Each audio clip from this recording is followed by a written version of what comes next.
right, you're not going to want to kind of get in some huge kind of confrontation pre-flop. And so I was pretty confident he'd fold queens pre. I would obviously never have done it if I knew he had kings, because no one folds kings pre. He ended up folding, and we basically did the deal three-handed, which was obviously life-changing. Yeah. But yeah, I didn't really feel much pressure, because I just had this mentality of like, I don't really care. And it was a really strange tournament, to be honest.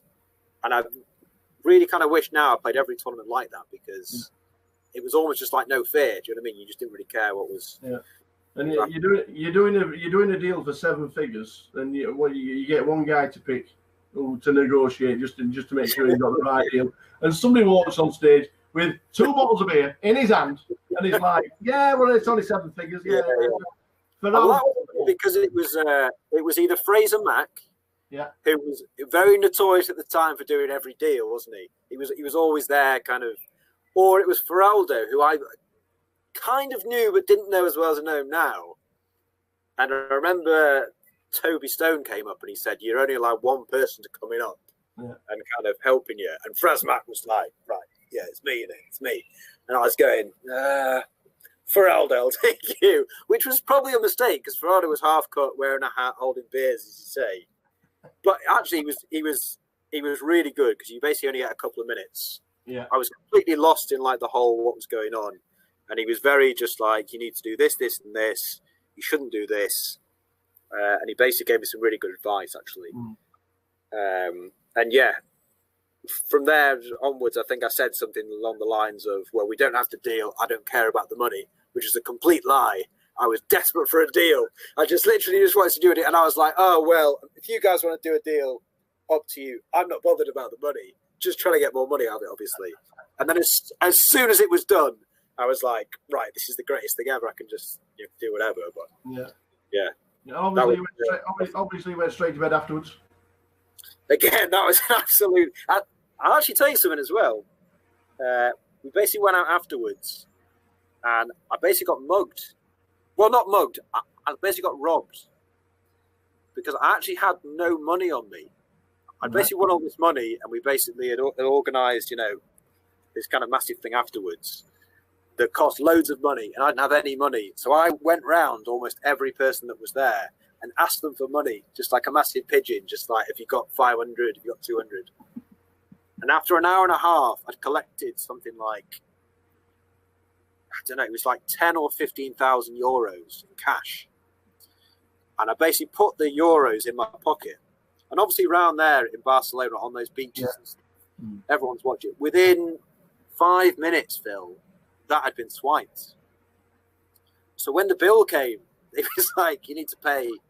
I had no money, so I had to then go round again.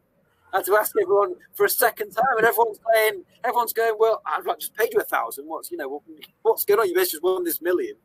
So yeah, it was like the best time to ever be robbed, because you didn't care, because you kind of cashed all this money. But yeah, I basically got done for about 15 grand.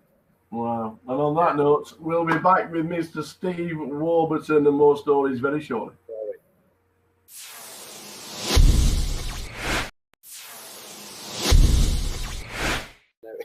Welcome back to Mr. Steve Warburton and an hour with the Tower. Huge 2015 that we were talking about before. Absolutely huge. 2016. Did you slow down? Did you play more cash? Was it a case of I'm not travelling around too much? It's so hard to think when 2016 was in terms of what was happening. I'm pretty sure I was still playing, as in like tournaments and things. But now, kind of looking back, you kind of have these purple patches, don't you? There are so many players that they'll have a cash, and then you'll see them cash again and again and again. And then for the next 12 months, they just kind of don't. And I don't know. I don't know if it's confidence or what just happens. But yeah, I was still playing in 2016 quite a bit, and obviously not having the cashes I was having the previous year. Yeah. But yeah, I don't know as well.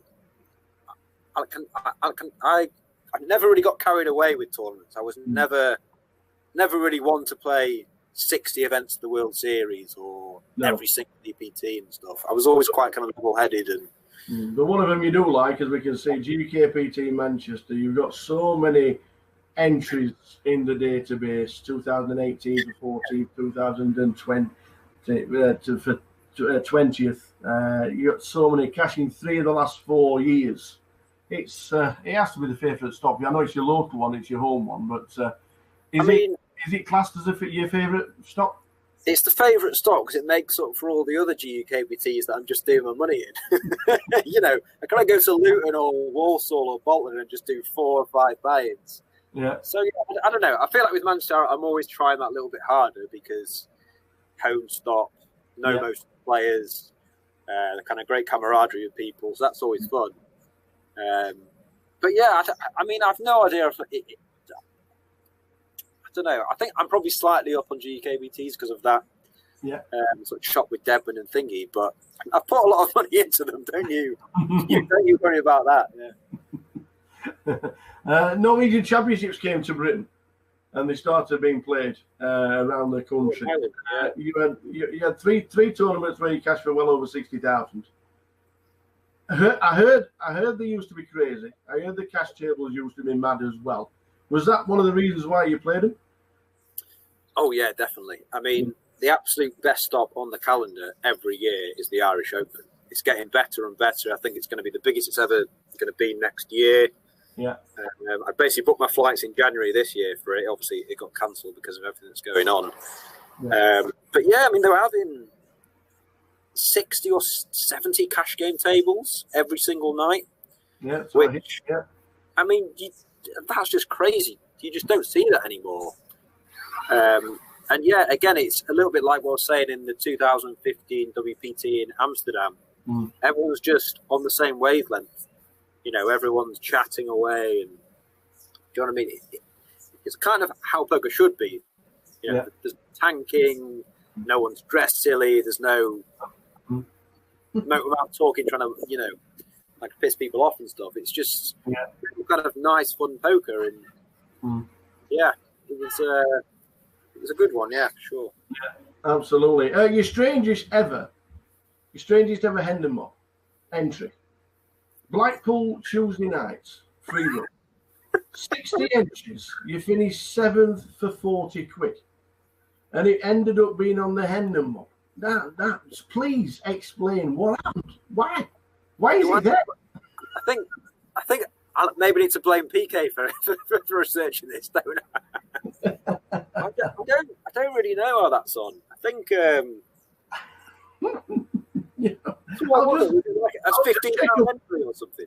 I'll just check up on Steve Warburton so we can have a nice chat while we're all in lockdown and we've not had a haircut for 3 months.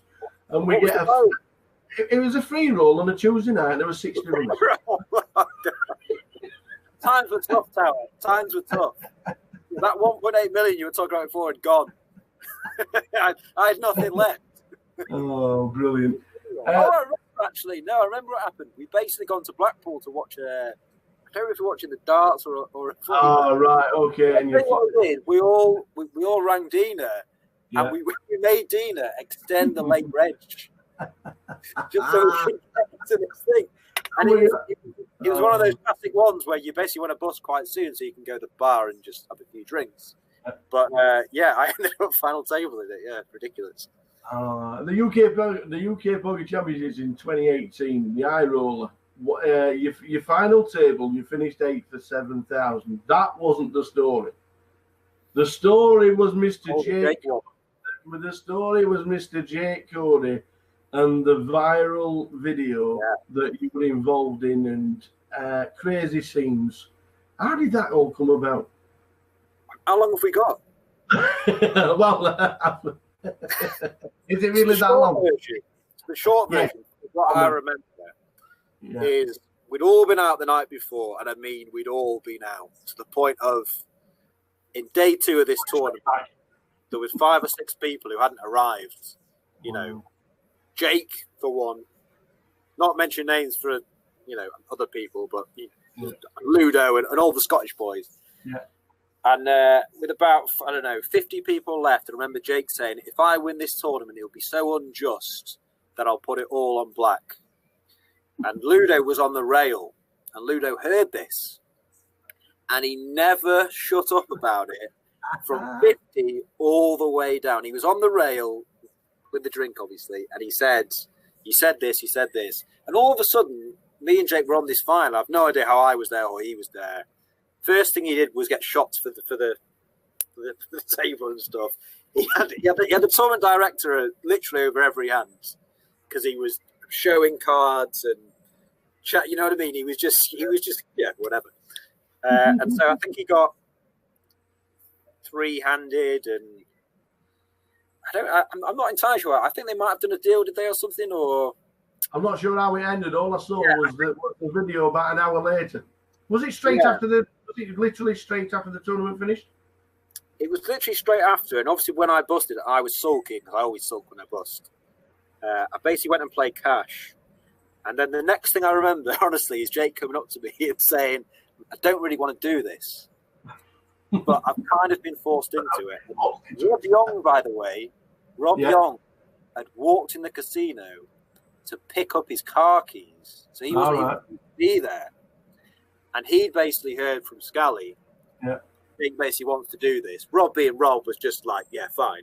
Yeah. And then all of a sudden, it's kind of gone from I don't want to do this, Swabs, to us marching over to the table. It's all in. And then like, there's just no chance that Jake's ever going to lose there, by the way. And I was like slightly fuming that we didn't all get more on ourselves. Like, because it's like, that's Jake. And also, the other thing was Rob basically said if it went on 0, that would be a chop as well. Oh, so, nice one. Yeah, it was a proper good bet, really. But brilliant. You know, I remember the video on it. It just went absolutely mad, didn't it? It just went viral, and the shouting and the screaming. It's just ridiculous how it happened, because it wasn't. It's just not really a thing that was like planned. It just kind of happened randomly, organically, and then obviously it was again a really sick night after that. But absolutely. Yeah. But then we head over to Canada. More responsibly, you're supposed to say after that, Carol. oh yes, absolutely. Do what Jake. It's not big. It's not big, and it's not clever. But we're still traveling. We end up in Canada, the Bahamas. I know we do Vegas on a regular basis, but it's not bad, is it? There playing a few card games for traveling the world, is it? It's not that bad. I mean, over these past 3 times 10 minutes or whatever, it sounds like it's all like roses and money and it's all amazing. But I mean, it is quite tough at times. I've had probably 2 18-month to 2-year periods of just not winning. You almost feel like you can't win a hand. Yeah. Having said that, super lucky to do what I do. Like it's fantastic to meet everyone, and I still get that buzz when you go deep in a live tournament. That's great. I've never really been one for playing, 16 tables online tournaments. I used to play heads up cash and short-handed cash online, but that buzz you get from tournaments is good, and all these kind of party poker stops and things. Like recently they've been amazing. And Montreal, Bahamas, like you say, are absolutely fantastic places. So you can't knock it. You can't knock it. Yeah. Absolutely not. One of your best friends, Dre.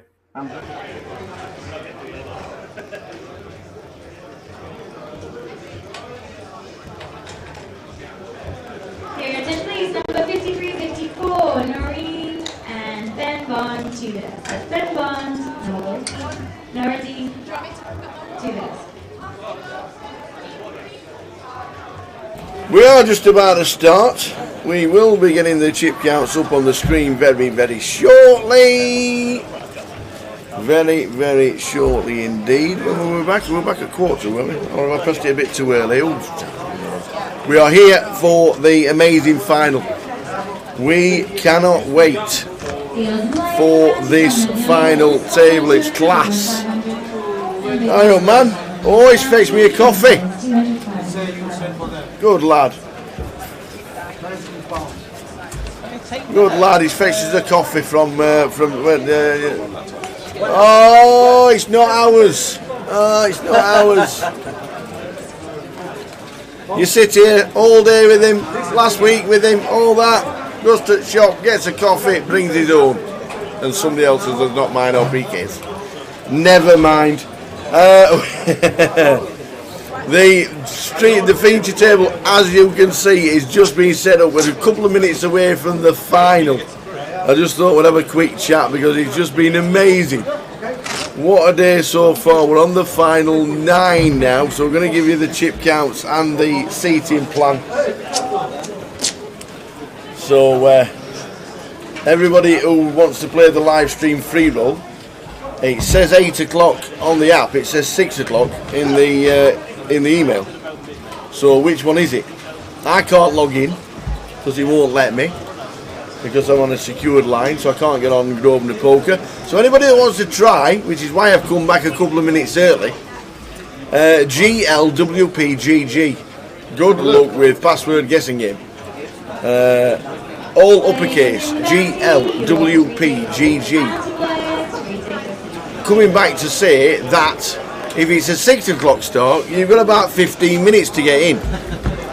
Which is why we'll come back a little bit early. There's an hour late reg on it though. There's always an hour late reg on it. Yeah, which is 15 minutes. If it starts at 6. Because my email says it starts at 6. Well, it's nearly 7. So, let us know if it started already, or do you want to keep it to yourself so nobody else can play? It's 8, says Aero. It says on the stream, it says on the app actually. When you click on the app, it does say 8 PM. My email that I've got from Head of Poker says 6. He might have wrote it and just copied and pasted it, that's all. But it does say it is, so it's officially 8, which is good. So we are just about to start now. We are just about to start. The chip counts are there. Tim Chung, 3.39 million after the big hand we saw with Matt Bonham. Matt's there. And we've got DA, our very own friendly David Attenborough. In second place in chips, 3,190,000. Georgius Onisaforo, 1.3. Colin Gillen is just above that on 1.8. Sorry, I just missed Colin Gillen's name out. Harry Law, 1.3. Matt Bonham, 1.3. Laurent Bocci, Al Farouk Obi in 7th, 8th place on 485, and Ludo down the bottom on 405. Not been the best day for Ludo. He started as chip leader, but he is on the final. They've locked up £10,000. This is what the payout structure is. 10,200 for 9th, and then working all the way to the chip lead of 185,000. If you get all the chips in play, every single one of them, is what you need. We're looking out for, Jay. Who do you think will be crowned champion? Big favourite, probably Tim Chung with the chip lead. Very notable name on the UK circuit. Yeah. Watch out for Colin Gillen though, Tao. If he gets chips, well, he's always third in chips anyway, but if he gets the chip lead, he'll be one to look out for. And obviously, don't write Ludo off, even though he's coming in with 10 bigs. If he gets a double, he'll be back in the mix as well. But can't look past anyone other than Tim Chung with the stack sizes at the moment, Tower. Do we know what price it was this morning? He was odds. Well, he was one of the favourites, wasn't he? I think it was with the chip lead. Was he sixes? I think he was sixes.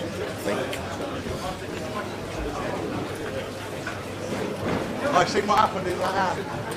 Fearless Alliance and the bounties on Monday levels 400, Tell you what big one 400, big 400, 400. You may be in the deal. That's 200, 400, 400. So we are just about to start the final. As you can see, players now sitting down getting ready to take pictures, and then we will start. The prize pool is there, £10,200 for 9th, all the way up to 185,000. And I'll run you through while we got some time the bust outs today. We come back with 33. We'll start with Eli Dib, that was the first bust out. Then it's Udista Jaswell, Nick Marchington, Danny Pike, Antoine Lebet, Paul Trotter, Antoine Saru, Neofire Stiafutu, Christian Mihu. That brought us down to 3 tables. We then lost Josh Bolton, Jamie Boovey, Ali Sarkashik, Kieran McCullough, Martins Adenaya, Barney Boatman, Trevor Reardon, Steve Jelinek. And that brought us down to 2 tables. Then Dan Sampson was the first bust out when we were down to 2 tables of 8. Matt Davenport in 15th, Bav Catry in 14th, Ben Bond in 13th, Chris De Silva in 12th, Lewis Spencer in 11th, Alexios Zervos was our final table bubble boy. It was indeed. So a 20-minute break They've not had a full break yet. I'm guessing there will be one eventually. I'm expecting it. I'm expecting the guys to want a little bit of food. I don't think the 20-minute breaks give them enough chance to have a break. If they don't have it, it'll flow and it'll be a cracking final. But if they have to have a dinner break, then so be it. It is what it is. So, but we're ready. We are ready. Colin Gillen is going to be sat in seat number 1. In seat number 2, it's going to be Tim Chung. In 3, Harry Law, Matt Bonham. In 4, Ludo, Lauren Bocci, DA, our very own David Attenborough, Al Farouk, and then Georgios sat in seat number 9. We're ready to rock and roll. Hope you are too, and hope everybody on YouTube has had a refresh, because that's what we needed because of recording purposes. Food is for the weak, says Josh. 13-2 was Tim Chung, because 4 bacon waffles has got 13-2. So as the players are coming back in, you can see them. He's making for an epic final. There's Geordie Mike ready to tell them what's going to be happening. Must have done 100 hours on his feet, that lad, this week. My value tip from yesterday's still in. I know I said Antoine Saru and Colin, but I know Saru's out. But one of my value tips from yesterday is in. Just went for half the field. I went for 2 value tips. Somebody's still left, so he's using it. Hang on, out of 33 players, I said I can't look past anyone but Ludo and Tim as the chip leaders. Yeah. But for value, Antoine Saru, who had like 10 bigs, and Colin Gillen, who was short, I said they would be the value. They will be the value. So there we go, we are ready to rock and roll. Top ball is ready, he's had his dinner, he's had his tea, he's ready to rock and roll, ready for a good final. 702 runners, we're down to 9.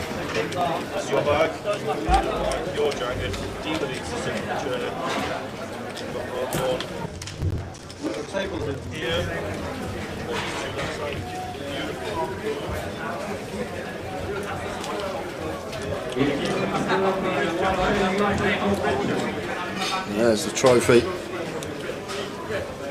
All 9 players with their eyes on that, and £185,000. How are we doing, Charlie? I once defeated Tim Chung in the £25 DTD online comp on Party. Sure is a special player though. Good luck, Tim Chung.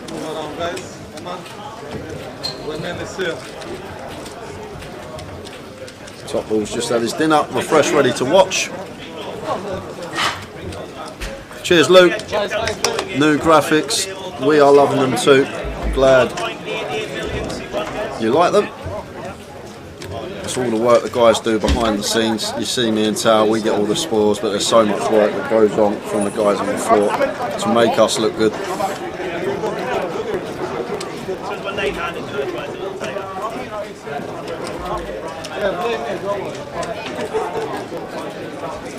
And if you were watching on YouTube, don't forget to refresh if you haven't already, as we've had to start the stream.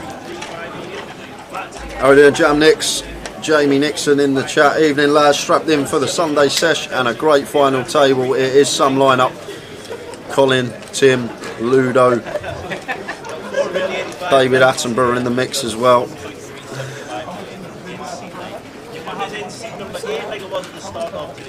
Oh, this is what Steve Cleary gave us. Yeah, he come in, he said that's for you guys, and there he is, just walked past there, so thank you. Okay, you guys are going to continue with 20,000 or 40,000.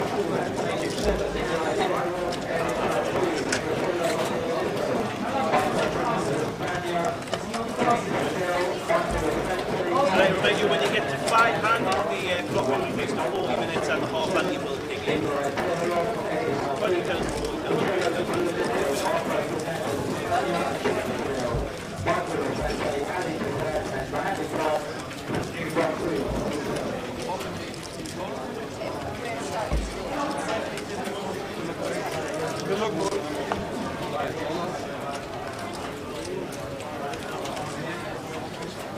No button being drawn in seat 8. So Colin Gillen going to post the big blind and ante first hand of the session. And we're off. And Tim, first hand, pocket 8s under the gun. Raises to 80. And Matt with the 8-6 of clubs, looks like he's happy to come along with this holding. Being a bit on the loose side, but we've seen Matt play already on the featured. He likes to get involved. Very unpredictable in how he is going to navigate a hand. And Collins here, ace-3 off in the big blind, might see him defend this one. Probably prefers defending some hands like 7-8 and 8-9 off. Don't like having that ace in there because can be in a dominated spot versus Tim's under the gun opening range. King Queen 10 is the board, and Matt Bonham just going to take initiative here. Once checked over to him, just fires the 2-2-5 with the 8-6 of clubs. Fair play to him. Gets 2 better hands to fold and takes the first pot off the final table. Have we lost any? Anybody lost? No? Okay. Like to say hello to Pete Whitehouse, who's watching from his hospital bed after his operation. Stay healthy, Pete. Fingers crossed you're out very soon. Pete Whitehouse watching from his hospital bed. Keep Splash, what's your fav game at DC? Mine's Deuce to 7, triple 4, followed by Super Stud. I don't mind Super Stud. My game, not just a gambling game? My game, what, Super Stud? Yeah, no, it's a skill game. Not if you're deep, not if you're really deep. Not if you're good. Not if you know what you're doing. Usually it's just PLO for me, my button choice. If we are 6-handed though, I usually choose triple flop, just because you can account for all the cards and you can make decisions based on that because there's no cards left in the deck, and you can, simple as that. Well, basically in triple flop, like, because there's 3 boards that come out. Yeah. Like on the turn, like if you're making a turn decision, you've got 12 cards accounted for. You've got 6 cards accounted for you in your hand. So there's only 34 cards that you know about in the deck. So you can figure out your outs based on the 34 cards. Like for example, if I've got a wrap on 2 boards and I know 12 cards are live from each of my wrap, and I've got the same wrap on each board, I want to get involved because more often than not I'm going to make the nuts on this board. It's very confusing, Tower, to explain, but it's like that because you can account for all the cards in the deck. All the cards are gone, so you're doing maths on your routes. Instead of out of 52 cards, you're doing it out of 32. So you're more likely, when your cards aren't on the board and they're not in your hand and you need them cards, they're more likely to come on the river, if that makes sense. Because all the cards in the deck are gone. It's a hard one to explain, but it's out the box thinking. Like there's nothing online about triple flop, no courses, but you just got to be logical and like a really good lateral thinker in games like that. You can, and like. And how often do you play triple flop? Only when it's 6-handed. So because then it's 6-card triple flop, and you only have 1 burn, and then it runs out the rest of the deck. But when it's not, I choose Omaha. I think I'd choose Ludo or Monopoly. Whipping heck. But yeah. Did you understand that bit? Any of it? It's easy. Like, think about it. Because you've got 3 boards, you've got 12 cards by on the turn. So you take the 12 from the 52 cards in the deck, the 6 from your hand. That leaves you with 34 cards. So say if you need an 8 and you know there's 4 8s remaining, chance you're hitting that 8 on one of the board, actually a lot more now. You're 1 in 8 to hit the 8. Rather than being 1 in 12 that you usually be in a normal PLO game. Fetch me a deck. Yeah? It's all about, it's just out the box thinking, that game. Really like taking everything in. Do you make money at it? Yes. That's alright then? Yes, decent game. That's the answer we wanted after all that. Oh my days.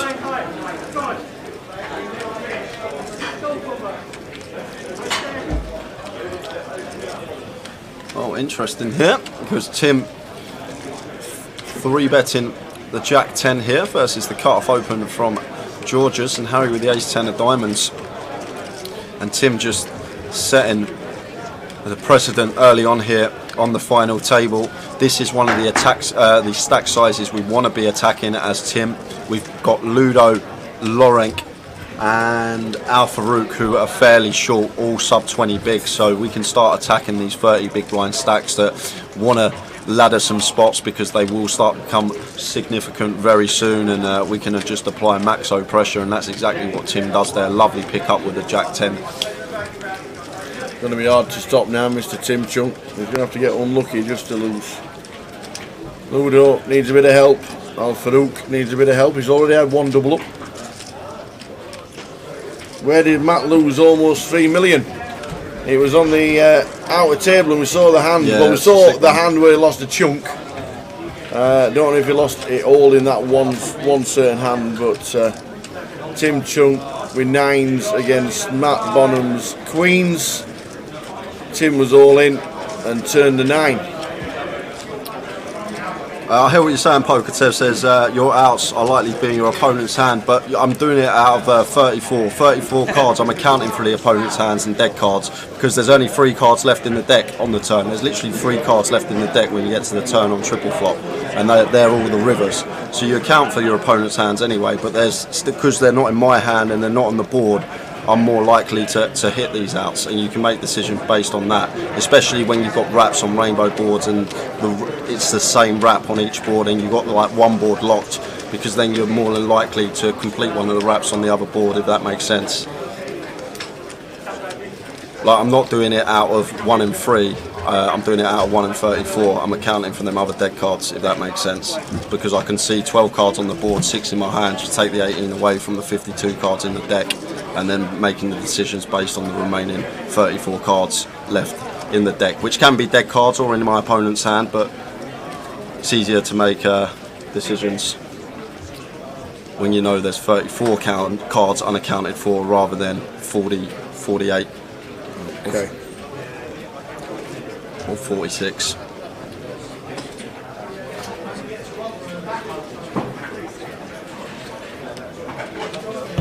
So Tim, 3-betting to 260 here, and he's got a legitimate holding this time. Okay. And Colin, with the jacks, needs to proceed with caution, Tower, because Tim has him covered with 3rd in chips here as Colin, with sitting quite comfortably, and the board is 9-9 deuce, 2 spades. So I want to be playing in flow here as Colin, and checks this over to Tim, who's going to have plenty of bets here, don't need to go too big. And here comes the continue from Tim with the ace-king. And if I'm Colin here, Tower, I'm probably going to raise this spot in this particular scenario. Yes, Tim does still have the aces, kings and queens in his range. Well, it looks like he is just going to flat. But I might just raise here for a bit of protection. Just small, as Tim's chose such a small c-bet size. 4 of clubs on the turn.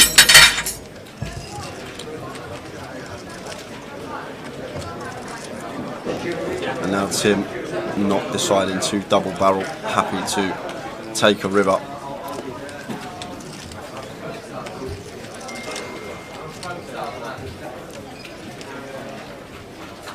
Now Colin might think about coming in for some value here, not really too worried about 9x. Although Tim can have 9x in his 3-bet range as the chip leader, he's going to be applying maximum pressure. But Colin, 3rd pot, value bet, sorry, 225, well, that was 300. 2 blacks and an orange chip, 225.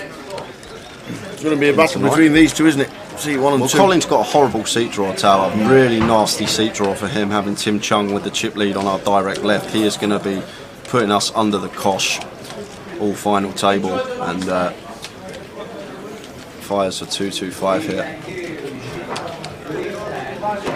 And Tim does beat some spade draws potentially, but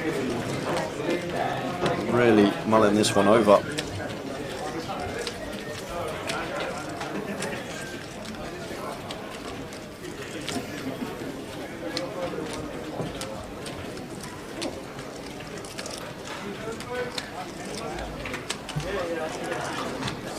We do beat some hands, obviously flush draws. We don't have any spades in our hand, but Colin good enough to go as thin as like pocket 7s here, probably, Tower, and Tim makes a good lay down. Yep. But a nice pick up from Colin Gillen. Very nice indeed. This is the final. We're on 9 players. The 9 players are left. And the chip leader is our GDPR, new named of David Attenborough. David Attenborough, call him what you want. We just can't use his correct name. Instead of calling him D and Day and Dar, we just decided that was it, and he's loved it ever since. We've seen him for the last 3 months, and he's always running deep. I think he cast in the midi or the mini, one of the earlier this week. I'm sure it was another run deep. It was another run that was like last 2 tables out, for sure.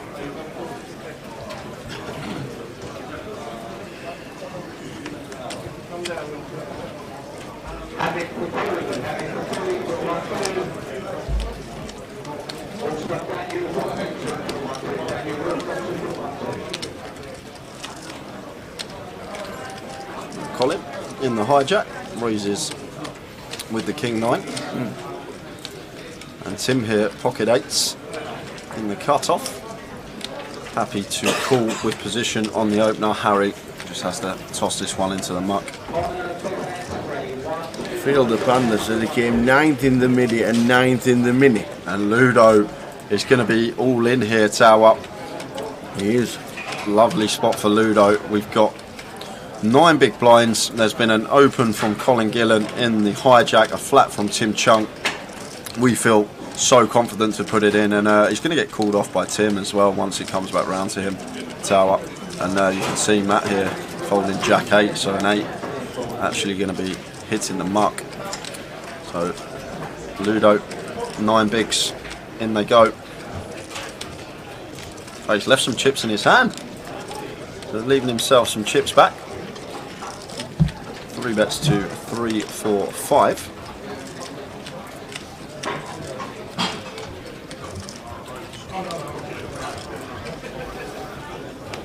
And 8s for Tim, Jacks for Ludo. Was always going to get in with these stack sizes. Tim could be doubling Ludo up, and he's not the player you want to double. We've seen an 8 hit a muck. It's a case 8 needed for Ludo to bust. Just shy of $1 million chip pot in total. Ludo, chance of getting back into it. One of the favourites at the beginning of the day. Just fading 8s at the moment, and the story remains there's same. only 1 8 left because Jack 8 was folded by Matt. And Ludo, Queen's full. where's the boat? So Ludo up to 930,000. He is going to be a danger now. Tim down at 2.6, still probably slight favourite to win it with Colin Gillen. Yeah, but it is anybody's. Bit of a tough hand. David can even win it as well. The ace king he had versus the jacks. Bit of an awkward spot, that one for Tim versus Colin Gillen, and then he's just doubled Ludo up. So not the best start for Tim. Unfortunately, not much we can do.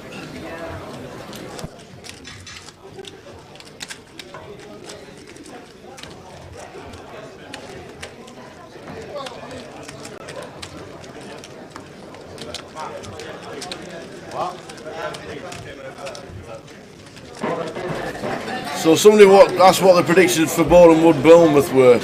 I'll predict that Bonham Wood are going to score first, and then maybe lose. That's what I'll guess. What's the score? Oh, Bonham Wood are winning 1-0 against Bournemouth. There you go. We're on 9. Final table. It's going to be a classic.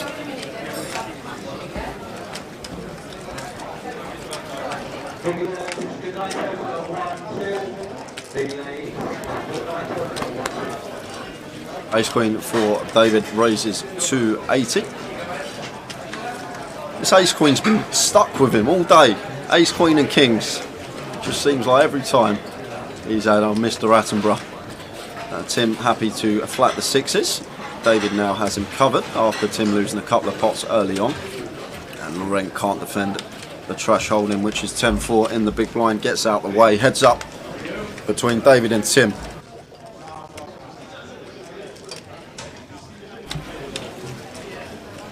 And Tim smashes this flop, middle set for him. Dreamy board to look down at. David here should have plenty of bets on this board. King high, rainbow opening under the gun. It is favourable for our range, so we can happily see bet this one. Looks like he's opted for 75k, just south of third pot. I like the size and choice, don't need to go too big on this particular board texture. And good to see this from Tim. Don't need to start setting off any alarm bells. Want to keep some hands like David has in his range. Don't want to be folding these out when they're nigh on drawing dead. 8 of clubs on the turn. And this is where David may choose to slow down. Tim will plausibly have King X as well as the 6s and 4s in hijack calling range. 8s as well can be in there, which would be a turn set. But he will have the King Queen, King Jack, King 10 suited. These type of holdings in this particular spot here as Tim. So like the decision from David to slam the brakes on and check it over to Tim here with the 6s, who's probably just going to start betting now, trying to build a pot with our big hand.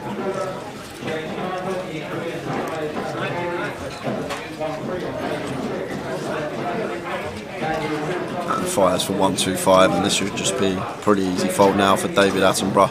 We need Tim to specifically float this flop with a hand like Queen Jack suited, backdoor flush, something like that, and then barrel this turn for us. That'd be good here with the Ace Queen. Asking for a bit too much to be happening for us to ever be good here. So there's the fold from David Attenborough, rightly so. No action for Tim on the turn with the 6s. Here we are, just tuning in. This is the final table of leg 1 of GUKPT main event. We are here at the Victoria Casino. We had 702 entries, 230 come back for day 2. That was whittled down to 33, and now we're on the final 9, playing for £185,000. Gaza says, what a player Tim Chung is, really nice guy too. Yep, some player. Got some really good insights as well.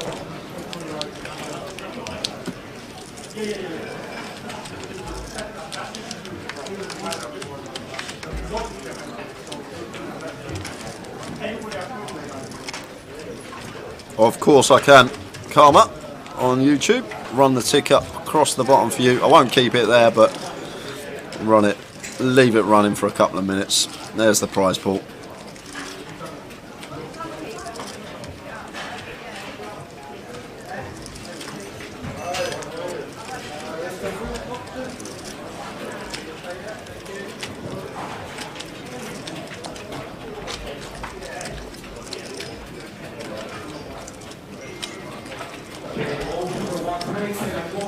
So blind on blind here, and Lorenk shoving the Queen 10 into David Attenborough's big blind here. Lorenk shoving for 16 bigs here, and David with the 5s. This is interesting because deuces through 4 should be in there for David. Definitely going to have these hands. So makes the call, and in a flip situation, first all in off the final table.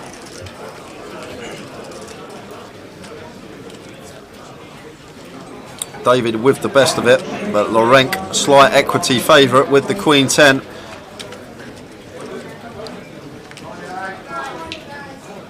No help there.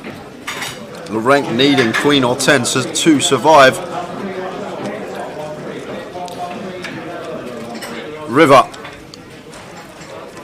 is the 9 of hearts, so we lose one. Early stages of the final table. Lorenk Bocci taking home £10,200. He's our 9th place finisher, and that brings us to 8.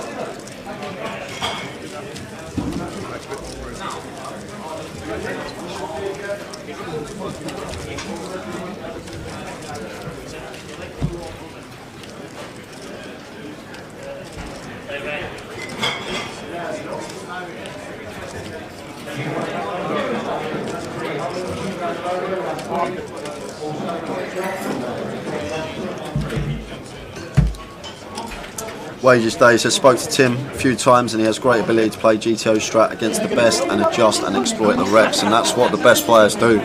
Wages Day, they know the fundamentals of game theory, and they'll use that versus the good opponents, but then when they are up against recreationals that they feel like they can exploit, they'll have the out-the-box thinking and choose lines that other players wouldn't choose in certain spots, and those are the most difficult players to play against. the ones that can adjust so quickly and so easily, and that makes a great tournament player. Not only that, just he has some great ideas and things to do in pots and stuff like that. I had a chat with him, I think it was Leeds last year on GUKPT, and has some really nice insights in certain spots as well, which I wouldn't have thought of until I did speak to Tim. Cheers, Scorps. Sorry Scorps, I've been here 5 days. Ludo obviously did double up second all in the final table. It has been a long graft for me and Tower over the last 5 days. We are nearly there, remaining 8 players, as Harry with the aces in the low jack here. Facing this open from Tim to 80k, 3 betting.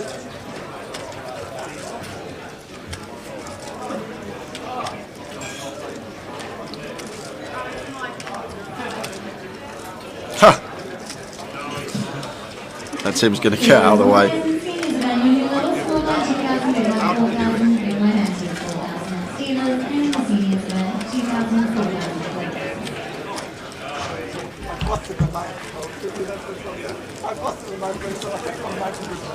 I think nowadays, Kyler Rob on Twitch asks about a particular person you'd recommend to read and understand fundamentals. I think the best thing nowadays, there's courses you can get online, there's free material you can watch on things like YouTube. There's even players that put free content out, like good players that are winning players on the circuit, great resumes. That is just everywhere online where you can become a better player. And if you put the work in and then go and apply it. It's one thing putting the work in and understanding what you should be doing, but believe it or not, there's so many players that know what they should be doing but then don't apply it at the tables, and I guess that's one of the main things, being able to apply what you learn. But like Upswing, I've heard, is a great course for tournament poker. I haven't actually done it myself, but I've heard from a few people that's got some really nice content on there. So I'm just going to jump back to the action, guys, because we've got a monster brewing here.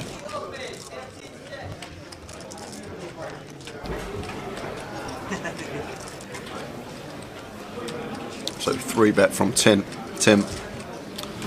Facing the under the gun open from Colin, 3-bets to 260, and Colin happy to call here with the ace queen. Take a flop out of position.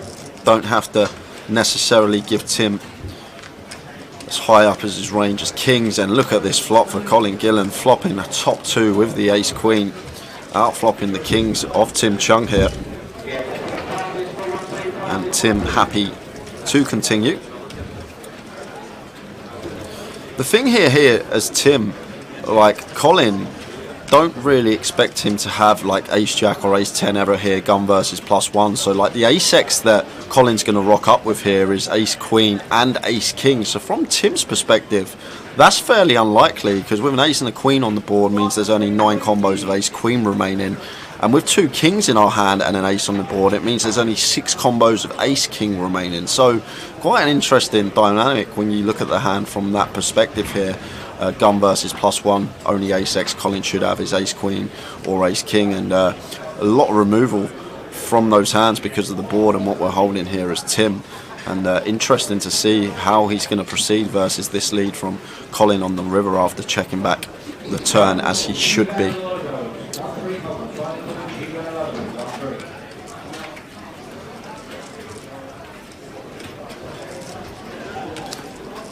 And Bacon Ruffles says pads is quality as well.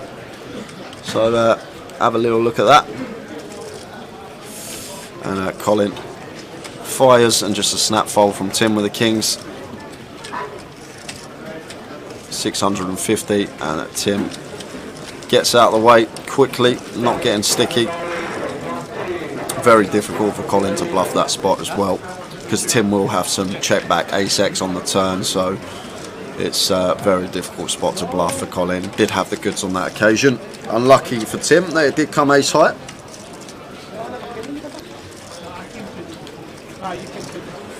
Yeah, that book's a bit outdated, Carl Rob. I think that was a little troll in the chat for us. Harrington on Hold'em's a bit of an outdated book, but if you want to give it a read, by all means. But poker in 2022 is a bit different to what it was in the year 2000.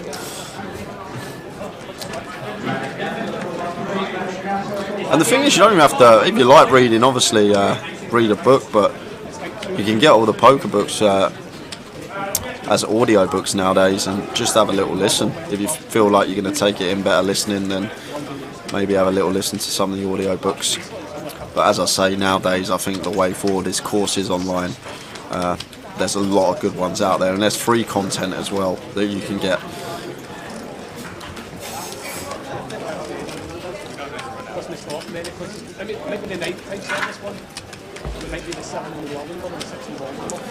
Tim, King Jack of Diamonds this time, raising to 80k. Nice one to open, and Colin in the big blind here, Queen 7 off. Probably not going to be defending this one versus Tim out of position into the muck. Raise and take for Tim Chung.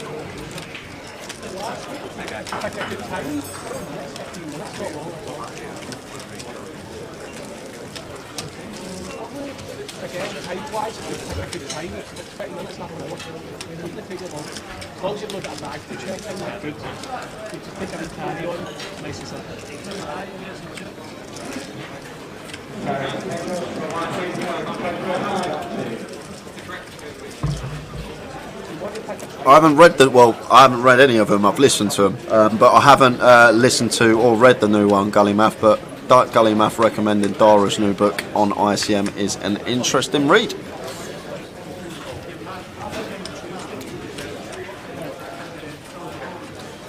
There are plenty helping you out in the chat box there, Carl, to get you started. It's a great game. It can be a frustrating game as well at times, so if you are looking to get into more poker, just beware. Keep your head, keep your cool. Ludo's turn to open. This is his first time getting involved after his double up.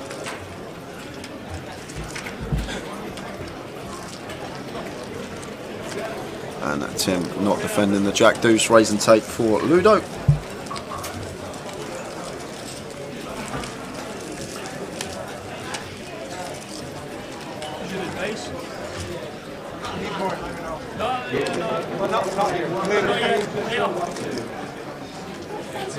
Yeah, that's a good shout actually, Hog King. For beginners, Gus Hansen, every hand revealed is good for beginners.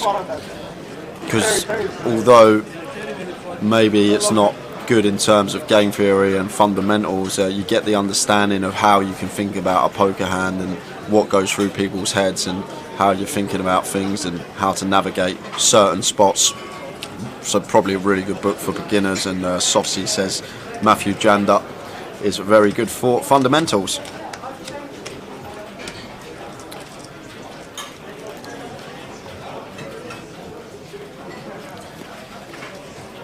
And there's lots coming in the chat at the moment, guys. I will try and get to it all, but we are concentrating on the action. Tower's just popped out for 10-15 minutes. Says there's no hour dinner break for us today. Get myself some food down here. But if I do miss your question, just retype it and then I will answer it accordingly. As we see Al Farouk here shove for sub 10 bigs here in the hijack with the Queen Jack, and Colin is asking for a count here with the pocket fours, still with Tim and Harry left to act behind him. Al Farouk will have deuces and threes in here. He will have ace deuce and ace three. But still with two players behind. I'm not sure if Colin's going to be calling this one. And there's the fold. And action on Harry, who is going to call because he's got aces. Aces again on the final.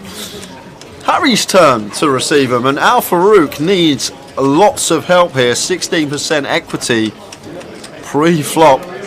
Going to need to find a dream to keep him alive. This is as bad a shape we can be in.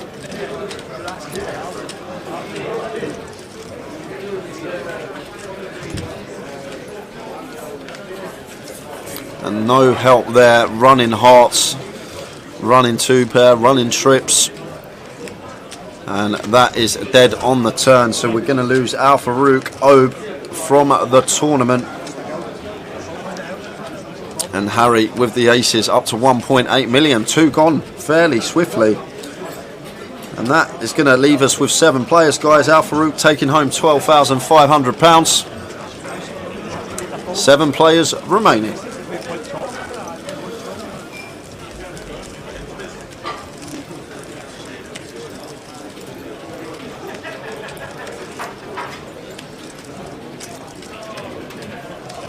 Alan says, who do you say the best player at the final table is? It's probably a toss-up between Ludo and Tim, maybe Colin as well. They're all, them 3 are very, very good tournament players. Tim, Ludo and Colin definitely up there. Ludo, probably you have to go with Ludo because it's Ludo and the resume he's got.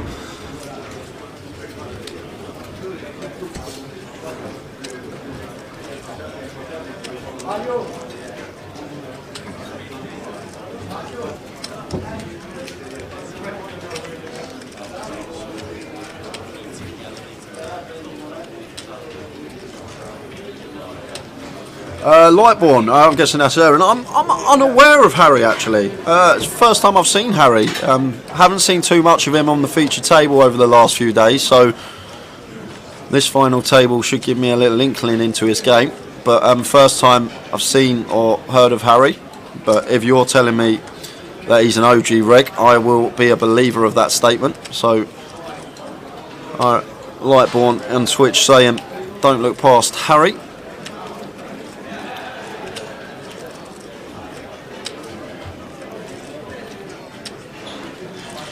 I place high stakes in Macau, okay. Colin cut off open, Queen 5 suited. Now has Tim covered, so maybe more inclined to open a bit wider. An interesting flop because Tim's got top pair gut shot. Colin's flopped an up and down straight draw, and Harry is up and down as well with his pocket 8s. We've gone 4-way here, and this one's checked through. Tim choosing to check the King Jack here, multi-weight. Don't want to get put in a spot. Harry's small blind calling range is going to smash this board.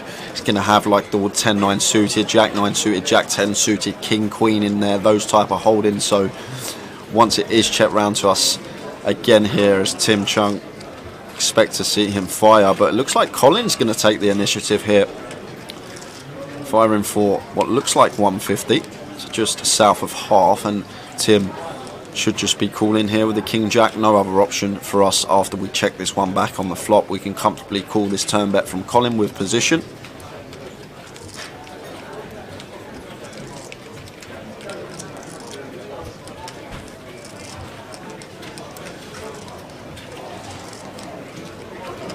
And that means both Harry and Matt can get out the way. And the river is the 7 of spades. So the King Jack of Tim is best. However, this is a dicey river card to be barreling on as Colin with the Queen 5 of diamonds. And there's the check, and I expect him to do the same. We're too high up showdown here to even think about turning this one into a bluff, and he hasn't snapped check though here as Tim. I just can't see what are we getting called by. If we want to go for value, if he's thinking about a value bet, we're never getting called by worse. Can't see any hands that Colin's ever going to call this river bet with. And obviously way too up showdown to be turning it into a bluff. So eventually there is the check, and the King Jack is good. And he gets to see Colin's hand as well. That's another little factor in the check behind Colin's first show, being the last aggressor. Roberto's live stream password for tonight is GLWPGG, all capitals. I will type it in the chat for you. But it is GLWPGG, coming in the chat now.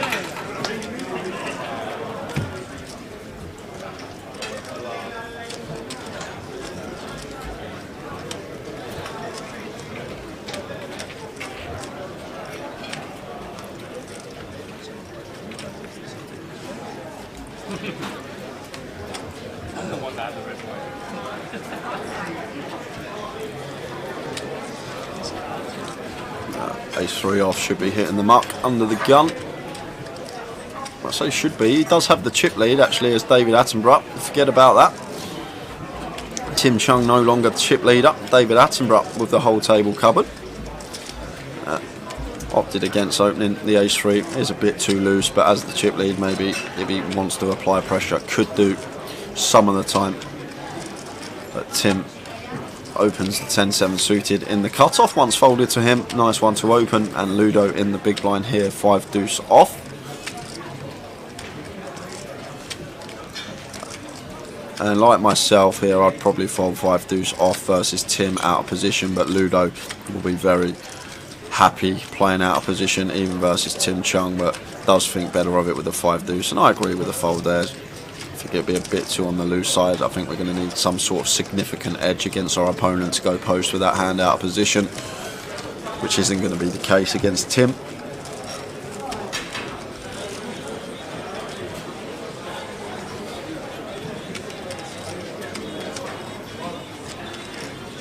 And Chris Kadji says, Harry Law, old school Vic Pro. Good to know. I will be looking out for him. I haven't seen too much of him on the GUKPTs over the years. I think this is, as I said to Lightborn on Twitch, first time I've seen of him. And we haven't had him on the featured much either, so haven't really been able to watch too much of his play. But we'll be looking out for Harry, that's for sure.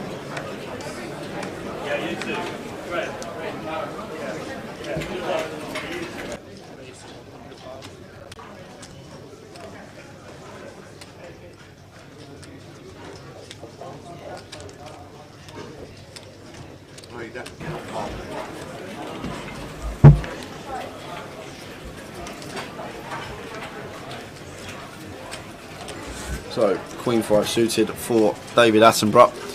Happy to defend here versus Matt's button open. Matt opening the ace for 2.5x.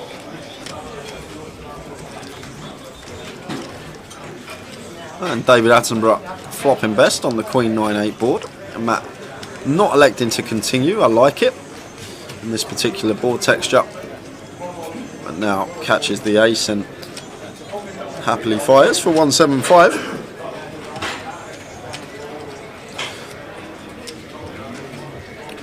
With David here, kind of an interesting spot because you expect a lot of ace-x to check back this flop, so can plausibly have an ace here.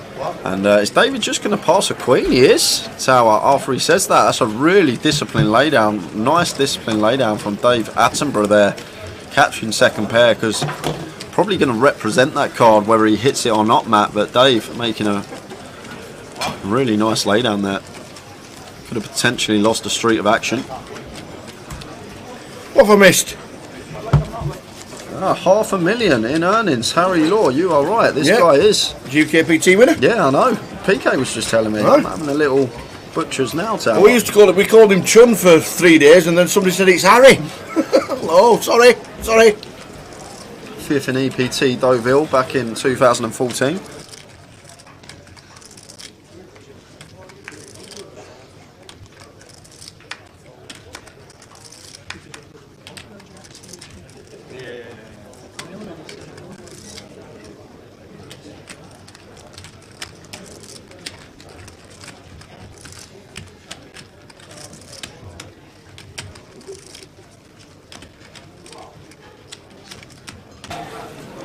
So what's happened? We lost Lorenk. Oh no! We also lost Al Farouk. Oh no! So what I'm going to do, Tower? Am I going to have another 20 minutes?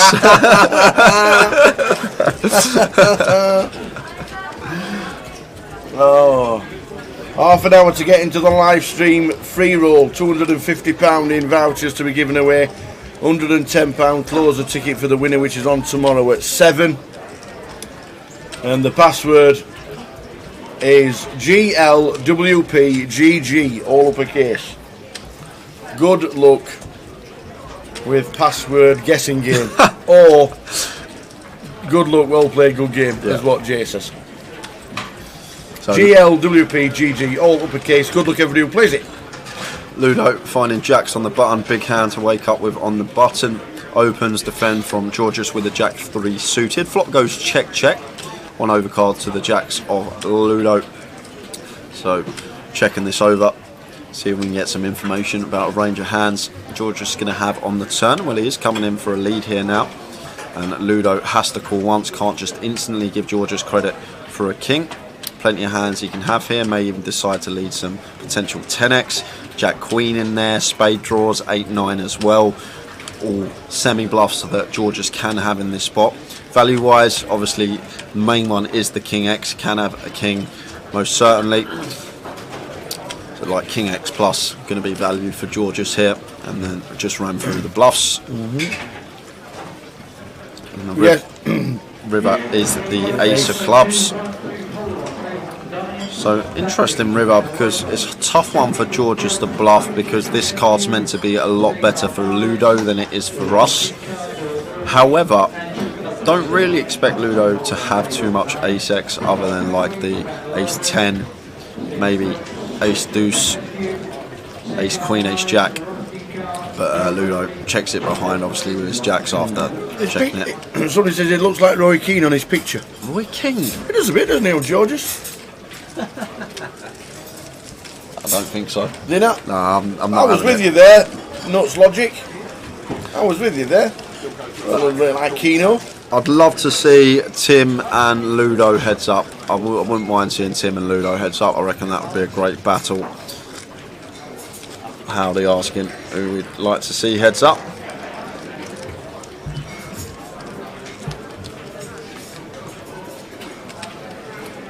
How did the prediction in the football go? We said Bonham would be leading at half time and Bournemouth would win. That was a prediction.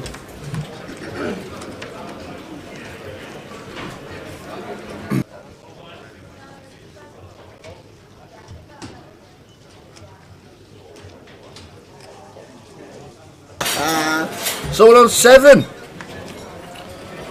We're on 7 after losing 2 on the final. Yeah, lucky on Twitch, this is the final table, 185k up top. I'll run a quick ticker across the bottom. That one? That one. That's what I'm here for. Press some buttons. David Attenborough with the pocket 3s on the button, and Colin getting this price 10-8 off. Perfectly fine to defend this particular holding. 4.5 to 1 on the call. Always going to have 4.5 to 1 on the call, facing an open from a position that isn't the small blind in the big blind in a heads up coup, which is a min click as well versus a min click. I should mention that as well. 7-5 deuce is the board, and with 3s here, could potentially fire here once as David, but chooses to check behind. And Colin now picking up and down with the 10-8. I wouldn't mind seeing a lead here from Colin now tower, especially after David checks back flop. This is a board that should favour us as the defender out the big blind rather than the aggressor. We're going to have more flushes, we're going to have the 8-6, we're going to have more 2-pair combinations. So really like this lead here from Colin for 140, and gets David to fold the best hand. Nice pick up from Colin Gillen there, just understanding that this is a much better board for him than it is for his opponent.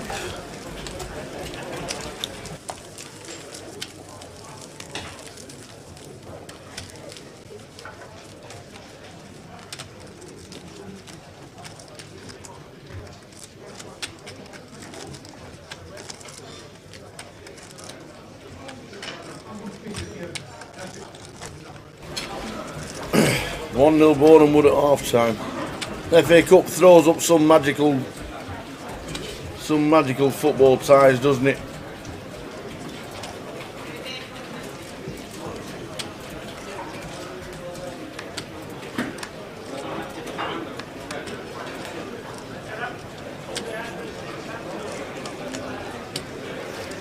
So we're on 7.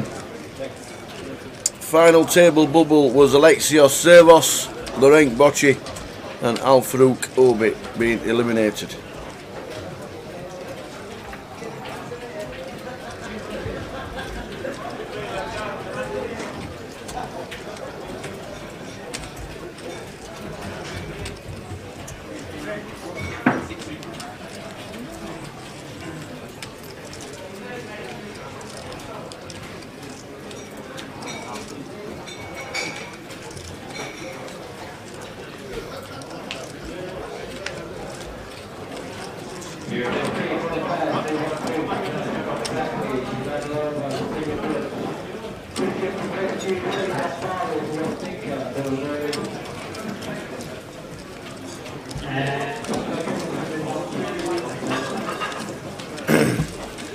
Question from the Harrow. Tottenham are now the leading goal scorers in the history of the FA Cup. Who do you think they took the record off? My heck. Aston Villa. They've been going years, haven't they? When was the first FA Cup? 1923 or something? Or 1898?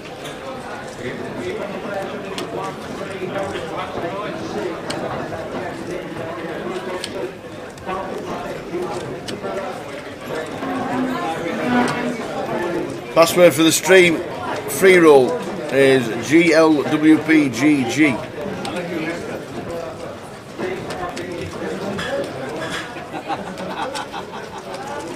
Kidderminster Harriers? No, he can't. Can he? Wow.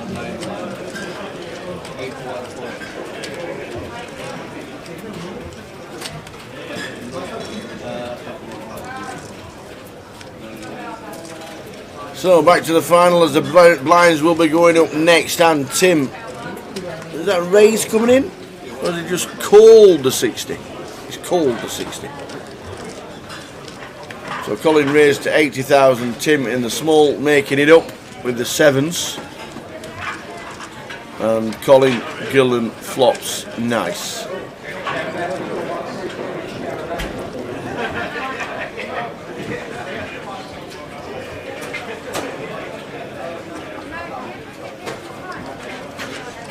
And a bet from Colin and a snap fold from Tim. Yeah, I'm guessing Kidderminster Harriers could be the right answer because they'll have to qualify most of the years, so that'll count into the FA Cup, won't it? Interesting. Did you know that? What's that? Tottenham Hotspurs are the leading goal scorers in the FA Cup ever. Yeah, did know that. Saw him tweet on Twitter this morning. taking the reins off which football club? Oh, that's a good question. I'll never get it. You know, if you get it, I'll give you 1% of the Irish Open Main. Alright, I'm going to go with Preston North End, I'll go with. Kidderminster Harriers. Wow, wouldn't have got that. Kidderminster Harriers. So I'm guessing that Kidderminster Harriers must qualify in 6 rounds of qualifying, so that must count. And if it is Kidderminster,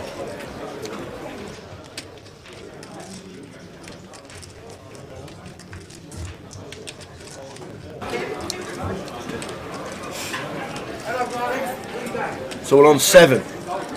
Oh, it's Kettering Town now. Oh my days. There's also conflictions going on. Blinds are up. Blinds are 25.50 with a 50. 7 players left.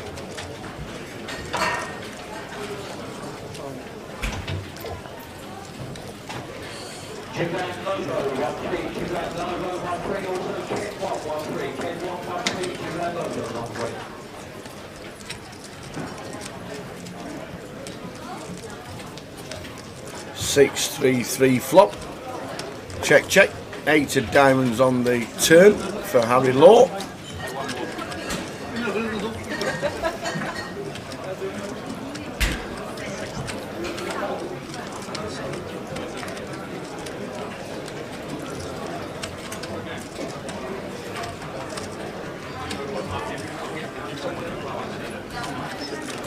Tower typing the password in for everyone. Yeah. GLWPGG.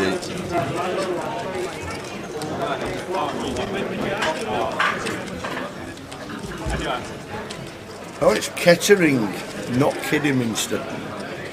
So they even give us the wrong answer. Kettering Town, very nice. They'll have played some pre-qualifying for the FA Cup in years gone by. Used to be giant killers in the 80s and 90s, Kettering. They got that chant, ain't they? Give me a K. Yeah, no, K and an E and a T and a T, E and an R and an I and G. That one, that's what they sing, yeah.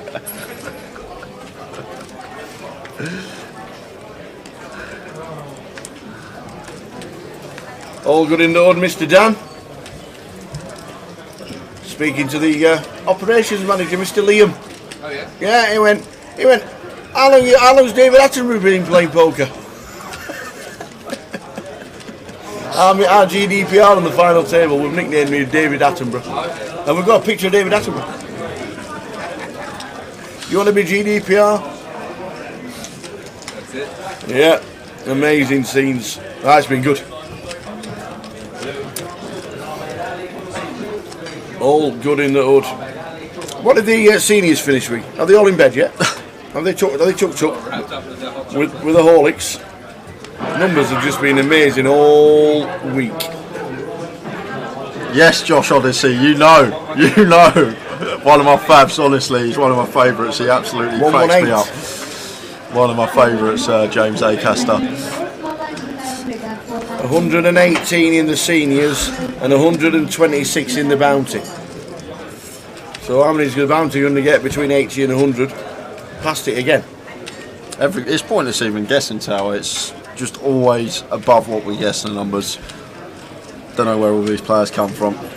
Cheers, Mikey. Glad you're enjoying the stream. Stream perfect. Thanks again, GUKPT. Thanks for tuning in. Absolutely. Plenty of you have for this fascinating feature table. Fascinating final three. Final 33 that played from 12 this morning. We got down to the final table of 9 less than an hour ago, and we're on 7. Right, we started the final table exactly an hour ago. And just to let you know, guys, we're going to have someone coming in because I'm going to quickly grab some food for 15-20 minutes. And someone that's been here, someone that's done it, used to playing big final tables for this sort of money, so his analysis should be top-notch, Tower. He's been in a few times already this year. It's not Chef Brad then? No, it's not Chef Brad. Jack Harcastle going to come in and do some comms. Awesome. Join Tower. I don't actually think we've got too long until the break, are we? Because we were like 20 minutes into a level. Right, okay. I'll find out. I will find out, but I think Jack's going to come in for a little bit with Tower, and then maybe do some with myself afterwards. Jack, what was he? #1 online UK player at the moment.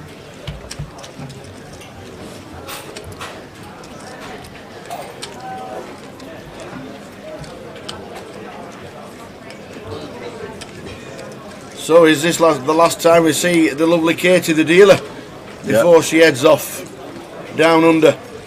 She is going on a mini tour of Asia and then going to Australia down in Sydney to work in the industry. Her and Kyle, the other half, speaking to Kyle earlier, that they're on their way. This is Katie and Kyle's last event. They've been great on tour.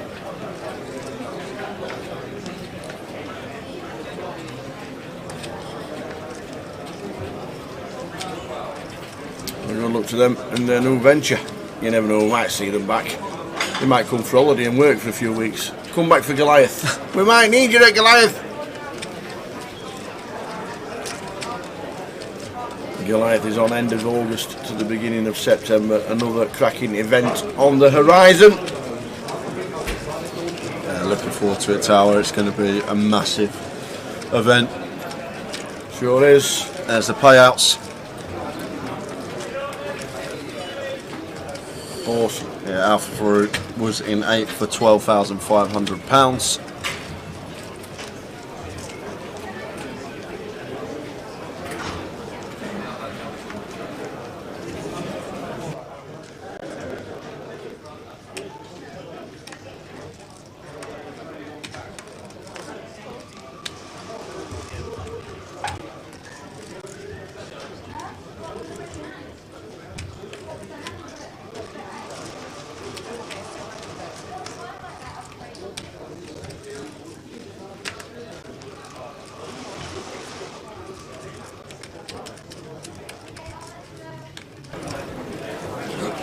Is it always in Coventry? Yes, it is, because the hall that's connected to the Grosvenor Casino at the old Rico Arena, which is now the CBS Arena, is the only hall that's big enough for us, and it's connected to the Grosvenor Casino, so we can run the cash in the Grosvenor Casino and the side events and some of the earlier events, and then we moved to the hall that's connected, that's not owned by Grosvenor, but it's all rented and done for Goliath.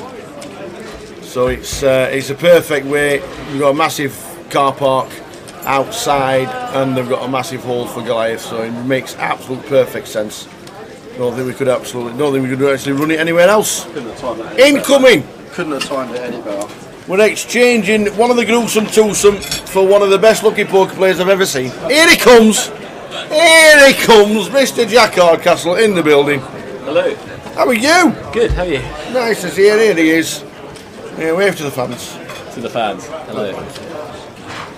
Here he The is. Queen of England. 70 years today. 70 years since she got told she was becoming Queen of England. How are you? Yeah, good. Yeah, How was this week? Bit of a break? Not the. Well, I'm in cash the 2K, and I was out the main event very quickly on day 2. All right, okay. Like in a really big pot as well. I just like blasted it off, and the guy had a flush and didn't snap me. So you assume the bluff's quite good if the flush doesn't snap. So, Yes. Yeah. So I was fine with that. Do you ever play cash? Do you ever go in there and... Rarely, no, because normally, like, if it's a Sunday such as today, like, I'll either be doing something else around town or playing online. So otherwise, I'll be playing the tournaments, so I don't really play too much of the cash stuff. Awesome. What's next for you? What's it for yourself live? Vegas. I'm Awesome. off in probably about a week's time. I need a few more days turnaround than I thought, but I'm probably going to be flying in like 8 or 9 days. So. Oh, fantastic. So yeah, I'll be doing that. Good luck. Then, I'm sure there'll be somewhere online that tells us how are you doing? I mean, I'll probably not even be back in the UK for like 4 months, really. Really? Yeah, there's a good chance that I do Vegas, Barcelona, Toronto, Vegas again for the summer. So I could be on the move for quite a while. Well, good luck with all your plans. Fingers crossed it's very successful, and obviously May, June, July will be heading towards the main events. With David Attenborough? Well, obviously we're on a GDPR. We can't use the original name. This stemmed from the grand final week, right? And he was on the feature table. We don't really just want to use DA, so D raises, D folds, D. David Attenborough. So we send it out to the chat box. Can we come up with a name to call him using the initials of the person? Right. And we came back. So his initials are DA. We're not allowed to use his real name. Yeah. So somebody came up with David Attenborough, and so now we've got the new graphics with the pictures. PK thought it'd be good to get a picture of David Attenborough on the side of him as well. So every time, and he embraces it.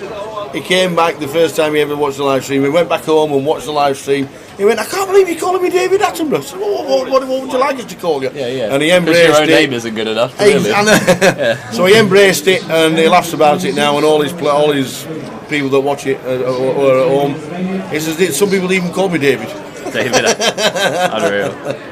So yeah, it's just one of those things. We can't use GDPR names for what it is, but he's now embraced it, and we have a chat with him off camera at the side of the end of the night. Fantastic, super guy. I know who he is. And a lot of people do. Yeah. His final table the mini. His final table the midi this week.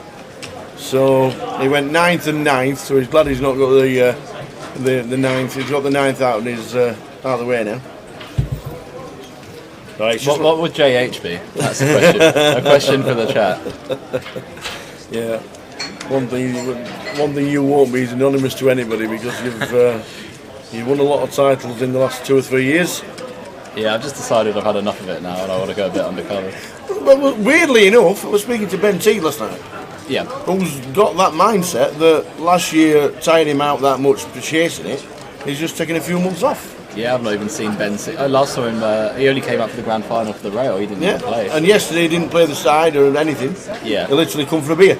Yeah. To see everybody. Oh, really? I didn't. That was it. Last night he was in. Last night he was in at the bar about 9 o'clock and just came in to say hello to everybody. He said it tired me out that much. Yeah. And that was it. Yeah, I was going to play the 1K PLA yesterday, but I ended out on I'll call it an excursion for much of the day. So, seeing the sights around London, is that what it was? God, that's one way of putting it. Yeah. Jules Holland. Jules Holland, that's pretty good. That is a good. I like that one. Yeah. Jonah Hill. I mean, I'm getting about as fat as he used to be now, so there's that too. Yeah, well, I think Jules Holland is my front runner. I think if Jules Holland would have come up straight away, he would have instantly put it in. Joe Hindry.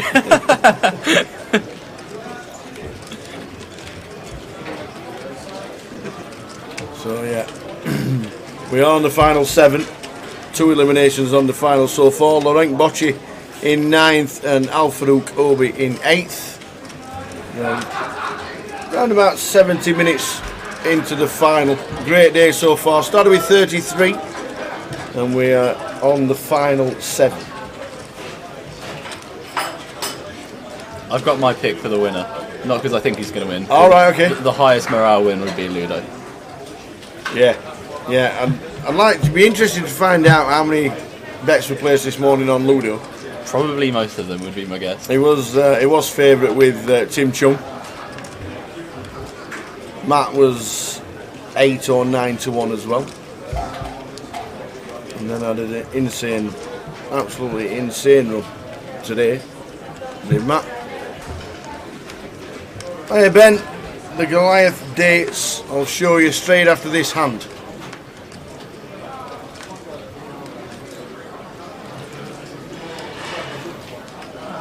So Tim raising it up. Matt defending with King Deuce. Interesting. Are there ever any hands we don't defend with? Well, you've got to be. Is this one of them? These ones also get like pretty awkward, especially as Tim's gonna be putting loads of pressure on him. I'd probably just let it go, but yeah, you've got to be a little bit tighter here when Tim's gonna be barreling it off into you quite a lot. Well, now we've got the middle pin for Matt. Or is it the 2? He's actually taken the lead with the King 2. Taking the lead? He was leading the whole way, mate. Well, I suppose King IS was always leading.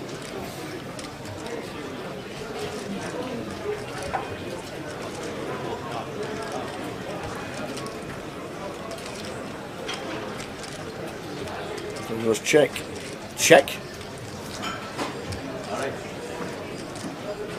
The river is the 5. So Matt has got the check mark.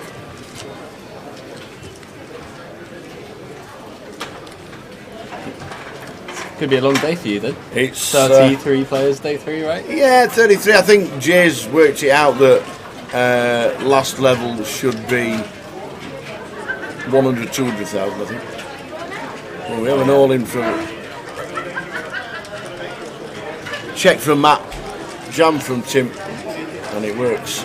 Yeah, I think the very last level would be, I think he said 245 if it got to 100, 200,000. Would that be 30 bigs each, I think. Right, okay.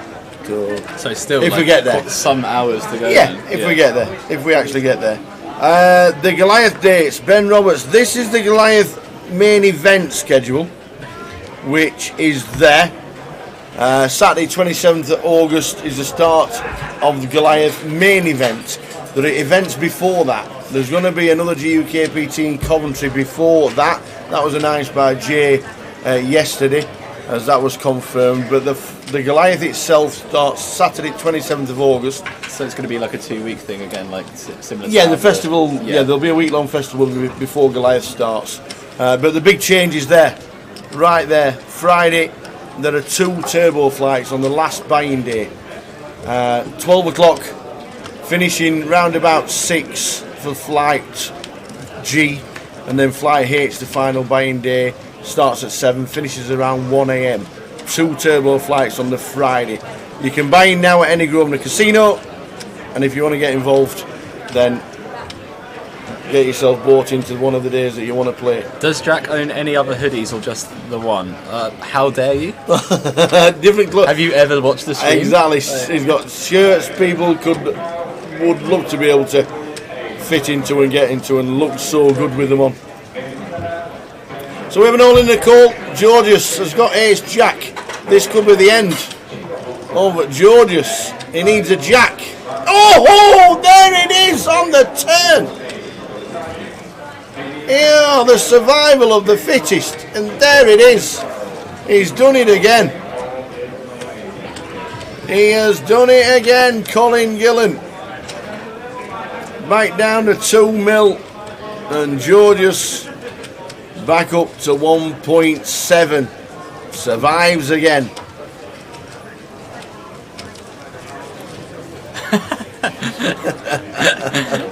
Yes, I have. Yes, at the bar this week.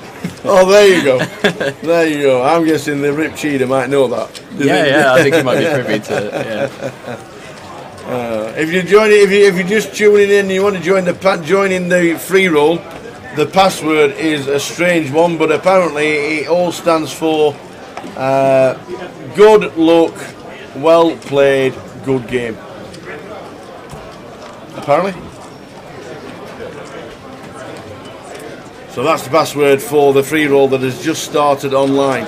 £110 closed at token to the winner, plus other tokens for the finalists. £250 free roll. What are you playing in Vegas? Says Soft. Softy. That takes some saying. Some linguistics. Yes. Yeah. So if you're there for 6 weeks, you're not going to play every single day, obviously. No, well, it's probably more going to be like 4 or 5 weeks. So I'm gonna have to be back at some point. But then, like, I'm probably doing a grindhouse in Toronto from April to May. So right. I'll be travelling quite a lot in the next few months. I won't even be home for 4 months really. Loving it. But I'll play pretty much everything in Vegas. Like up to a certain level. Like I was playing 600 some days. You know, like just things that would win or Venetian, and then But I did play some of the Aria 10Ks as well. So I'll probably just play whatever I think is the best plan on the day. But what do you think about the World Series being on the Strip this year? Probably impossible to get onto the Strip every single morning, is my guess, unless they're like planning something different. Like, I don't know how it's going to take less than an hour to get onto the Strip if they're doing that. But yeah, if you're travelling in, if you're driving in, if it you would rent be a like car, mandatory to be on the Strip for the World Series. Yeah, the first time it's ever been on the Strip. It was in Binions from the start of it. Then it moved to the Rio for 17 years. And it's now in the new renamed Horseshoe. I could already see it just being like the cause of every argument and debate for the whole summer, of just like everyone being mad at how long it takes to get, like people missing day twos, it's going to be easier for a lot of people if you want to stay on the Strip just to walk to Bally's, which is now called the Horseshoe. There's a revamped Bally's. Yeah. So it's in Bally's and Paris if you don't know.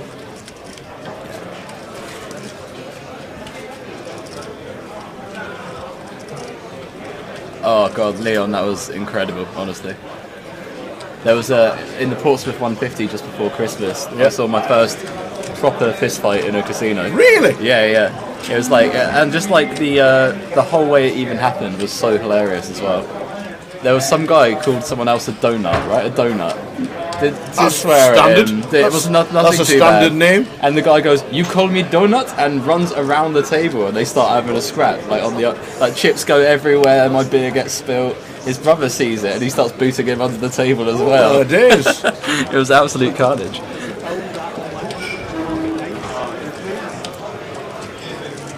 Seven-handed on the final. Jack Hardcastle joining us as Jay's gone for a bit of afternoon tea.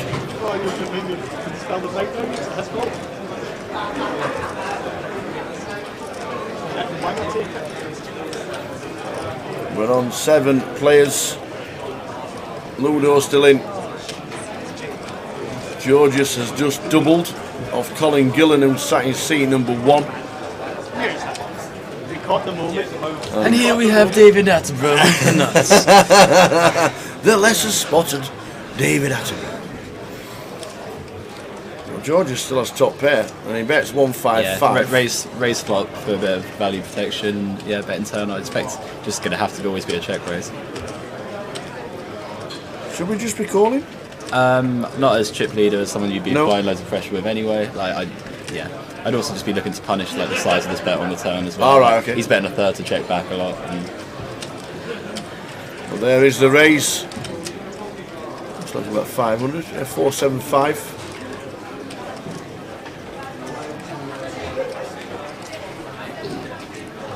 You call me donut is definitely a next screen note. Yeah, go for it. It was incredible. I've never seen a fight escalate quite that quickly ever.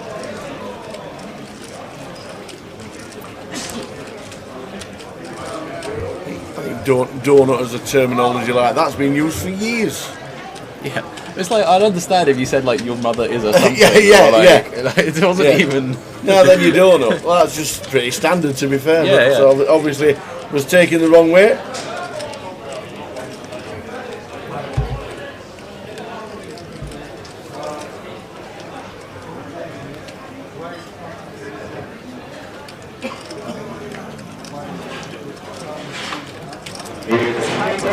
Some of the events coming up that Jack's going to be missing because he's heading away to sunnier climates. We'll come back to that after this hand, but there's plenty to play in the next few weeks.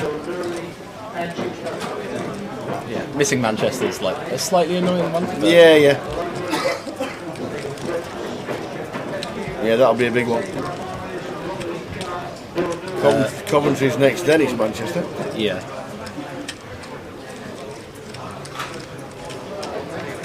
Where are you off to? Vegas, and then I'll be in Barcelona, I think, for a couple of weeks as well, and then I think Toronto and Vegas. Yeah, I'm honestly not even going to be at home for like 3 or 4 months now. Awesome. So.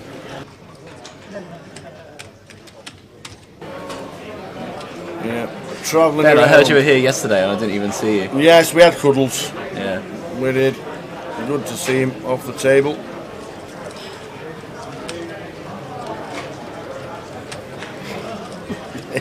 It's obviously rife in Portsmouth. Yeah, yeah. Are they just angry people? I think they mostly are, yeah.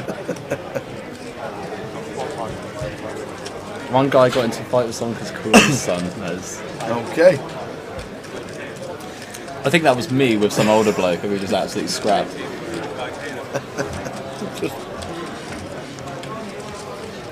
Yeah, clowns used a lot, to be fair.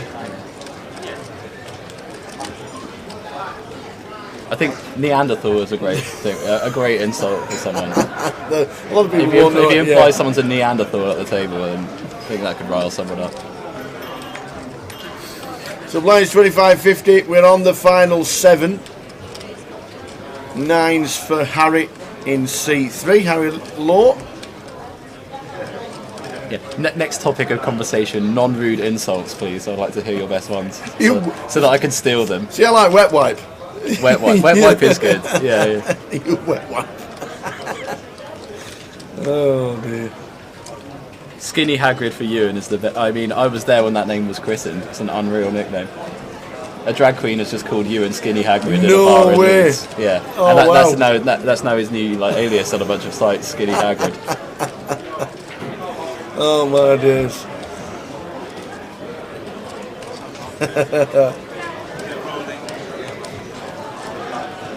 Ewan and Nicholas who won the package, 20k package last year. Bought into day 2 yesterday, and in 20 minutes had quadrupled his stack. Not bad.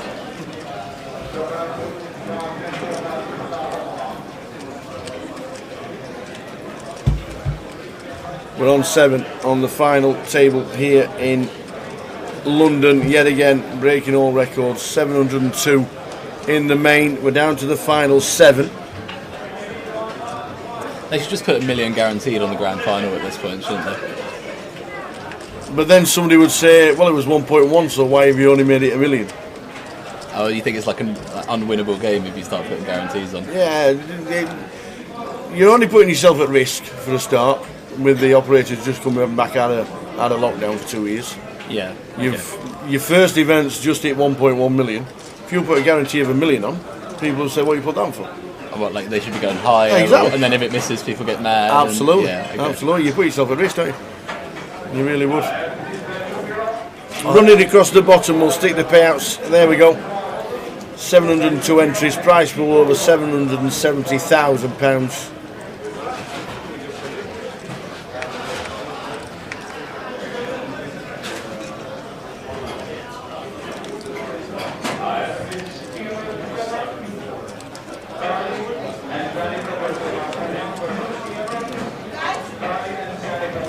Sevens for Colin. After an initial raise on the button, Tim 3 bets to 500,000 with Ace King, and Colin just gets out of the way. Pressure for Tim Chum.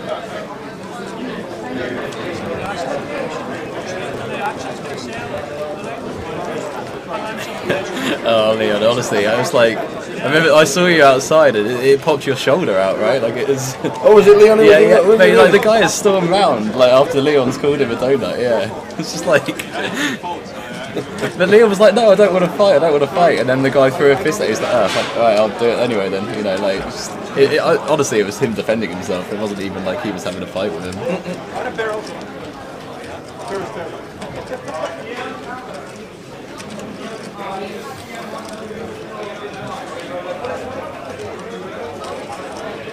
So the first two eliminated on the final, Lorenk Bocci and Al Farouk Obi. We're on 7. That man right there is cheerleader in seat 7. 60-year ban, eh? Jesus.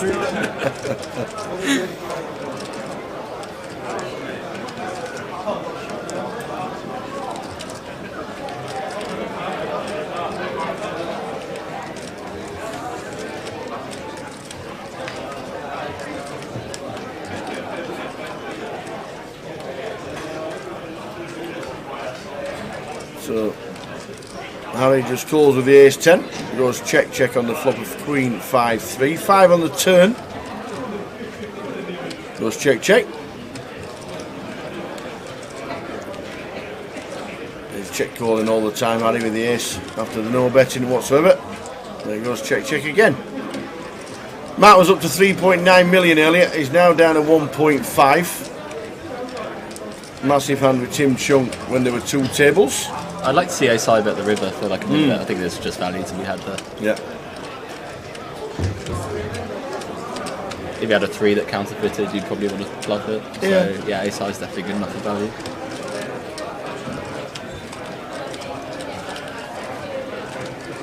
Ludo still in directly across. We'll have had a lot of bets on him this morning. There's one of the favourites to win it, Tim Chung as well. Matt was at 9s. Colin was 40s. If you're on him at 40s, you'd have had to see the Ace King against Ace Jack double for Georges.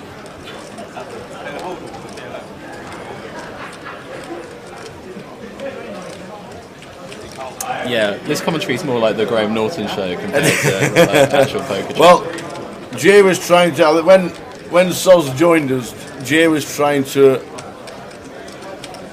he was trying to explain the odds of triple deck, of triple flop. Yeah, I'm not. And it was going on, and this is way beyond anybody's thinking. He loves it too much, doesn't he? He absolutely does.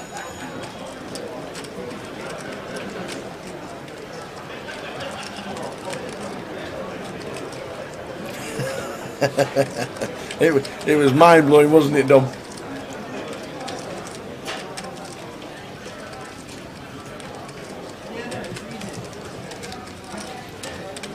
Didn't have a good day football wise over the weekend, Don Mahoney. Hull City lost yesterday, Man United lost on Friday. Up and down straight draw for Matt as he calls the initial raise from Ludo.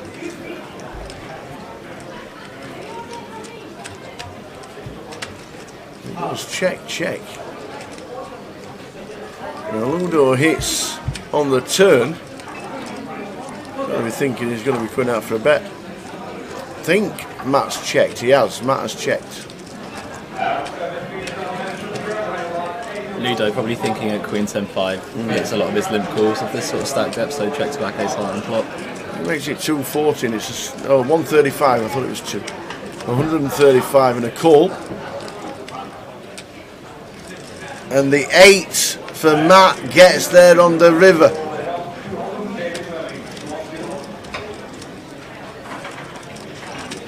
And he's going to come in at 325. I think Ludo tries to fold here.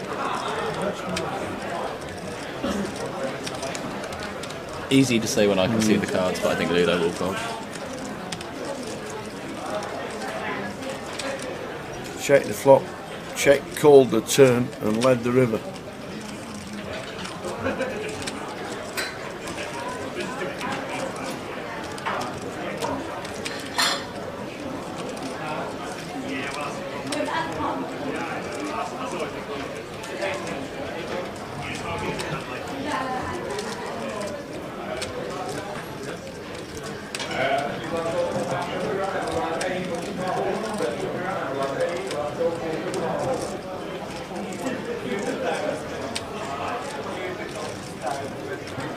Giving him a good look here.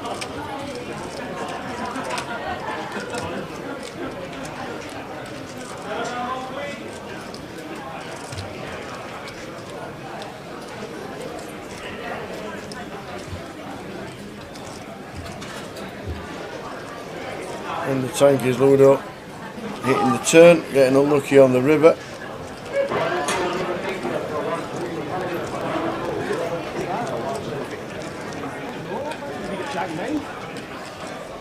Yeah, I would not be engaging with Ludo at this point. This seems like a bad idea to give him any sort of info. They're trying to egg him into calling. It's just said, have you got Jack 9? It's just said, yeah. Just said, you must have Jack 9. This is just way too... Oh, he has paid, yeah. And now, it's just said you must have Jack 9 and then calls. He put him on the hand. He put him on the hand. Ludo back down to 480.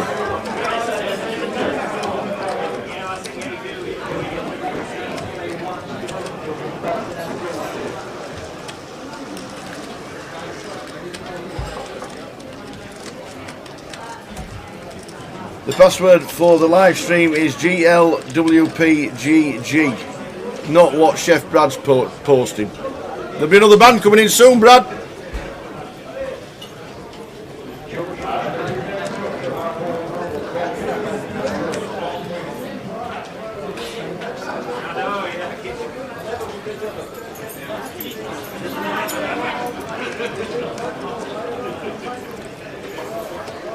Which reg is the best at live reads? God. I mean, I'm super biased, but David Doherty gets people with live reads very well a lot of the time. But obviously he's one of my very good friends, so I'm inclined to say I did manage to bing Luton. I mean, he managed to fold a set to Terry Jordan correctly. That's pretty good. That's strong.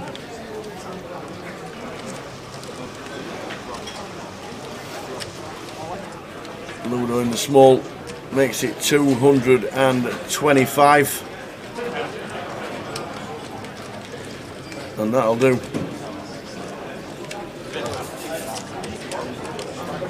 Ludo trying to get back.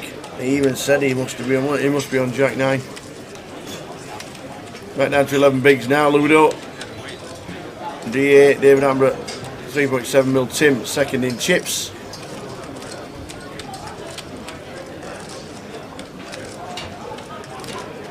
If you do want to play the live stream free roll, £250 live stream free roll, GLWPGG.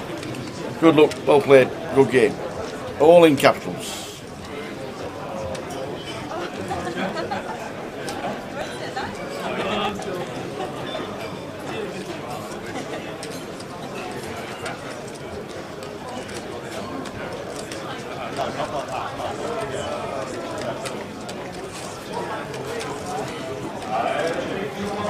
So 22 minutes to go until the end of this level, and there's a 15-minute break at the end of this level. I'm guessing we won't have finished by then. No, I imagine not. No. I am guessing we won't have finished by then. So there will be a 15-minute break at the end of this level.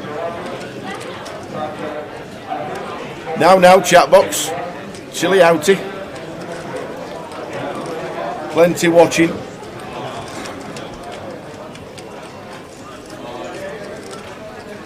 King 3-9.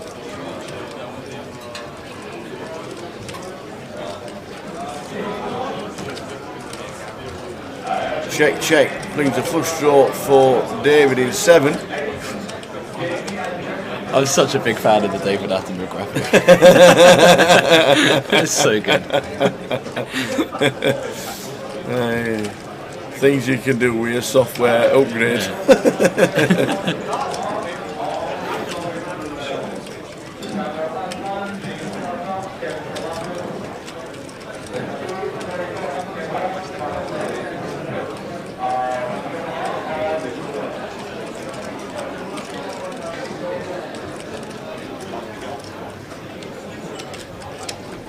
Yeah, unless your name's Bowie Effect, you don't get to talk about J strategy talk, okay? I'd like to put that out there right now. And he's had a fantastic 12 months, hasn't he?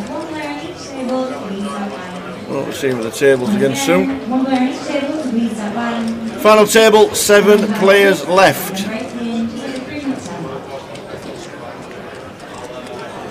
Yeah, you donuts. Yeah, I agree.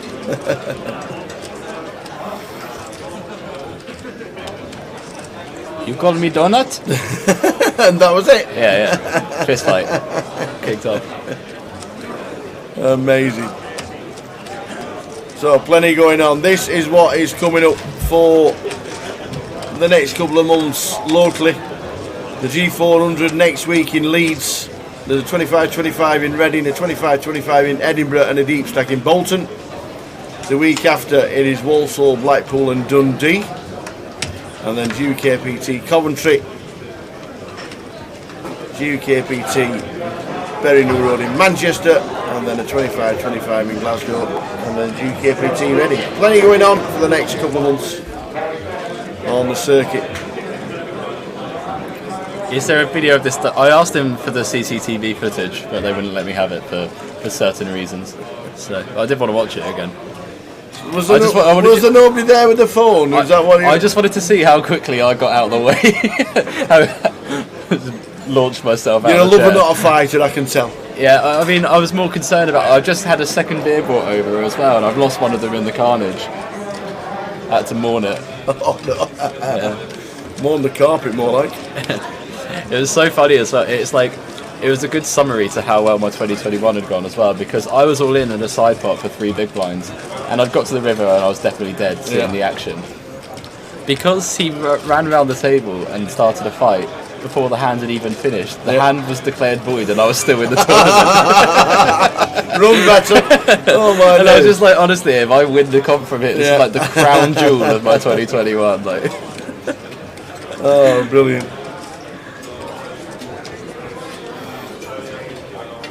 That's class.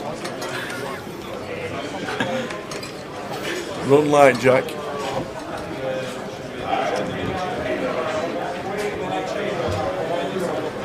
So 20 minutes to go until the end of this session, and then there is a 15-minute break on the final. 7 players left.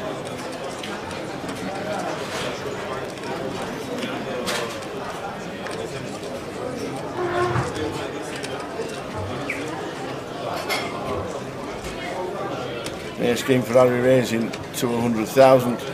Big blind is not going to be defending this, surely. Or is he? No. Come on, Tim, behave. Get it in the map. Yes. On to the next.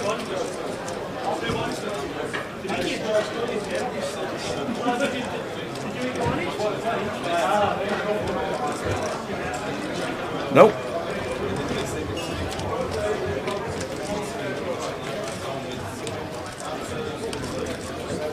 Tim Jones on a 3-bet instead to 375.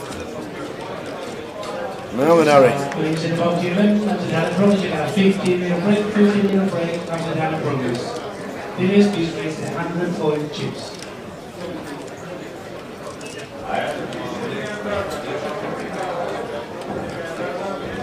Interesting.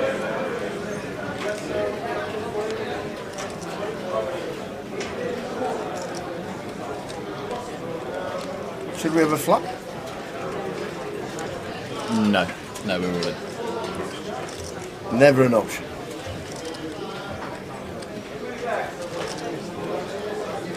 The lot's in and a snap fold. Yeah. Jack, what is your day one strategy? Do you tend to overfold and play low variance? Not really, no. Like, if I'm ready to play every single day one, then I'm not shying away from some of the thinner spots, because I'll be able to just put in like the 4th, 5th bullet if I really have to. So I'm not like playing crazy. I'm just like trying to play well, and I'm not shying away from spots. So.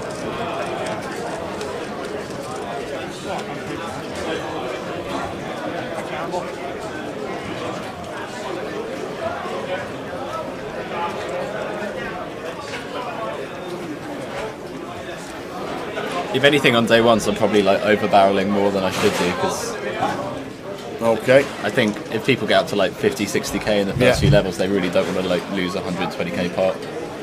So you can go after some people pretty hard. So Queen 8 for Georgius raises 200,000. Harry on the big blind with Queen 7. Yeah, max late regging is kind of broken. It's really, really good. You see how many day 2 entries there were? Yeah, I mean... 43. Yeah, you have to. It's just too good. 43. Especially with like 700 runners, right? And then I guess 3/4 of the field gone, or nearly 3/4 of the field gone. When you reg so close to the money, if you just find one double, you're probably in quite a lot. Like, you've got a decent chance of cashing.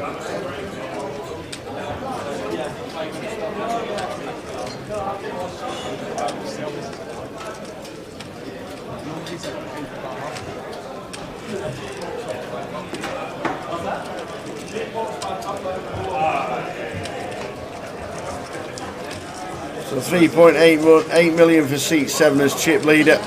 Ludo battling on 14 bigs.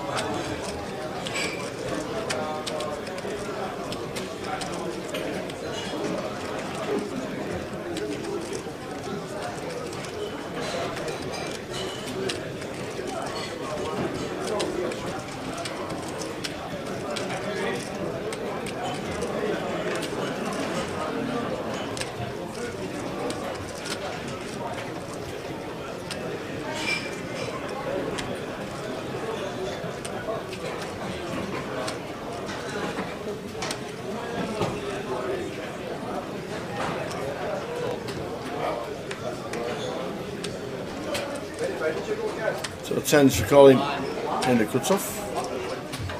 Raising 200,000. Tim Coles on the button.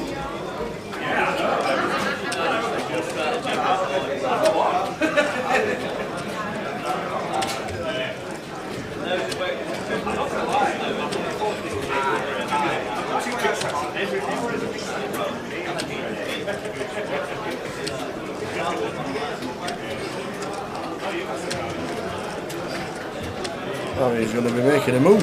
Yeah, well, it looks like about 450, is it? Yeah, you are correct. It's to 450. Back around to Colin. Tough decision with 10s. Yeah, as soon as you consider people to be bluffing hands that as wide as Queen 8 suited, you just have to go with it. But he won't be too thrilled about it, I don't think. Although I think in reality he should probably be quite happy.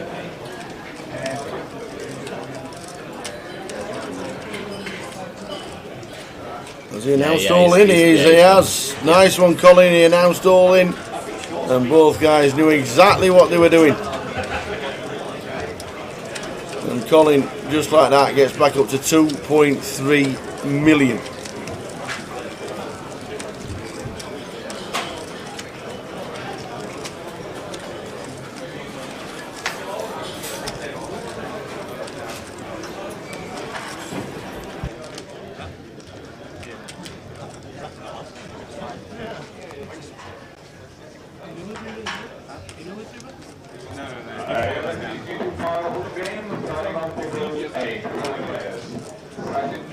That's a rugby game, isn't it? That's a rugby game. What's that jam into?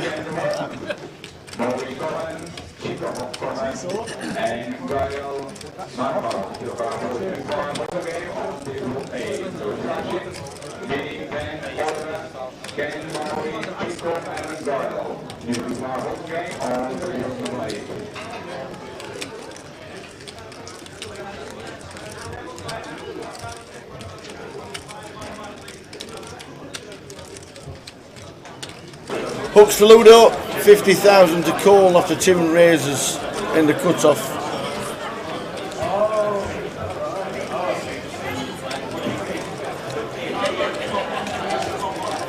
Did Matt just peel 7-5 off through there? No, folded. Oh, okay. Oh. He folded. This is the final table, Wayne. Yes, it is. The final 7. We've lost 2. Laurent Bocci and Al Farouk Obi. Hour and a half ago when we lost Al Farouk. Gripping final table. We're on the final 7.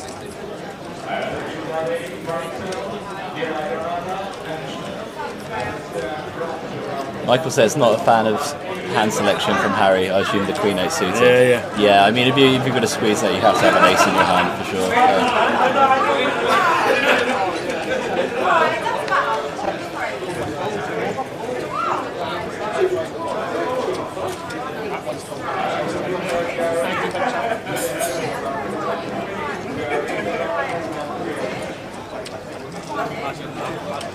Coffee delivers.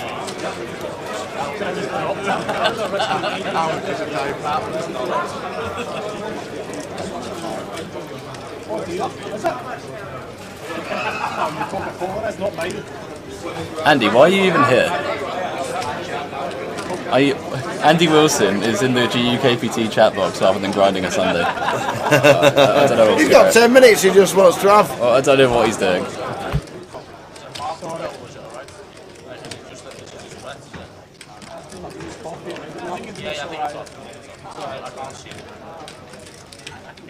I can see it. So just wipe it off, bro. Not now, later. Wipe it after the hand so you don't mess with your hands. Yeah, because if you keep cleaning that card, it may become different. 2-3-5 flop. I've seen that like a genie ball. Yeah, the last thing anyone needs whilst watching this stream is Andy telling you made a mistake because you bet a third instead of a quarter. No one needs that.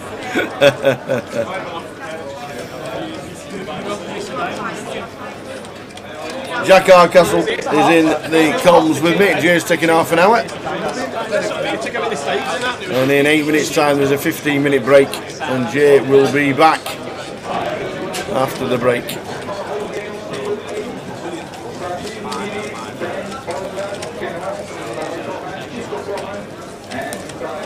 $3.7 mil, 73 bigs, short stack Ludo building his stack up to 880,000, 17 bigs.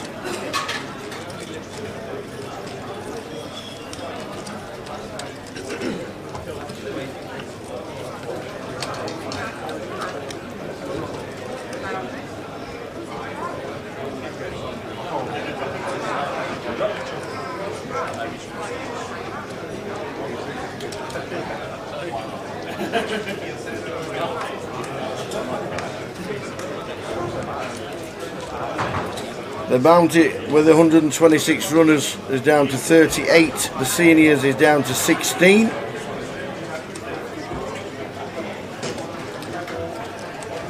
I reckon Jay and I should do the comms one day and you can get in the seniors. Like it.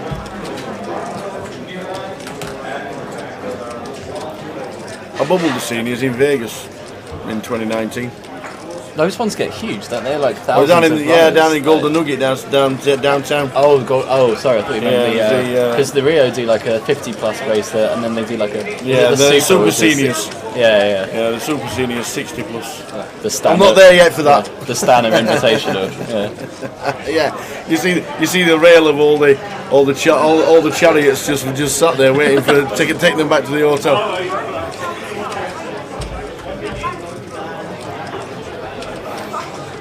Aye, the Golden Nugget had a seniors. We managed to bubble it.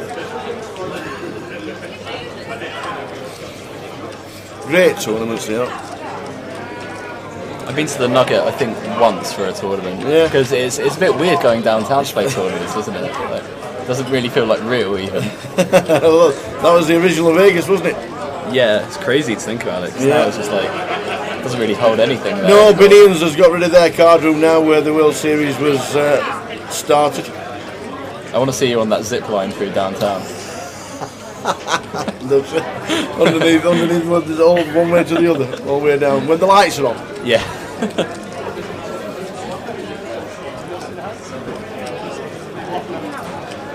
Ludo in the cut-off raising to 100,000. It's back round to Colin with ace queen and 2.1 mil.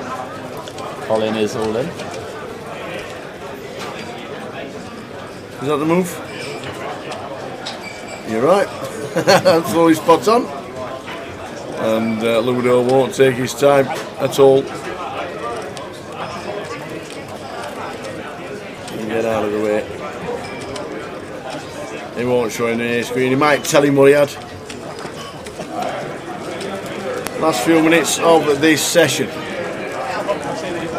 7 or 8 minutes to go until the end of the session. And then a 15-minute break.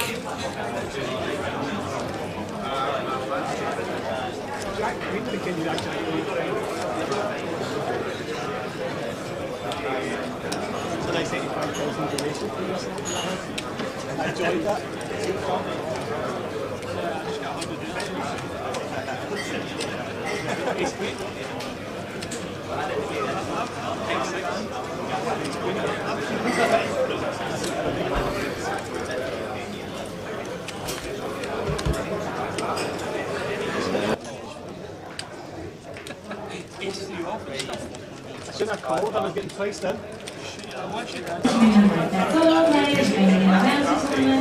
So less than 5 minutes to go until the end of this session, and then there is a 15-minute break.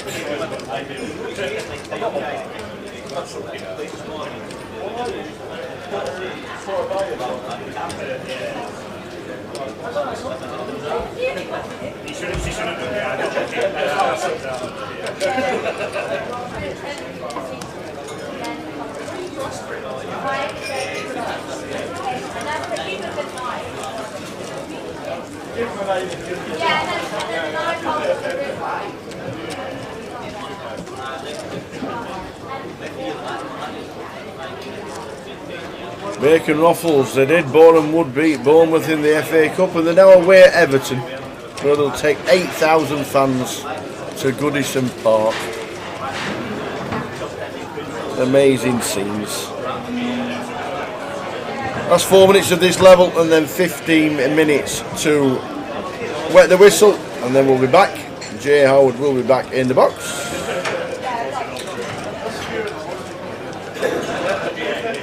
Might come in with Jack, you never know, might get kicked out again. Oh yeah, you'd hate that so much, wouldn't you? And just to wander around.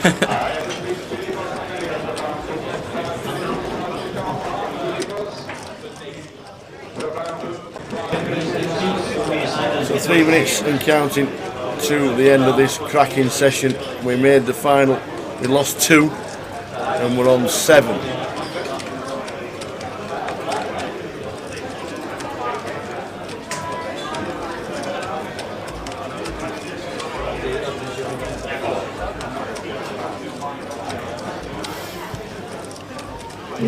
Please about your ranking and your level 500, 1500, 1500 active, 500, 1500, 1500 active.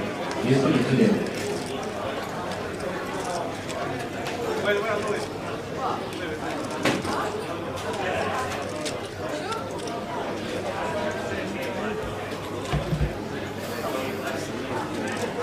Flopper Jack, King 5, all hearts. Tim checks the flop, Harry in the lead, and that should be the end of that. Are you getting tricky on that flop? No, we're out of there.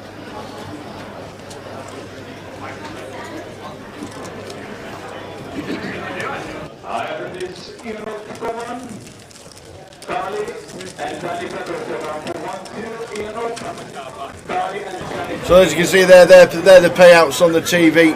Thanks for that. Look at them, 185,560. Biggest GUKPT.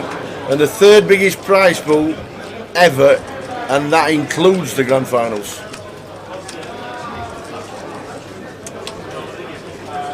I heard it was just crazy on day 1B. Like I bagged on 1A. 350 runners plus. Yeah, it's just insane. For day 1B. Live is booming. Absolutely. Poker certainly has. since we came out of lockdown. David's folding King 4 suited as chip leader, but to be fair, he is 93, so you do expect him to be a bit on the nittier side. I'm not doing much with Jack King 3.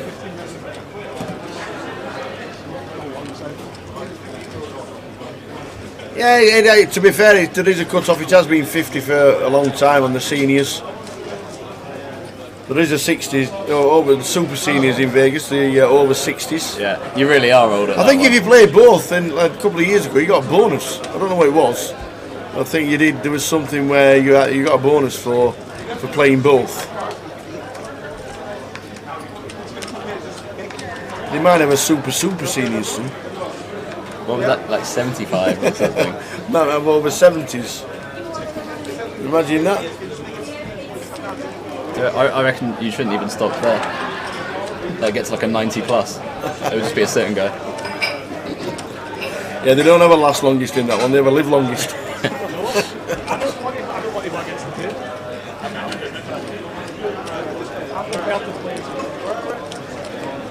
This could well be the final hand, as you see, the less than 10 seconds. So this is the final hand of the session. Thanks to Jack for coming in. No Jay took half an hour plus, 15-minute break. Full chip count on its way. Matt bets 230,000. Georgius with the up down straight draw and the best hand at the minute, calls.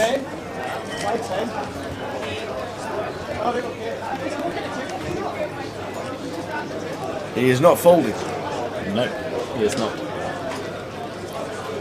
And this is the wrong time to be betting out, because this is going to mean Georgius is moving up to 2.4 mil.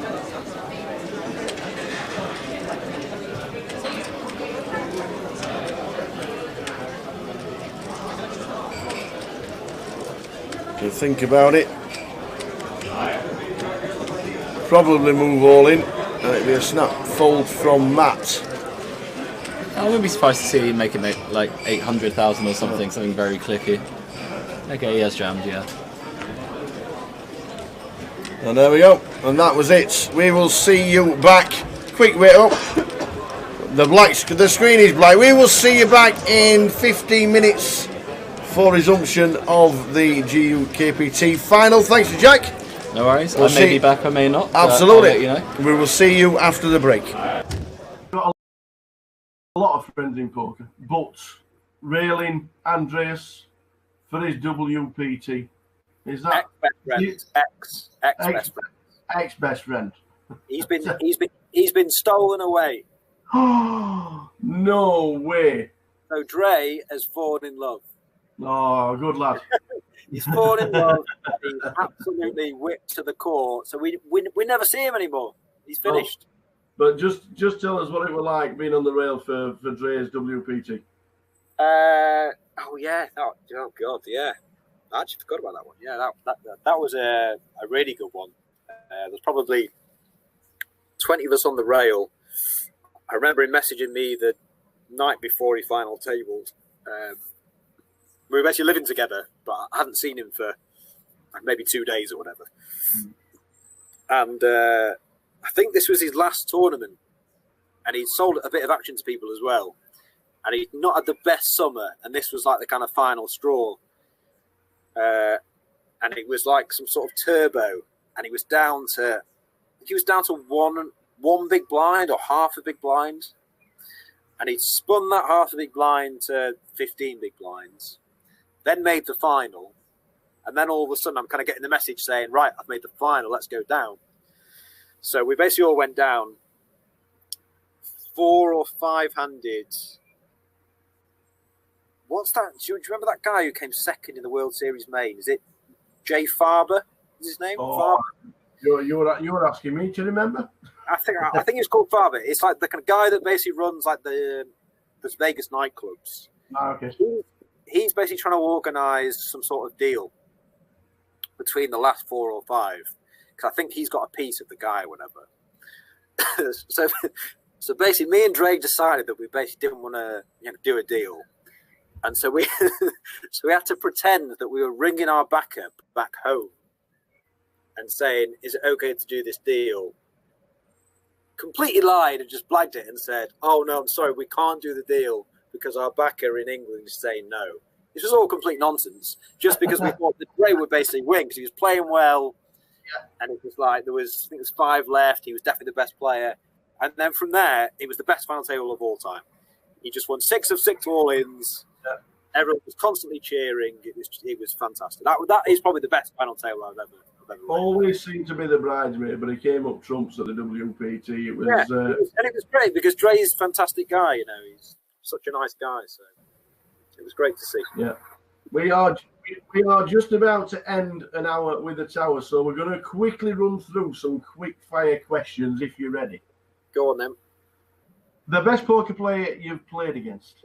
Midi, by far. Tom Middleton. He will put you under it like no man you've ever seen. You can go out for a beer, you can go out for dinner with Midi, and 2 minutes later you'll be on the poker table and it'll just be putting you bang under it. Tom Middleton. Who is your poker nemesis? Tom Middleton.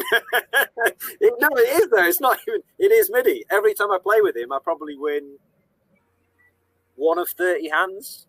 And if you play it live, you probably only play 6 or 7 a time. So, yeah, Midi.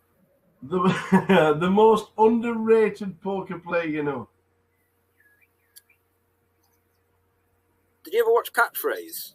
Yes. And there was a guy who got asked the questions at the end and he kept saying Turkey, Turkey, Turkey. This is me saying Midi, Midi, Midi. Midi is an unbelievably highly rated player, but I still think he's the most underrated player, genuinely. Because I don't know, when you kind of talk to people, they think he's good, but I genuinely don't think people realise how good he is. He's got absolutely no fear playing live. And let's move on to the next question because my cock is so far up his arse, and he's going to stop. If you could have one superpower, what would it be? To see these cards. No. Do you know what I'd do if I had a superpower? Of all the things you could do, I would attach a zip to Wilkersooth's mouth and I would close it forever. And let's leave it at that. Favourite food? God, favourite food? Where's that come from? Question. Huge fan of going out with everyone and eating together and stuff. I like all foods. I'm a huge fan of like a guacamole. I'd like to put guacamole in everything. And finally, would you do anything differently? At the time, a lot of things, but I'm not really one for dwelling on what you've done in the past. You can only move on, mate, can't you? So nah. Awesome. Steve Warburton, you've been an absolute superstar. And when I said at the beginning of this, I believed you. I genuinely believed you. One of my favourites. I 100% mean it because you are one of the nicest guys to sit down, to chat, to laugh, shoulder to cry on if you want it, and you've been there. Of course. Yeah. I love you, buddy. You're an absolute star. Steve Warburton, thank you very much. And thanks, everybody, for watching An Hour with the Tower. Ta-ta.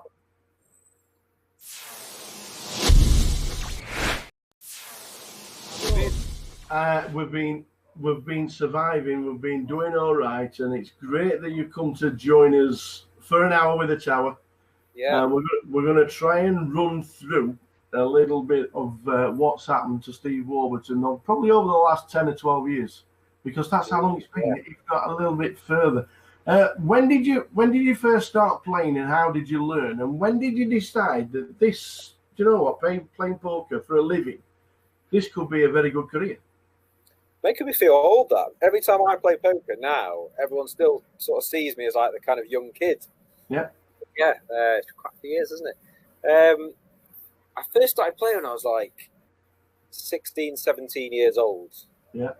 And I was a sort of typical kid. I had no idea what I kind of wanted to do for a living, except for the fact that I didn't want to work for anyone. So, you know, when you were growing up, you're always asked, what do you want to do? What do you want? I never had an answer. Except for, I don't know why, I just always said I never really wanted to work for someone. So when I started university, I kind of had this plan which was to not really go to university and just basically use the student loan and basically start playing poker from there. Yeah. Which didn't really go down too well. I remember my dad specifically wasn't very happy that I was quitting university, and I've got quite a few aunties that are all teachers. And so I kind of had this plan of just get this, kind of $3,000 student loan. Yeah. And then all of a sudden the rest of my life will just be sorted, which has kind of happened. So yeah, I basically went to university. I went to the first lecture that was on a Thursday morning at 9 a.m. And I remember turning up thinking, I'm just not going to come back. But I kind of had to tell it a few porkies the rest of the year, pretending I was going, I was committed. Yeah. All I was doing was just playing 1-2 cash games in the Manchester G in the age of about 18 years old. Yeah. And that's pretty much how I got started. I kind of played some £5 sitting goes with friends when I was younger. Mm-hmm. But yeah, it was just, and it was relentless back then. It was like 5 or 6 games every night, waiting lists. Yeah. Constant action, just everyone was coming through the door. What's this game? Do you know what I mean? No one could really play. Every pot was maybe 4 or 5 way. None of this kind of check calling, taking ages. It was so exciting when you first started playing it, especially for me anyway. And I just loved it. I was playing till 6 a.m. every night. Moved to Manchester. It was so exciting. It was this game that you didn't need to be that good at. You just kind of need to be better than your average Joe sort of thing. Mm. And it was fantastic. So the early days were all cash. All cash. What are you drinking, by the way, Tower? Water, believe it or not. Consummate professional. Jesus. I thought I could rely on you, mate. Come on. Right. Come on, son. Your first drink, just so you know, I've got some Pims. Yes, very nice, very posh. Saturday afternoon, and I've also got a nice Peroni as well. Just so you know. Anyway, carry on. Sorry. Multi-drinking as well, mate. So you've played cash, but then you go on to your first ever Hendon mob. Can you remember what it was? Oh, first ever Hendon mob. Well, basically, I'll tell you it was a win.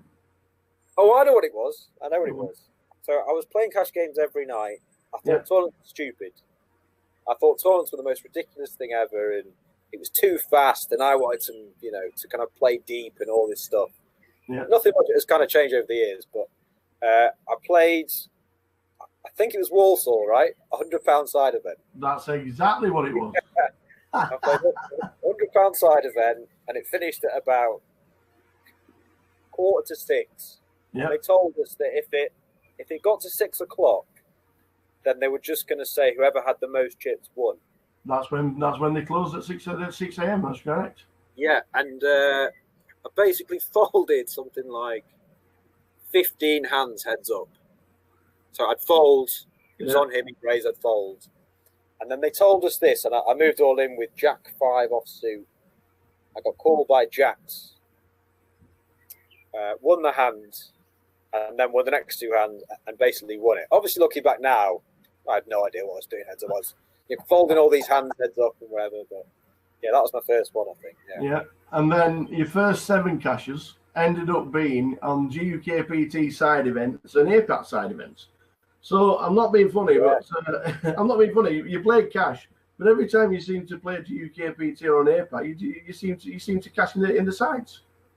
Yeah, I think that was more to do with the cash games weren't as kind of good as they were. I was fairly lazy about I was studying back then, and now people study just an insane amount of things, and so you kind of go with the flow of, okay, what's next on is GUKPT Bolton or Walsall or London, and so you're almost kind of forced into it.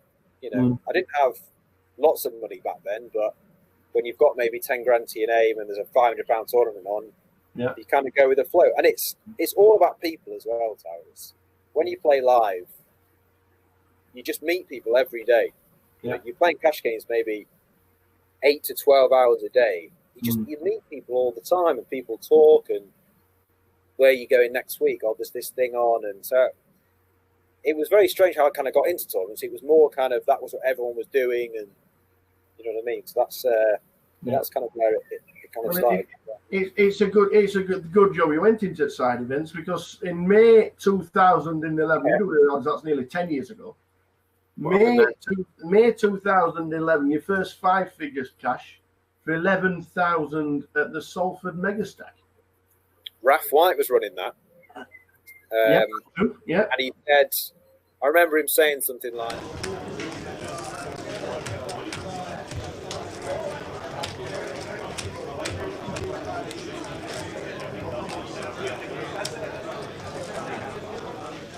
which do you have, sorry?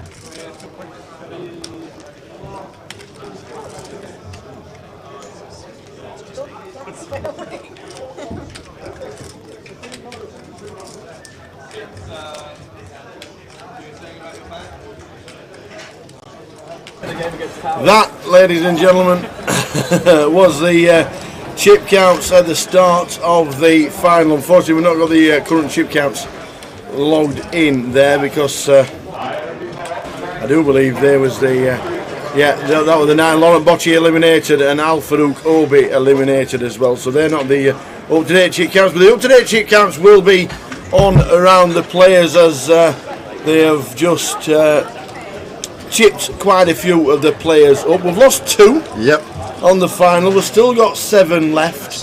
Good luck in the free roll. Jay's going to move over this side.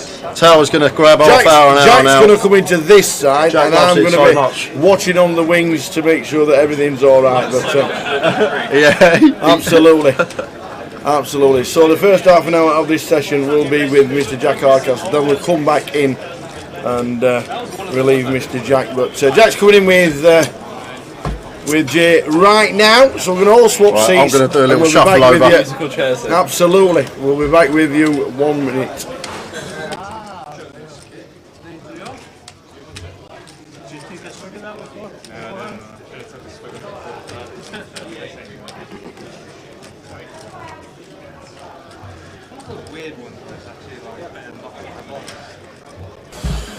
How you doing, Jack? All right? Very well, mate. How are you? Good, mate. Good. I was session with Tower, hour or so. Yeah, it was good. Yeah, I come in and I ruined the strategy talk for everyone. Tower and I had a natter. Oh, was it? What was you two nattering on about? Loads of things. So first of all, it was so obviously there's David Attenborough on this. Yes. So I was asking for what would JH be, and there were some good suggestions. I'm JH as well. Yeah, because someone suggested Joe Hindry, so that'd be another poker player of our name as well. So I could be Jay Harwood or Joe Hindry. Jules Holland, I think, was my favourite. The first hand, Harry on the button here with kings. Oh wow, Matt could shove here, Tower. Tower, Jack. Tower, I'm so used to saying Tower. I'll be Tower for you if you want. I don't mind.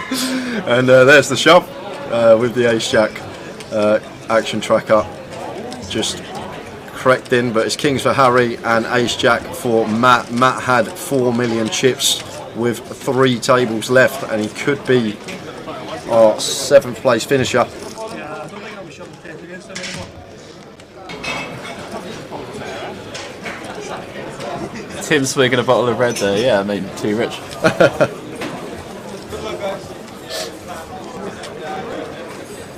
Matt at risk. And it gets there on the flop, but got to fade a diamond now or a king. And it's dead on the turn. So first hand back after the session, we lose one. And it's Matt Bonham, £14,750. And that's going to leave us with 6 players. Bust out first hand back.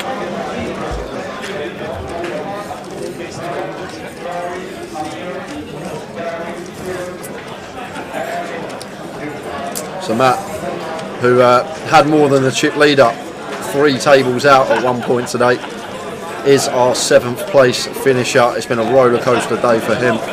Yeah, he had about 160 big blinds. Something like that, yeah. Well, he had over a quarter of the chips in play with 20 players left. That's pretty hard to do. Yeah, that is hard to do, yeah. So Ludo is shortest, and everyone else is fairly even by the looks of it.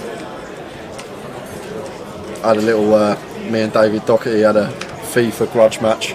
Yeah, which isn't settled. Yeah, no, it's not. It was 1-1, and then the laptop died, so we need to finish the game. Ace Queen for Tim, raised to 120. In the hijack, 6-handed now. Oh, that photo of Ludo's scary, isn't it? Yeah.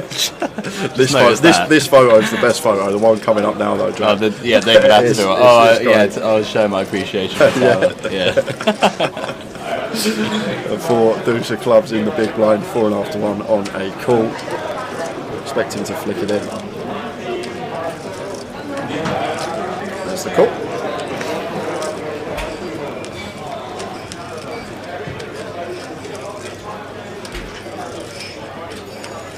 Both players catching a piece hit on the ace-8 4 rainbow board. Just expect to see Tim continue. I wouldn't mind a check raise at all here with the 4 deuce. Yeah, I don't mind. I wouldn't mind it either. I expect it's probably going to be a check call, I'd imagine.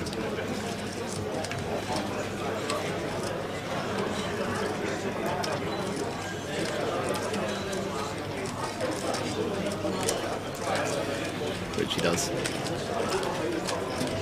It's quite nice to fold out just like 2 overs to the 4. You got backdoor, flush draw, backdoor, straight draw. 6 of diamonds on the turn. It's Tim still best here with the ace queen. Decides to check behind. Needing some of these top pair check backs, so Tim choosing this hand. Now it's where we should see the value bet from Tim with the ace queen. What size you opting for here, Jack? The way this hand's played. I mean, I'd barrel ace queen on the turn, and if I were to check an ace, it'd be one with a diamond in, like blocking some backdoor flush draw stuff. I think ace queen just beats too much value to check. As played, I guess like between half and 2/3. Yeah, he goes about 2/3 and then folding 10.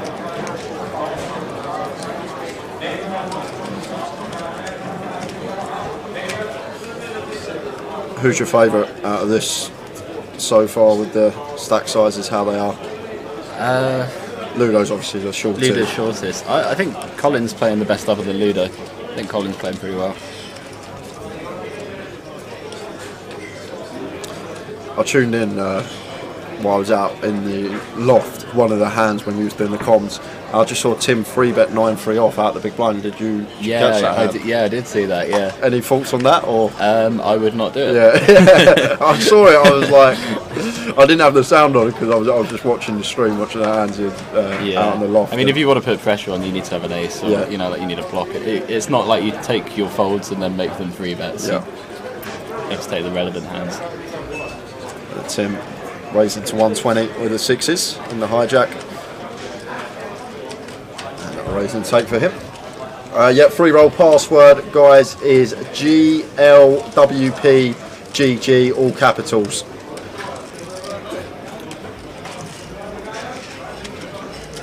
Good luck, well played, good game.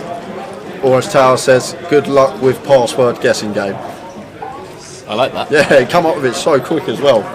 Sharper than he looks. Honestly, I announced the password and within a second he somehow managed to come up with that.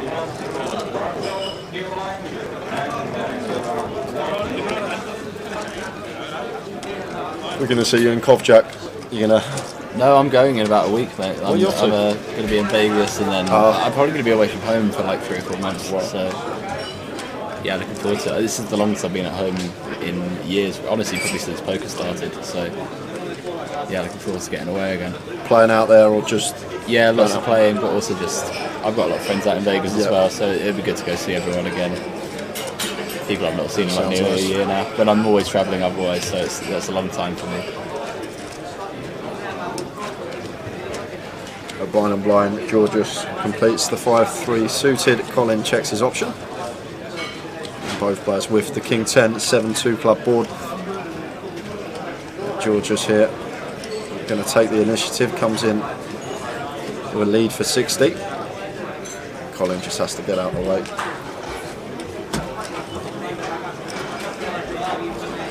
Still plenty of chips in play this one. Could be a long night. You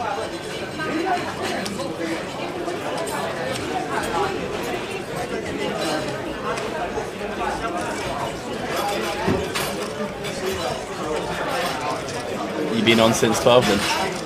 Yeah, it's going to be a long day for us. Been here since Wednesday as well. Well, yeah. Like because we have the cash game stream, so it's 5 days for us. We usually used to 4. It's been a very, very long graft, but we're nearly there. Might even have a beer after. I said no drinking. Maybe. No, well, I said to myself, I'm not drinking this year, like while I'm working. So, only time would be after I finish.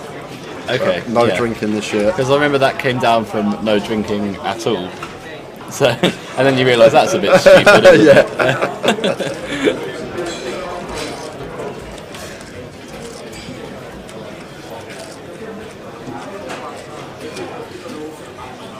I can't hack it. I'm getting old now, Jack. It's like a knock-on effect. Because I have a drink like after I finish on like the Thursday night, and then it's just a knock-on effect the rest of the weekend. Just lagging. I felt so much better this week. Just choosing to stay on the water when we finish. Yeah, last day though. Yeah, I know exactly.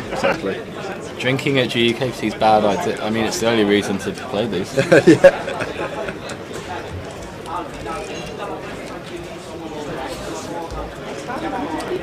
If you've not had 10 Guinnesses with Ben Teague at the bar, have you really been to a GUKPT? Yeah, exactly. That is true.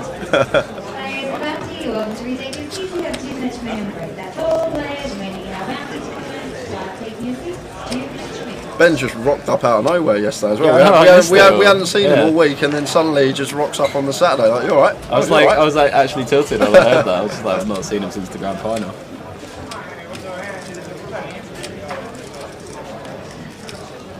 Mandara on the rail there. I expect Raving Tim.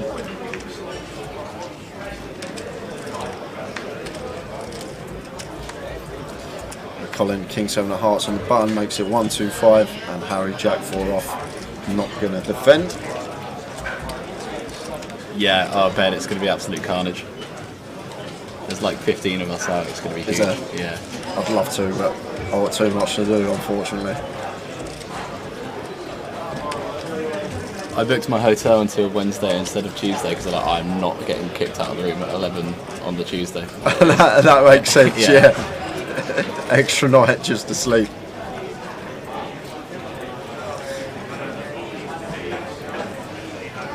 Who's out tomorrow? What, poker lot? A few poker friends, a few of the dealers, a couple of other guys that I know. Katie and Carl, obviously. Katie and Carl are going,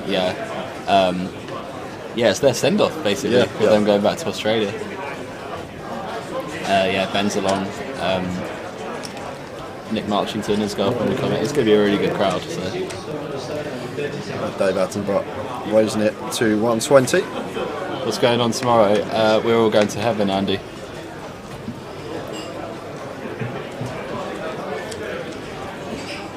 Free roll late reg is now closed, Paul. Late reg closed at 9 o'clock.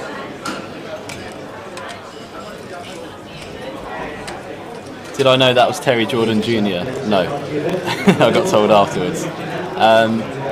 It was a small 3-bet. Obviously there's it's direct bubble, there's a lot of ICM pressure, but I'm basically getting the right price to even peel versus aces. Like, I'm only against kings there, which I'm toast versus, it doesn't feel great, especially with it being the direct bubble, but it's really hard to fold suited hands in position to 2.5x.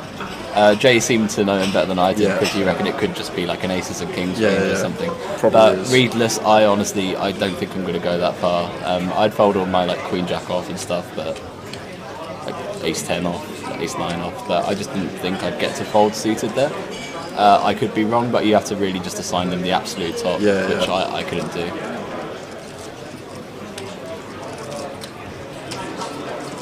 Ludo turning 2-pet. Now chooses to lead after David Attenborough didn't choose to continue the Jack 8 flop. So better 60k from Ludo. Gonna have a hard time continuing here. David. Ace high can be good, but the thing is it's gonna struggle to stand the heat of a double barrel, and Ludo more than capable. We can see with his particular hand he's not going to double barrel, but is capable of.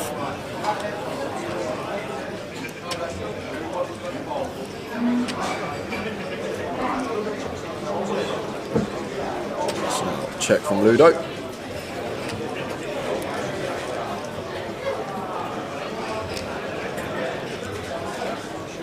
Wow, and David Attenborough just snap moves all in. That sounds. David Attenborough just goes for it. Gets Ludo off the best hand. Go on, David. Yeah, love it.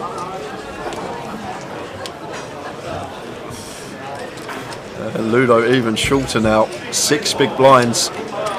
And look at the rest of the stacks, fairly similar other than Mr. Attenborough. It was funny, Jack. Tal might have told you the story, but first time he was on the live stream at the grand final, he was GDPR then as well. Someone in our chat box came up with David Attenborough, and he ended up watching the stream back, and he come in the comms box next day and he was like, David Attenborough! And he was like, I watched it, and he was like, why are they calling me David Attenborough?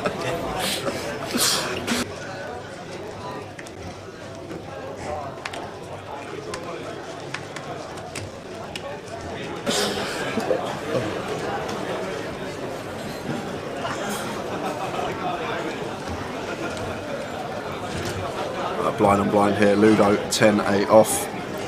6 bigs here, Jack. Yep. What's the play just in? Goes. Yep.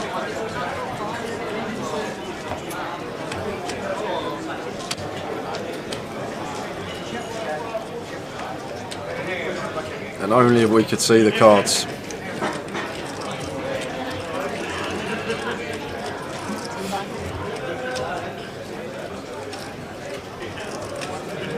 Beach Fraser with possibly the worst comment I've seen the entire stream. Been trolling all stream. Been trolling Tim as well.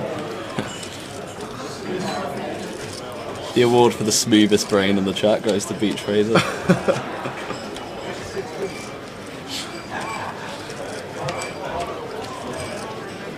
10-9 off here, facing this blind on blind. Calling Jack 10. What we doing 10-9 Jack is it's just... I mean, Ludo's going to be playing pretty close to Chip EV because he's just so far shorter than everyone, so I'd assume that 10-9 off is the bottom call for 6.5. And there's the call. And Ludo going to be at risk here. David Attenborough sees the good news that he's got Ludo in a dominated spot, and this is the player that you want out the field. Don't want Ludo getting chips, that's for sure.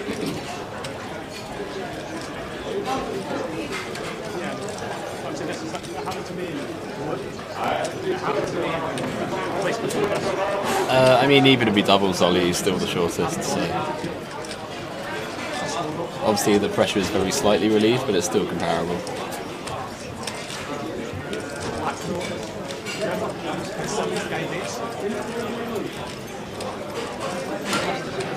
Well, Ludo finds the 3 outer on the flop, and now just fading 9s to get the much needed double. 4 of spades on the turn.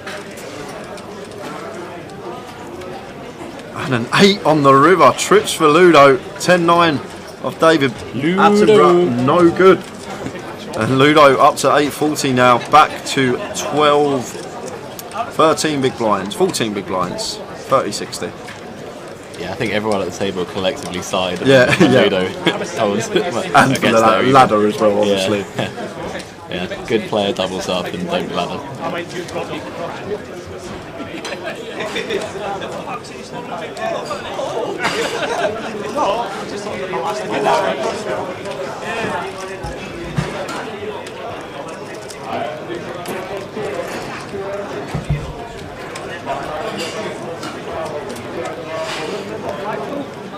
And the guy sat there, they gave me a speech, you know, and he went, I don't think I can fold.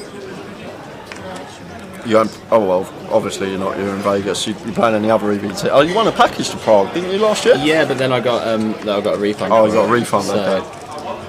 Because I thought twofold. One, I might want to do something else, and then also I can just win another package. It allows me to play more of them. So I really wanted to. Well, Ludo here, 14 bigs now. Pocket kings on the button, very next hand, and Tim opening the 6s to 120.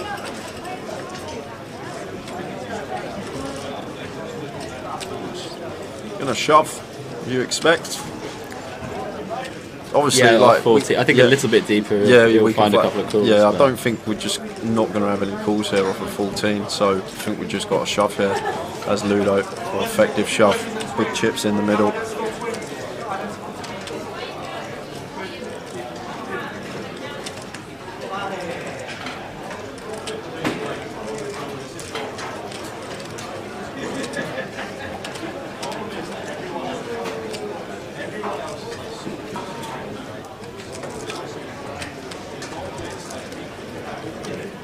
Tim's got the hand that's actually a decision, because I think he'd probably call 7s.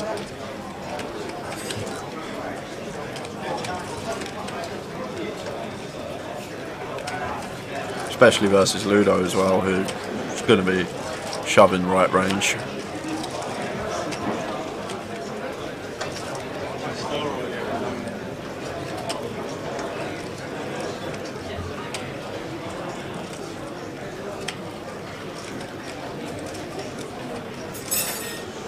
Difficult spot here for Tim. That does let the 6s go. Good fold from him. Was in a terrible spot. Yeah, I expect he's just 1 pip off there.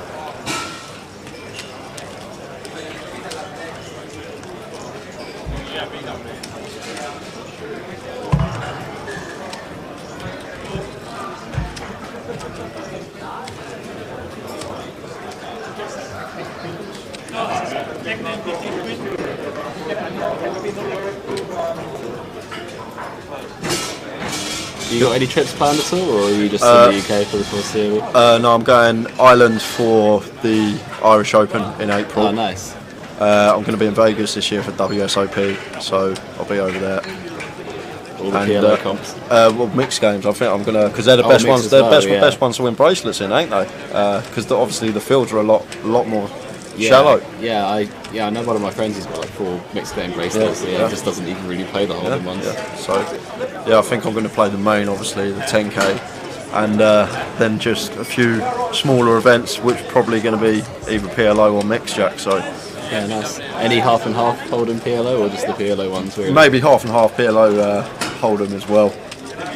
The schedule's not even out yet. That's the thing, is it? No, but I've seen the dates were kind of leaked for it. Like, they didn't have any schedules put up, but they did release the dates on the World Series site. Yeah, and I might do an EPT stop this year as well. So probably Barcelona if I'm going to do any. But the only problem with that, the time Barcelona's usually on Goliath we've got this year, which is the back end of August. Yeah, I think I know which one I'll be doing out of the two. Yes. Would you like to play the Goliath for 8 bullets? No, I'll sit on a beach, thanks. Goliath's not targeted for players like yourself, though, Jack. It's more for the amateurs. It's they're like Florian Dieter won it one year. Yeah, I know. Yeah, true. He actually, do you know, he had the chip lead day 1, day 2, and eventually won it as well. He just was never in danger. No, never won it. Literally had the chip lead day 1, chip lead day 2, and won it on day 3. That's unreal. That's for that field, like.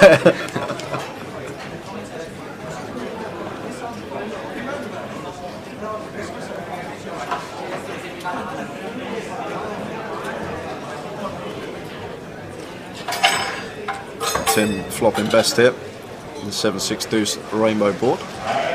Checks it over to Georges, who continues. Raising here some of the time, Jack. Bit of raise seems good. I think it's probably good to leave some of both. You've always got to be a bit careful with the ICM and such. Yeah.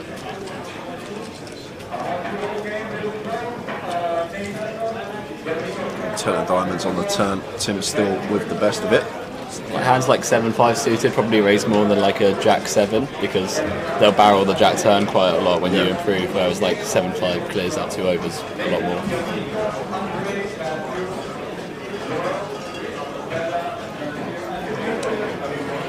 Georges getting there on the river.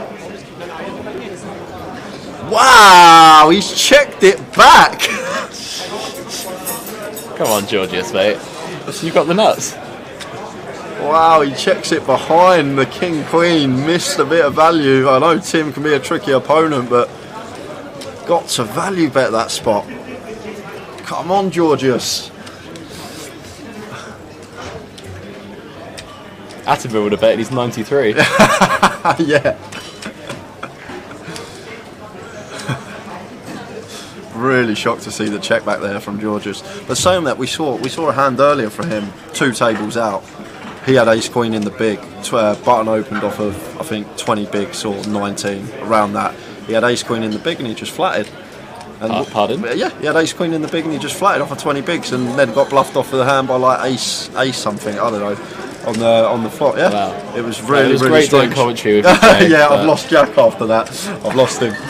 But apparently he plays cash for a living. People are telling us in the chat. So he doesn't play tournaments, Georgios, and apparently he's a cash game grinder. But we're not aware. Yeah, I don't think I've seen Georges play on the stream before.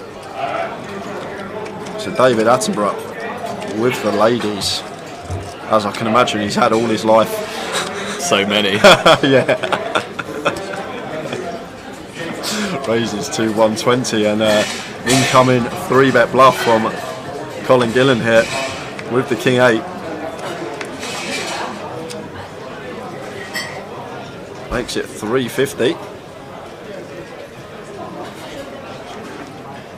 And timing is off here for Colin. Run into the top end of David's range.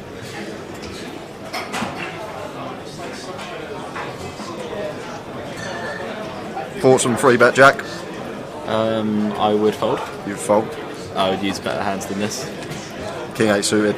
Yeah, you need to at least be suited or have like sort of double blocking properties. Yeah, King Queen, stuff like that, yeah. I imagine King Queen would go into flat, and then with sort of ICM stuff you might get a bit of like King Jack off, King 10 off. I don't think King Queen off in these positions would do much 3-bet folding, but...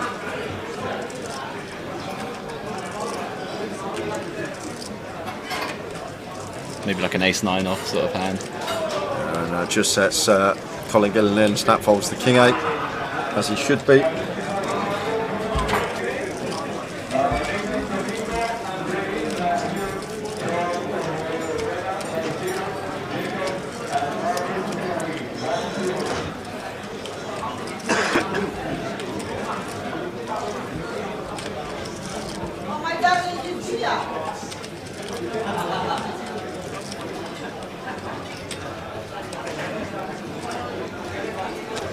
Paul Divers, are there any amateurs left, or are these guys all pro? Well, Colin Gillen plays for a living, as well as Ludo. Harry apparently is a higher stakes Macau reg, someone was telling me, so I'm guessing he plays for a living. And then someone told us Georges was a cash game grinder, and I'm not too sure about David Attenborough. Tim Chung, obviously we all know, is a UK reg. Been on the scene for a long time now, but I'm not too sure about Mr. Attenborough.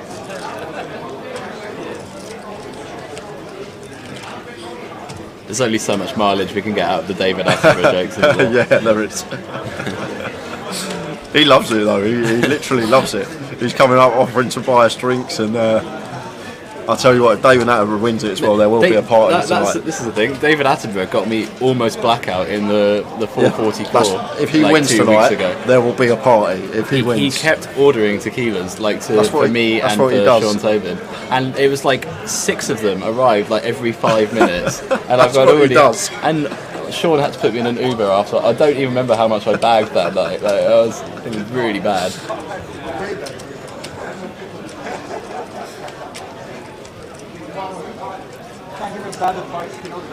Yeah, if he wins, I need to get out of here before.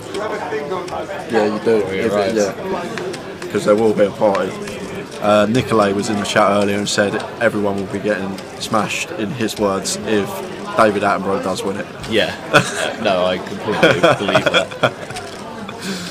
The Georges raises to a 120 here with a Queen Jack under the gun, and David Attenborough, nice one to defend in the big, 10-9 off, 4.5 to 1 in the call. I don't think it has the corn shizzle.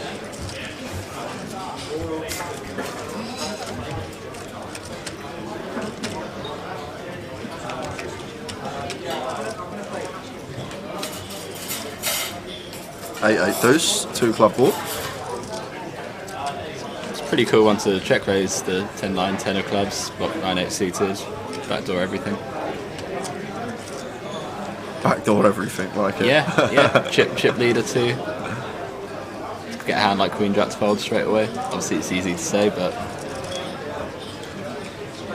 I think we're supposed to check raise pretty heavy here.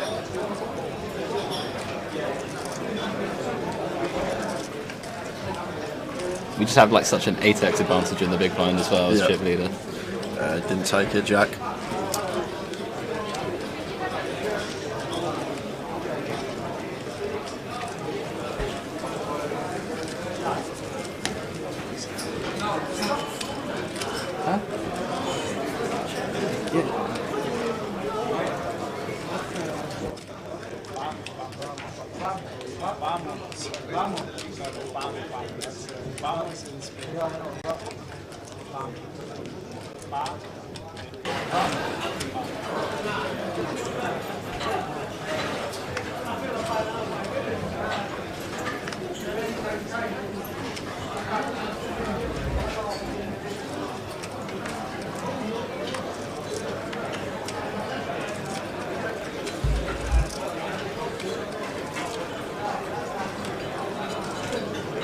So when this is done at 6 AM, what are you planning to do?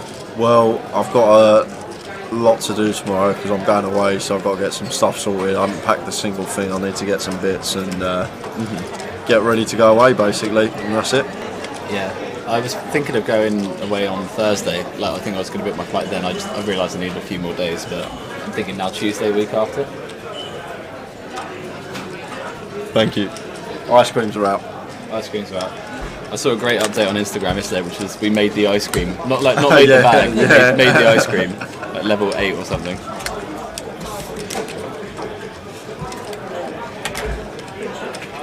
Ice cream and a beer in Jay Harbour's company. I really am just living the dream. I could say the same thing, Jack, to be fair. The blind on blind, David complete in the ace-9. And Georges raises it up with a 4-3 suited with position. David not going anywhere and flops great, pot top and bottom.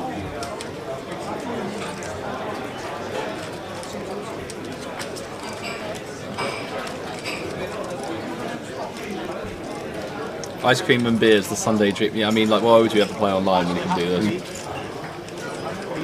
Never play a Sunday, as Pad says. So glad to see just the call here from David with the ace-9. And Georges here, just sitting here with 4 height. Barreled the flop, not choosing to barrel the tap. And king of clubs on the river.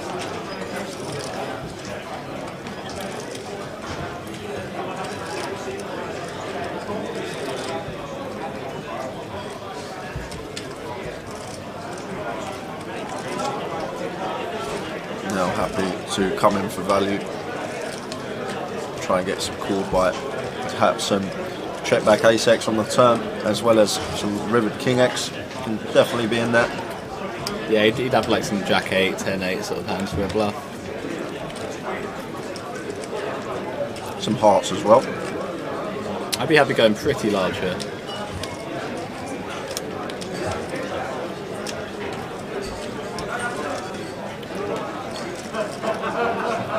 F400 just south of 2/3, around 60%.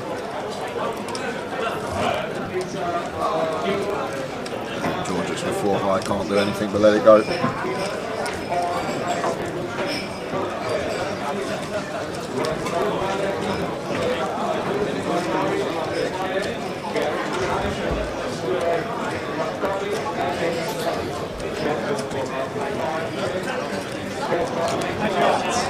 Always remind me of theatre, these ice creams, Jack. Theatre? We went to go watch a show like 2 days ago. Oh, did you? What did you go and watch? It was, well, I went out with Nick, Chris Maguire and Brad Harwood, so we went out to watch Wicked. Wicked, oh, it's a good one, Wicked. I've seen that a few times. It's the first time I've watched it, yeah. Like, I've been out for a couple of them before, and it's like, I think it probably wasn't geared to me as such, like as very sort of family friendly. It was still good, but like there are other ones that I want to go watch. I want to go watch Book of Mormon. I've heard it's like really funny. So I think that's the next one. I haven't seen Book of Mormon. Everyone who I've spoke to who see it said like, yeah, you just got to go watch it. It's really good. So. JH2794 will stay until there's a winner.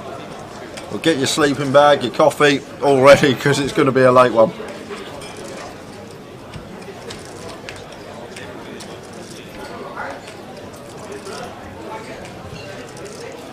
As Big Blind Ante is now more the normal live, I don't think there's just no point to doing it online. The computer does it for you. Yeah, it's all it does, Karen. It's just to speed up the game. That's all it is for live. No changing up chips, no reminding the player they got to put their ante in.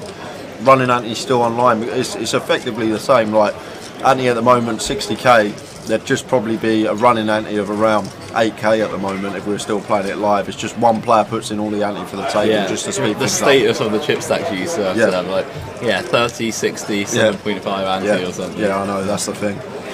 And then you get the colour up quicker as well, so less chip denominations in play. I had ice cream in my mouth. But yeah, it's just to speed up the game. You get more hands dealt to you with the big blind ante than you would a running ante.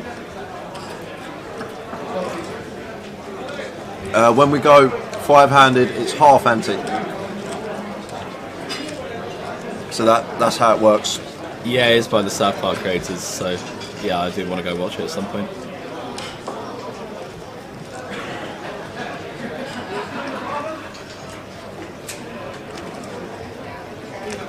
Wow, look at this from Colin. 9-3 off.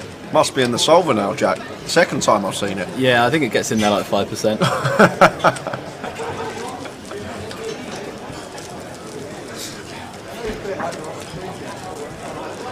I get the idea though, against a button opening range.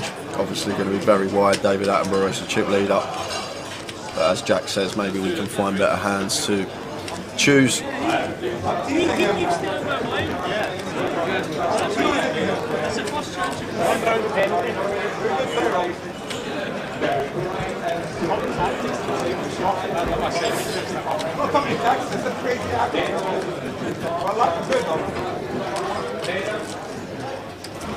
It's good we're always seeing Ludo on these tours as well now. He seems to support every leg. I think he likes the idea that you like, the drinking, like the always on the beers and having a laugh. And by that logic, Feraldo should be playing all of them. But well, we saw he was here. Down for this one, that is true. That is true. Didn't even play the Edinburgh one, I don't think. I think Ludo just likes getting out like an excited dog, really.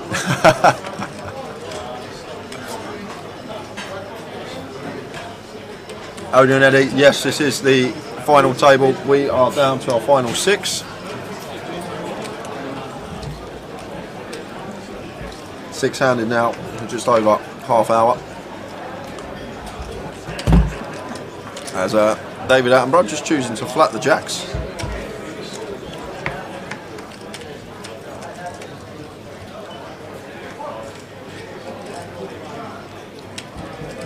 Gets a nice flop as well. 10-6-6. Over pair to the board.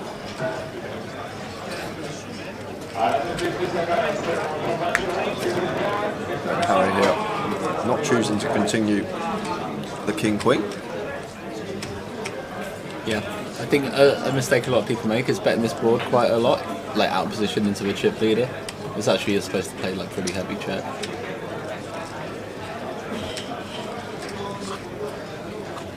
Why is that, Jack? You don't mind me asking, like the logic behind it. If you start c-betting too many hands into the chip leader, you just get floated and they can just start doing all sorts of things to you. Okay. Especially if you've got like a hand such as this, king, queen off, no heart. What turns are you really hoping to barrel? Like you need to have stuff that picks up XT quite a lot. Offsuit jack, and also, you just like as a default, you just check to someone who covers you on an FT at a high percentage. Makes sense. Makes sense. But he's going to check call. Yeah, I'm fairly sure that's just a flop fold.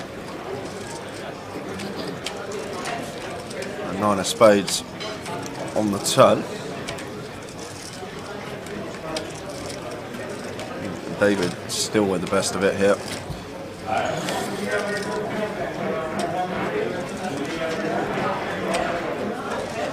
Second street value incoming. I'm just not ever going to see Harry continue now with the king queen. Just going to have to get out of the way here.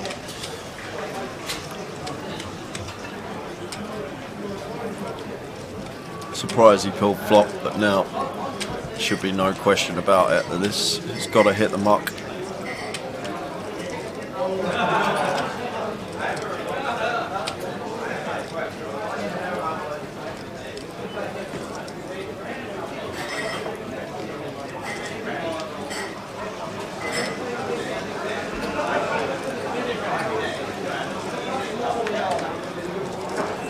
And there's the fold.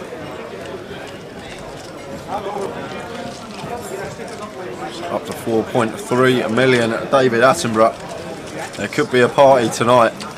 I'll tell you that. God. There I'm could scared be. Forget the shots, everyone's going to get their own bottle of tequila. Yeah, God. It won't be a shot each, it will be a bottle each. Sleeping bags to the Vic, please.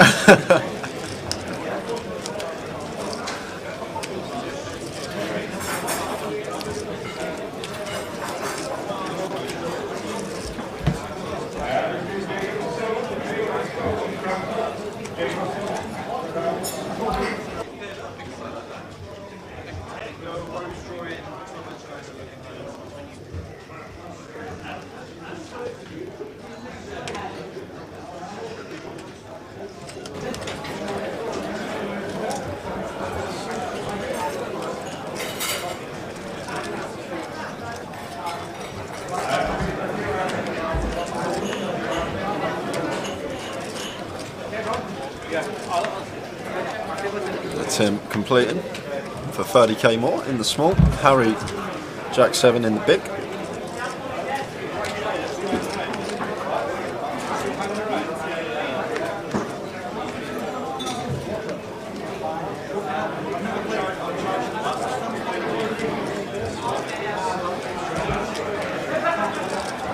Tim flopping a gut shot and overcard. Harry with middle pair. Tim leading for third. And Harry not going to be going anywhere here with this particular holding.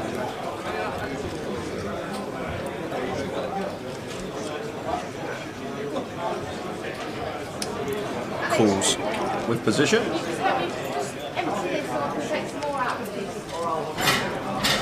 Ace of clubs on the turn, changes nothing. Harry still with the best of it here, and Tim now choosing to check it over.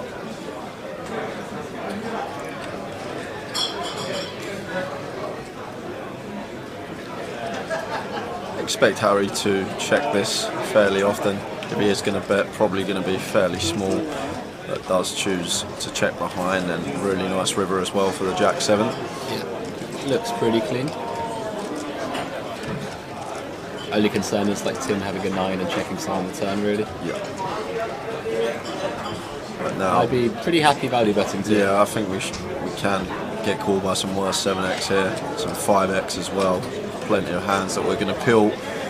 Like, I'm almost certain most 9x goes in for a river bet as well. Yeah, so. yeah. If Tim's got a 9, we can make that assumption that he's going to start leading rivers. So we're going to feel fairly confident our 7's the best hand. We can credibly rep bluffs.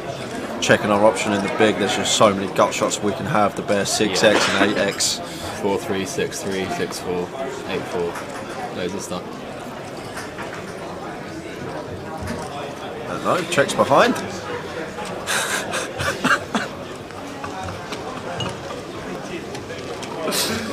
Oh no, we got this too black. Late. I missed his face. I missed your face. This is not like the feature tape. You don't get the eye roll reactions on the stream. No. Like we did with, I can't remember the lady's name. Was it Lorraine that got you last year? Corinne. Corinne. Yeah. Ruined his soul. Ugh. Not choosing to value bet. Checked it behind.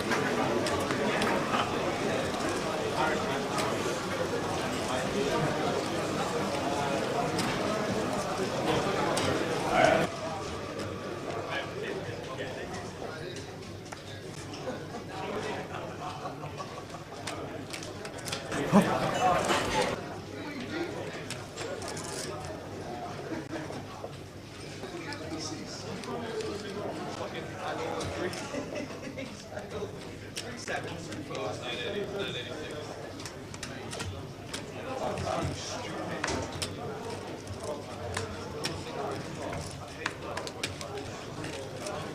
much you play?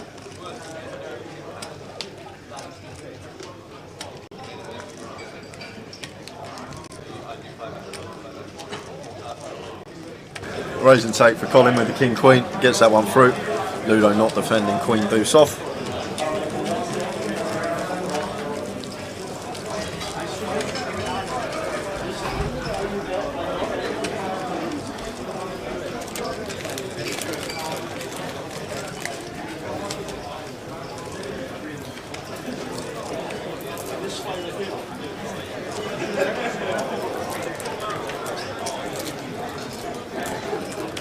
Jack's just had to go for a quick wander. He's left the booth momentarily.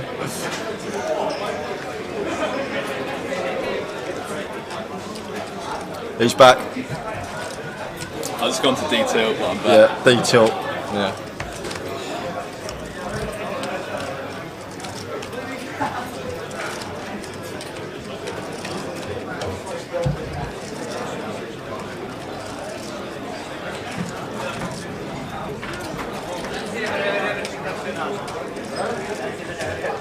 Has he gone to the bar to get another pint? That's a good idea, actually. I think I will. Maybe if I have another pint, I'll say what I said to Drake privately on stream.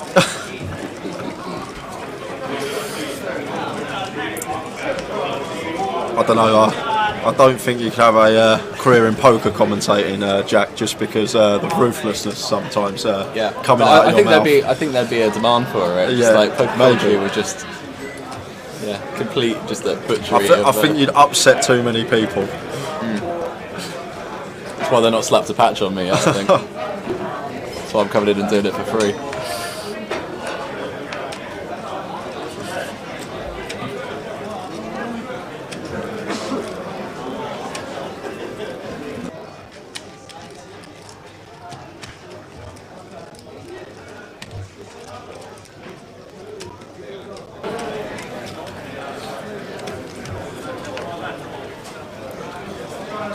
So blind on blind, David Attenborough 3 deuce off, chooses to complete. We ever just walk in George's here with a 3 deuce, or happy to with because we got them covered. Well, it's like the question is whether it's close to 100% or actual 100% when you get downtown to like 3 deuce. But I don't know. I'd still give this one up. But if it's 90%, it can't be awful to complete this either. But I would still give up the bottom.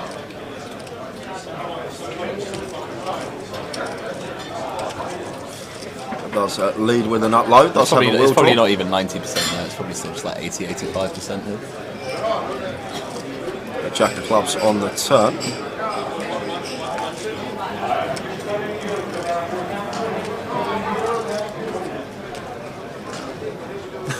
Can we get Jack and a +1 on an alternate stream comms, please? I think David Doherty's on it right now. I think he's there.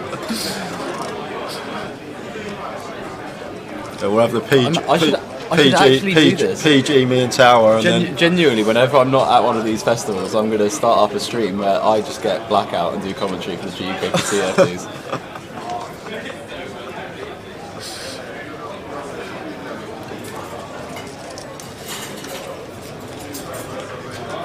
Wow, David Attenborough double barreling the 3 deuce and just gets Georges to fold, applying the pressure as the chip leader. Cruising along.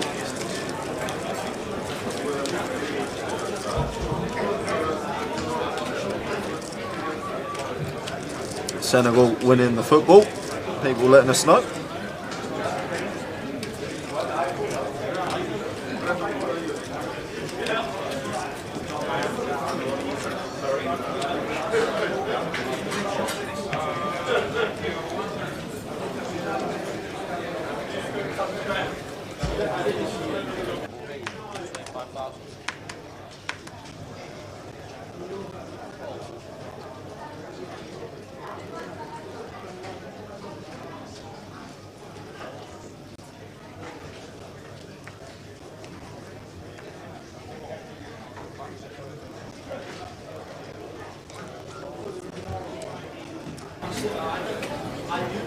Ace King for Tim under the gun, raises to 1-2-5. Raise and take, Colin not defending.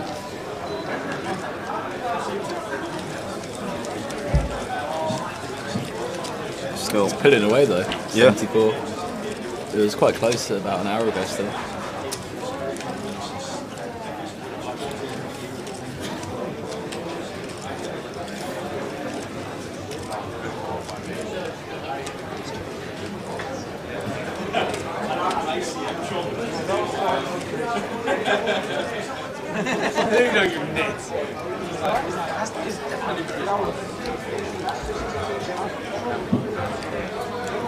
A5 of hearts, so Harry under the gun.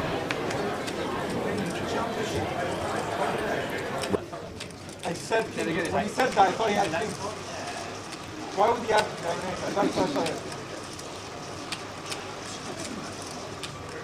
I didn't have one to go.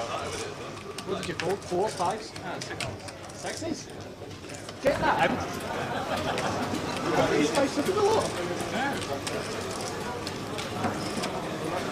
Colin with ace 3 in the small blind. Blind on blind versus Tim. Completes for 30k more. So blind's going to be going up in 10 minutes time. So 50 minutes since we lost Matt in 7th place. Busted first hand back after the break.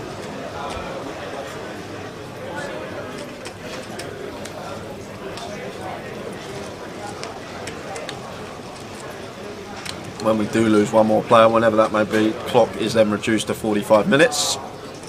As we're 5-handed and players will be seeing more hands per hour.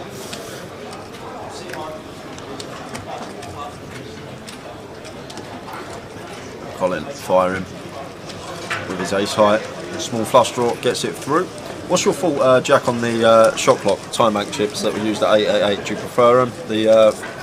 I think they're pretty good for certain events. Like, I think they should be pretty mandatory in any of the higher stakes tournaments. Yeah. Like all the 2Ks that run here, I think they should be. I don't like them so much for main events because I think that's a lot of people taking a shot. Like, they get a little bit flustered with the time banks and such. Yeah. Also, it's quite hard to, like, with the smaller fields.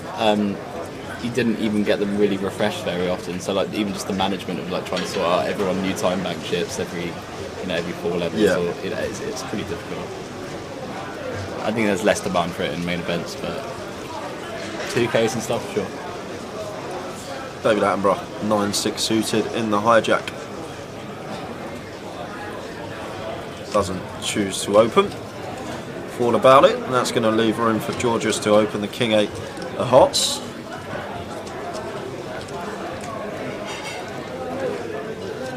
Raises to 120. Action on Harry in the big blind with the King 9 of spades. Is Harry not going to be going anywhere here?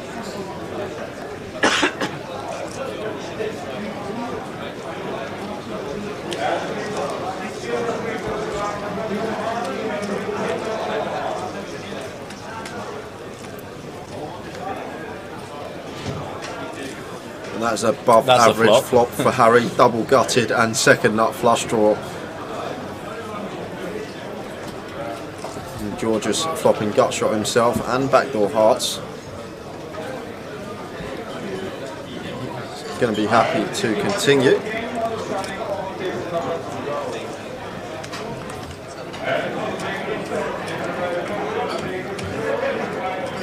So opts for the third, 110 into 330. Now Harry, both options available to him, call or raise.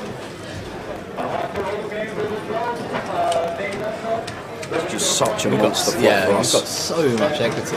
Then ICM's like a bit difficult with Ludo there as well, but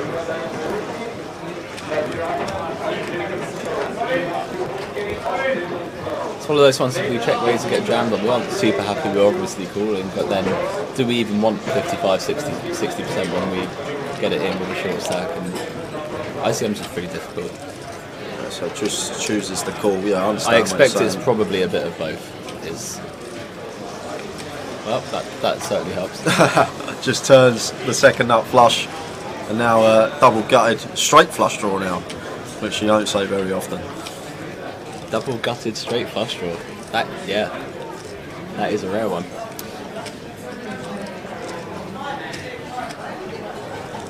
Now choosing to lead. I like this. I mean, I'm not sure what size I would go, but I feel like this is where Adamo bets like one big blind or something. Like, this is the kind of stuff he does. I like the decision to lead though, because it's just a card which Georgius is gonna check back like, fairly high. Board pair, we have more sevens, and then we have more flushes too. Like, obviously, it's a bit different versus like cut off and later positions, but I definitely can see a small bet being in there. And just a snap fold from Georgius, no time taken from him.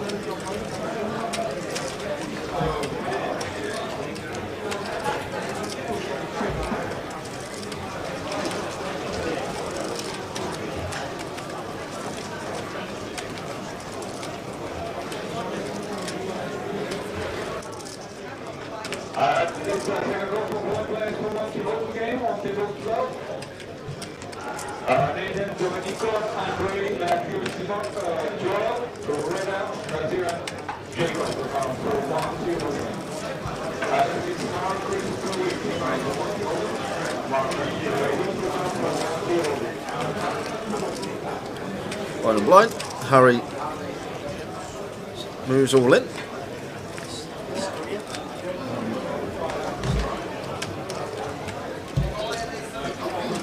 And gets it through.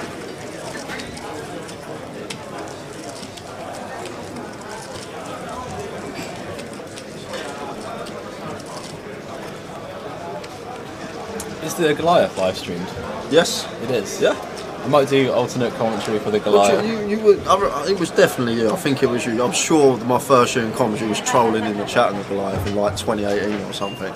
I'm pretty sure it was you. I'm pretty sure. When I was already 22, I think I was already past that. Someone was trolling. I'm pretty sure it was you. One of the like UK regs. Actually, it might not have been you. It might have been Leo. I think that's too late for me. It might have been Leo. I think my trolling days were already over. There was someone proper trolling about the table or something like that. I thought it was you. I always thought it was you. Maybe someone in a 6,000 runner, £150 comp isn't playing Oxford. Yeah. What a shock.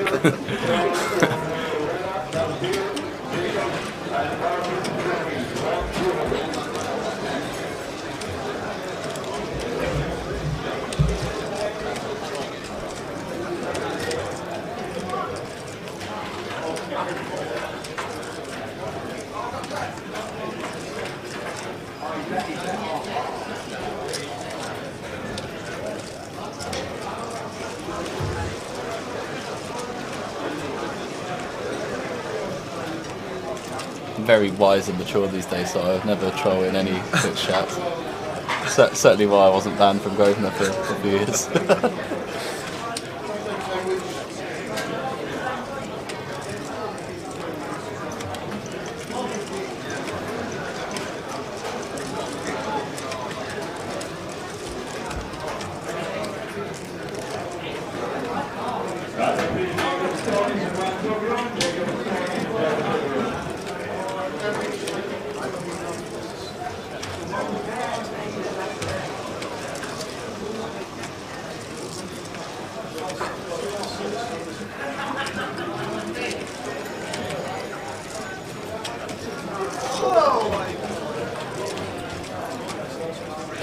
Four diamonds on the river, giving Ludo 2 pair.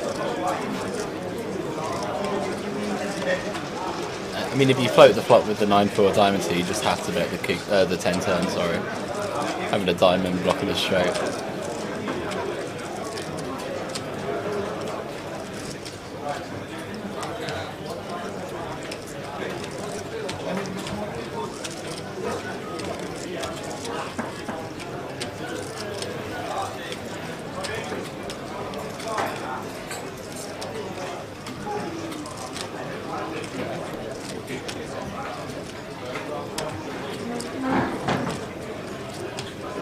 Ludo betting 120 here. And David Attenborough has caught a pair on the river. And for the same reasons I'd a barrel turn, this hand could just be a really nice bluff jam on the river. But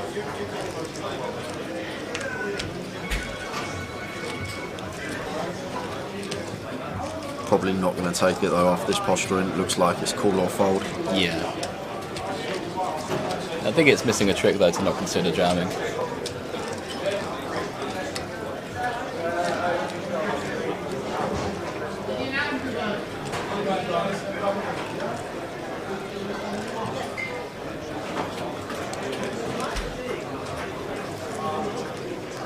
Sorry.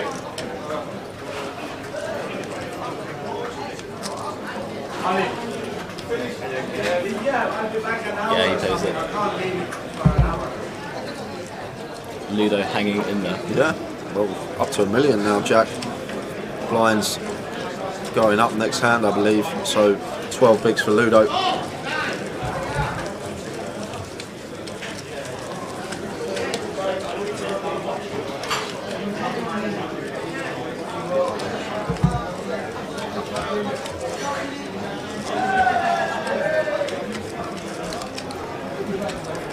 Yeah, that's definitely not bottled water Tim Chung's drinking, I can tell you that. Yeah. The bottled water here is in I'm fine, thank you.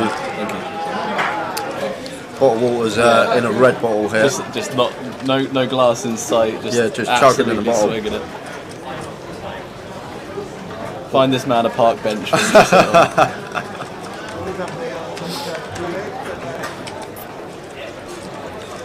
Harry in the cut-off, out the way. Ludo holding his own with the short stack. 8 deuce on the button though. It's going to have to be a fold for us. David Attenborough, Jack 7 in the small blind, and we're completing at the least.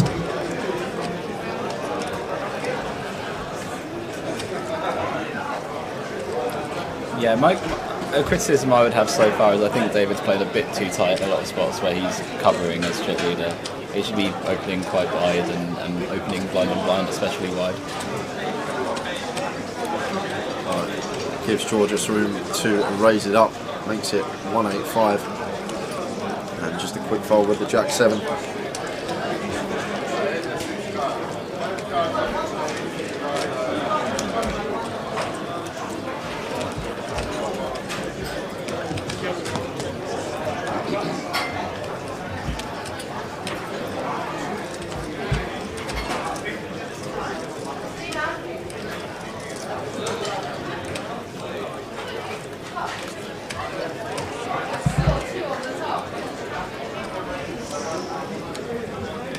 Okay, he's back again. Tower's been saying every time she's dealing the features, last time we're going to see her, but she just keeps reappearing on this FT.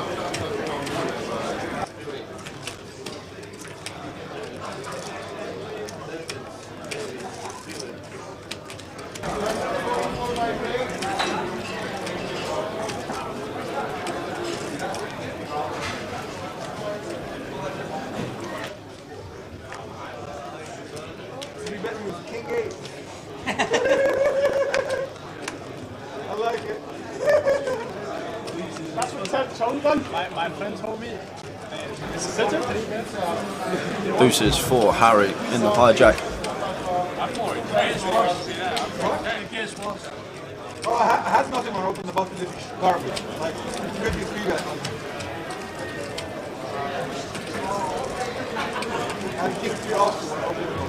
Ludo in the cut-off with 12 big blinds here. Jack 9 suited.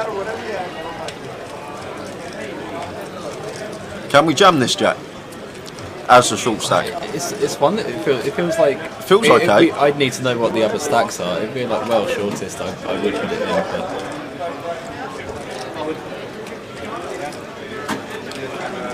Well, hopefully Ludo's going to answer our question whether we can jam it or not. I'm sure. I'd have to have a good scan of the table and then see. But.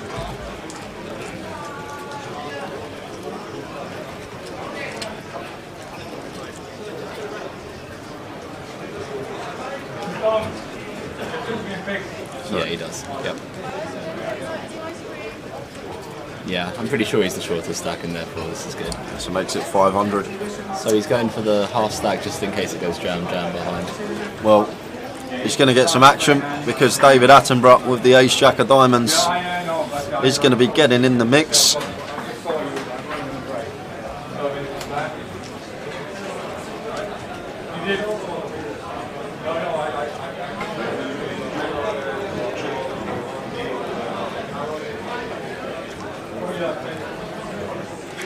It's kind of awkward though once Ludo puts in half his stack, because obviously facing the 12 big blind shove we'd call, but he's putting half his stack here, so What's the play? Are we clicking it to like 1 million, or are we just? Well, I think he's only got about. I think the guy in the big blind's only got about 2 million as well, right? Like it's not. Yeah, 25 I think you're bigs. just putting him in. So. What about Colin Gillan though? He's got like 2.5, isn't he? Oh, sorry. Oh, it's Button. Yeah, sorry, it's Button. I thought it was in this. Yeah, I saw Chips in front. Yeah, I thought it was. Yeah. It's a weird spot. It's a weird spot. And David I would Attenborough. assume Ace Jack Suited's one of the ones that we just want to always like just pile run the cards with. Yeah. Suited will always retain equity quite well, even if we get cooler behind and such. So get to fold out like 8s and 9s.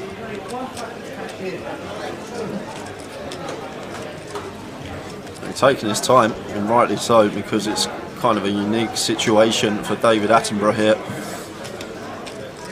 Wouldn't have been in this spot too many times.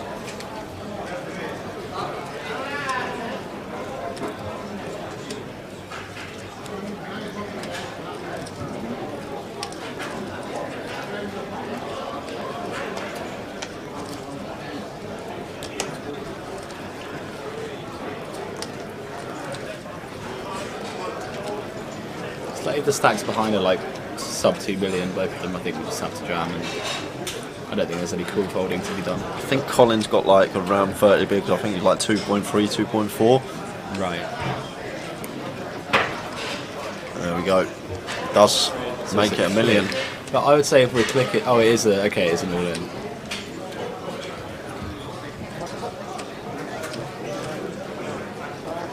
Oh no, it's just a click. Yeah, because I'd be thinking if we're clicking, then we just jam. It's like And Ludo hasn't called Jack. There we go.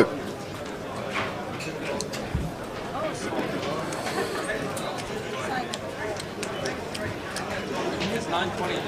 Maybe 920.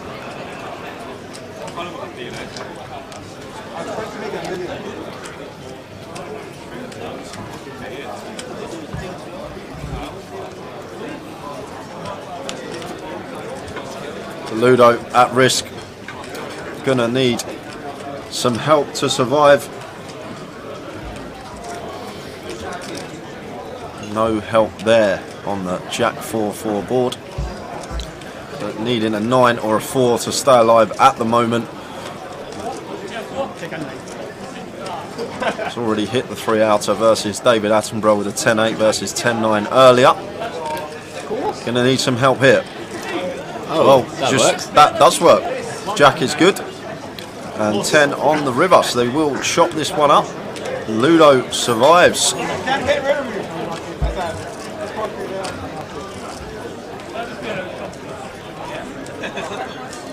Actually, I'm not getting one pot. That'll be on it the next chapter. Say spin usually.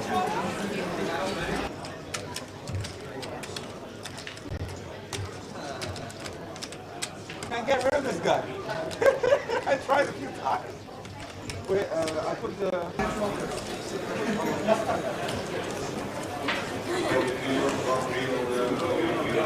Cheers, Chris. Hi lads. Good work over the last few days. What other comps do you cover for the live stream? All the GUKPTs.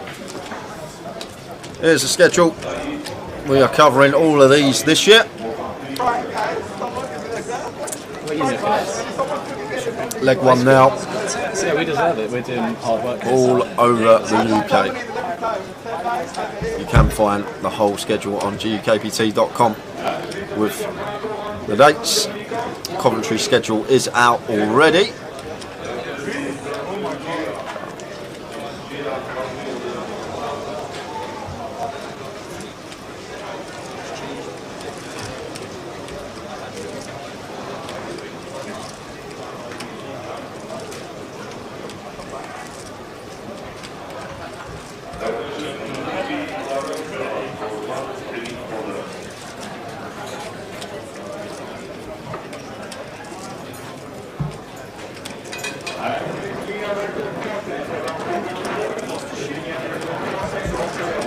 Ludo with ace king in the hijack. Raises to 160.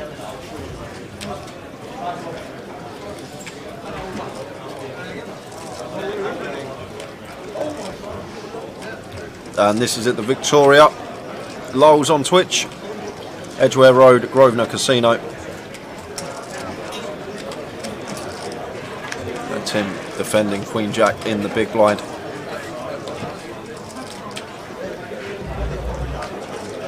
Ace 6-8 Rainbow. Ludo flopping best here with the Ace King.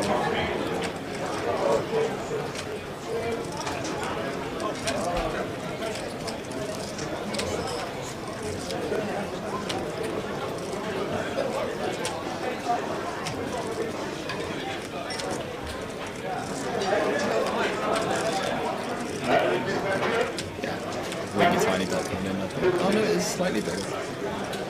140 into 440. So around third, just south of.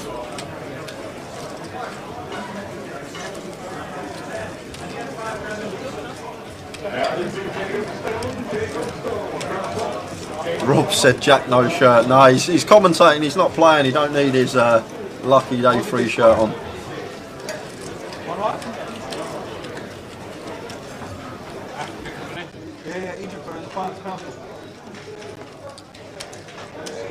You're different. I'm American. My dad's American.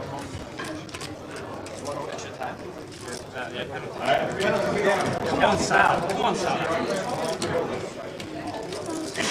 Marnie missed one. Just unprofessional, what? Not wearing the shirt. Well, I'll be wearing it tomorrow night at Heaven. If you want to catch me in my element. Oh, what's the score?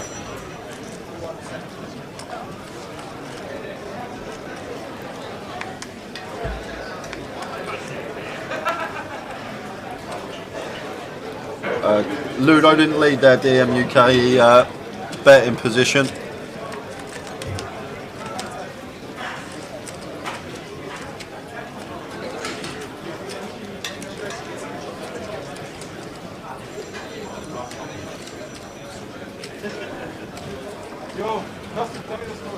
Tim firing for 80k blind on blind here. One big blind coming in for third. Like it with this particular hand. Some nice backdoors as well. Gets it through versus Harry. Danny Laidlaw says prediction for the winner, Jack.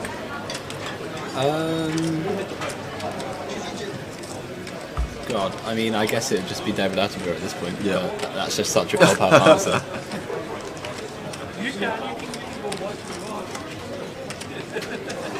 If Ludo doubles, I'd say Ludo, even though he won't have the most chips. But.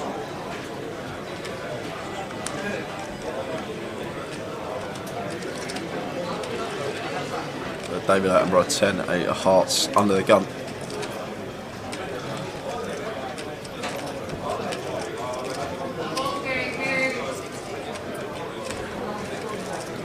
Raised to 160.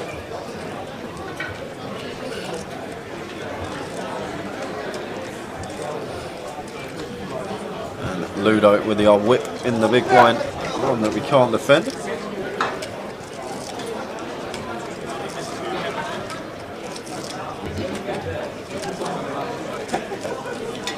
I'll take that one.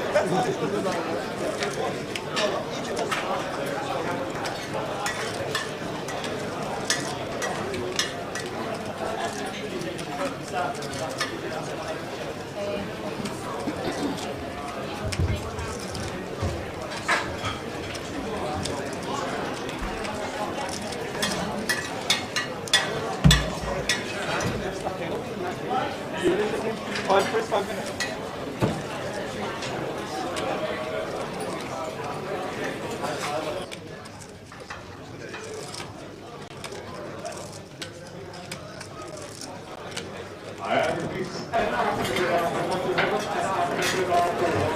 Folds to Colin, 9-7 suited, raises to 160. And Ludo, this one going to hit the mark. Good evening, Gary McGaffney. Rob's asked, we'll get Jack to answer your question after this hand. And David Attenborough. Nice one to defend.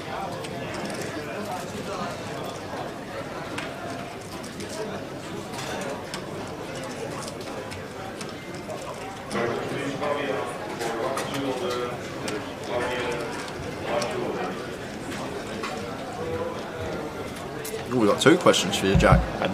Spoil. I'm going to be overwhelmed. Jack 4 deuce, 2 diamonds. David flopping best with top pair here. Not the nicest of flops for Colin here. Not much going on for us here with the 9-7 of clubs. May still choose to fire once. Looks like he is. Small bet seems good to me. Yeah, I like it. And just south of 25%.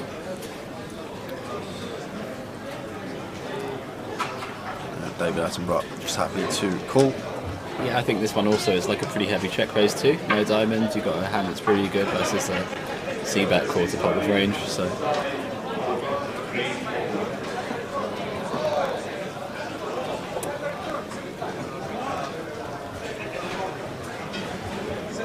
Three of clubs on the turn, and David here still with the best of it.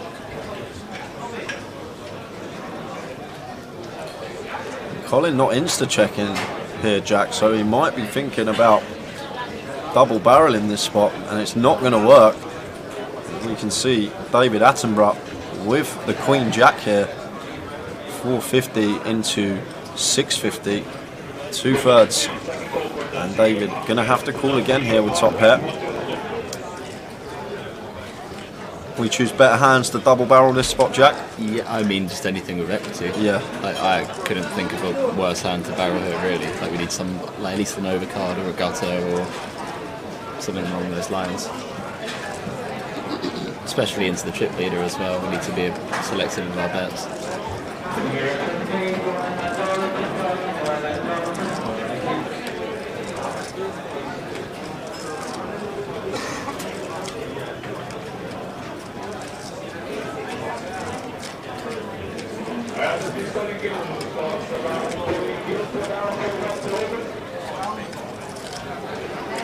Wow, that looks like a man that's about to fold. Oh, Jack. Tower. So used to it the last Yeah. 5 days, just ending my sentences with tower. No, there we go. I'm glad to see him call here, Yeah. David Attenborough. I'd be really worried having seen the attempt to fold and then the call. I'd be wanting to give it up quite a lot on river for sure versus that. Well, it's the deuce of clubs on the river here, and Colin with just 9 high.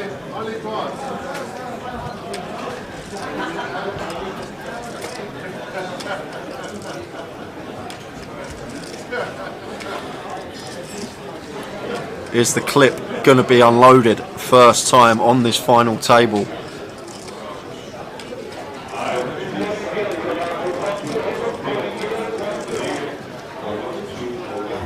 Yes, it is, and Colin Gillen unloads the clip. I mean, if you bet here, it has to be a jam as well because you're repping something that's a good jack or better.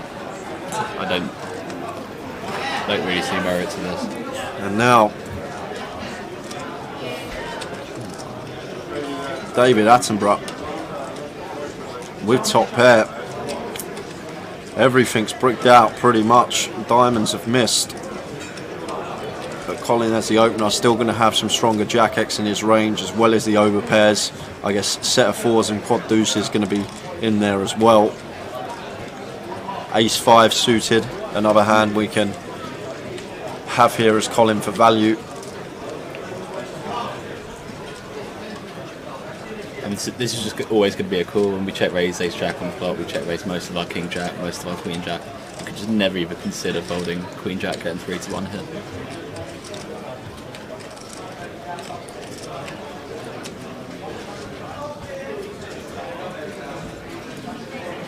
And if David Attenborough can find the call here, he's going to be overwhelming chip leader.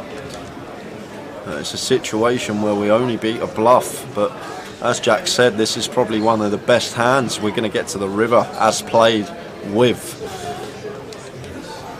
Except our rare straights, like this is the best hand we have.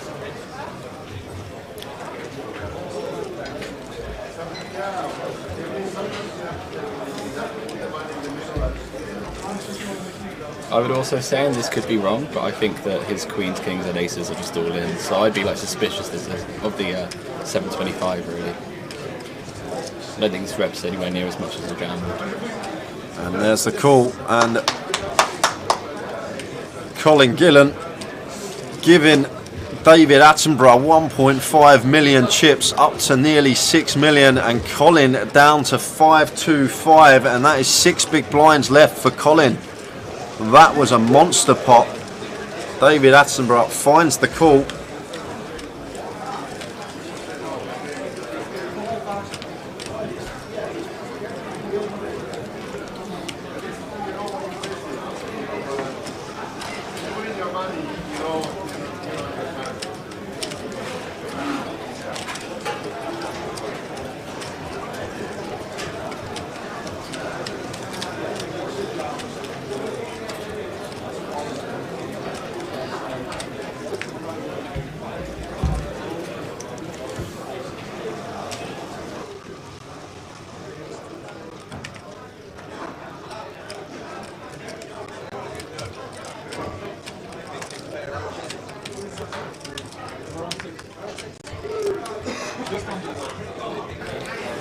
Harry in the cut-off with the king queen.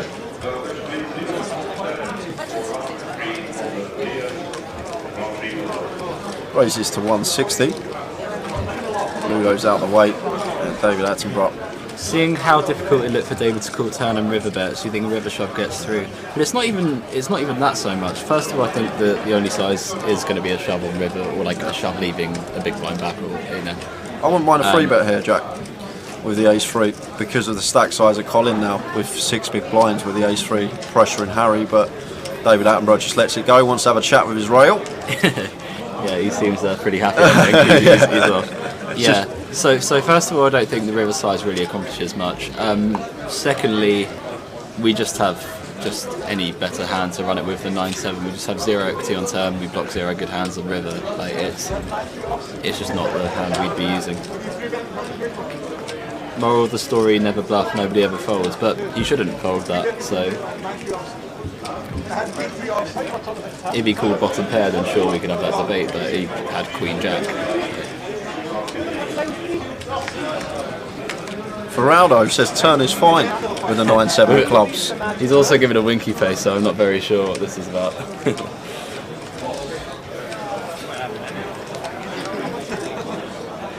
I just think there's better hands. 50% he says.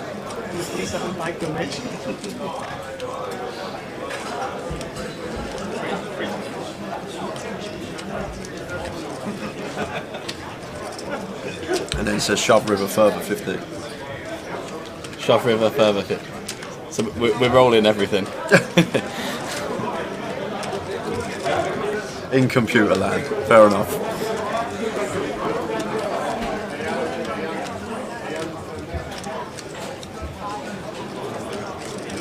Is that ran with ICM, Neil?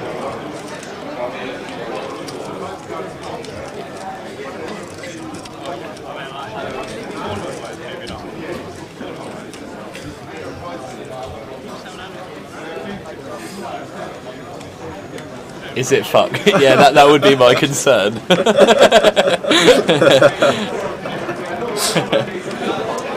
Yeah, I expect it's a bit different if you're barreling into the chip leader, but I don't know. I'd be interested to see if you had it.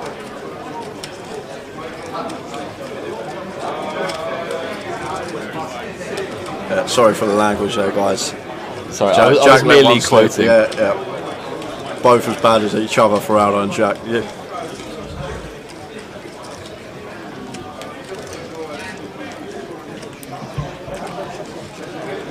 How are you doing, Adam? Hope you're good, lads. Good luck on your trip to the US, etc. Jack. Crush it, says Adam. Thank you, mate. Appreciate it.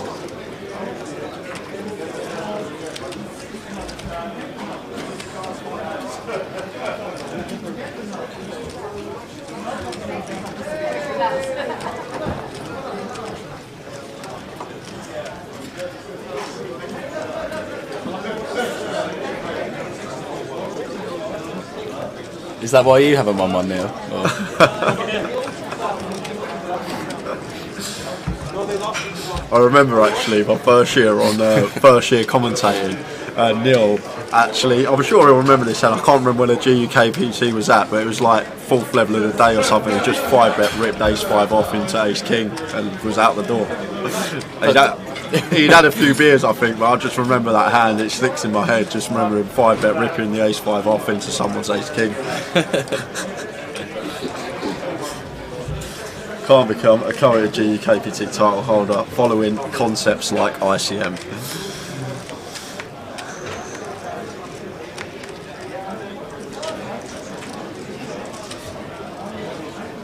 I feel like I should answer Rob's last question because he's asked it twice. Yeah, go on, Jack. If I had more time to reflect, do you think you would have played it differently? I'd have played it differently because it just wasn't a jam, but it was losing like minus 0.2%, like 0.02%. Sorry. So whilst it was a mistake, and you need a small advantage to be jamming there, it lost like a few hundred. So it was like, whilst it was a mistake for sure, have I made worse mistakes than that? Yes. Yeah, I'm just focusing on what I need to do rather than what other people are doing, really. Like, of course, if he's calling super wide, I have to be aware of that, but I didn't think he would be that much. But he just had ace jack and he called. It's like definitely a call for him. So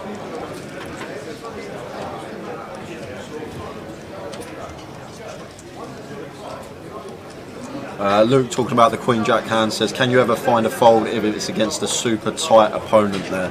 The Queen Jack hand. So if it's against... I mean, you could consider it, but Colin's not a super tight opponent, as he's got 9-7 suited. Payouts coming across the bottom of your screen for you, asking on Twitch BDEC.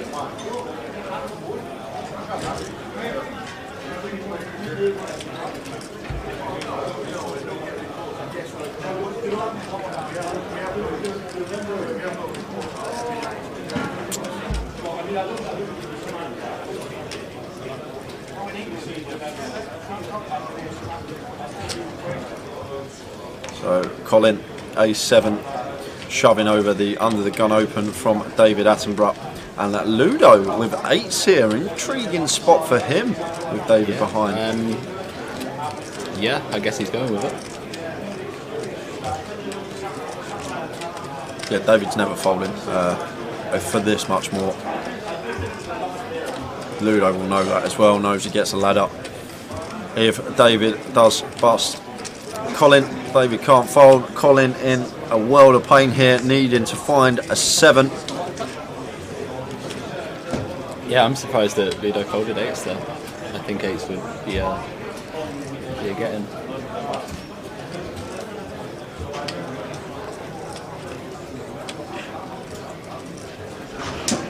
Well, that's going to be the end of Colin, unless we can find running 8-5 or running 8-10. Well, there's the 5. Can he catch the 8 on the river? And no, it's an ace. So vote for David Attenborough. And we lose Colin Gillen. David taking every one of his chips after the 9-7 of clubs hand and busting him for his last 6 big blinds.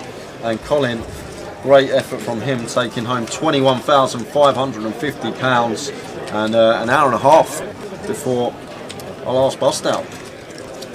So it's been a while, but we are down to 5 players now.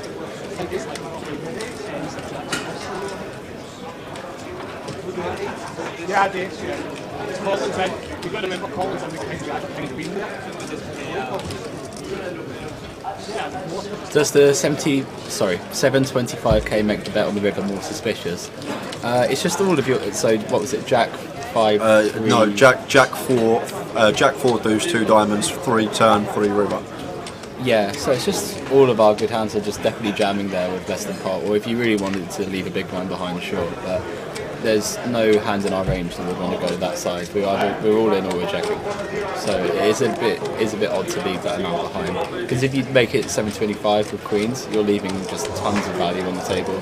So you're just trying to play an overall range.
Did I see you on Naked #1 in the UK? If so, congrats. I mean, I think I've let myself go a bit in the last few years, but I do appreciate that.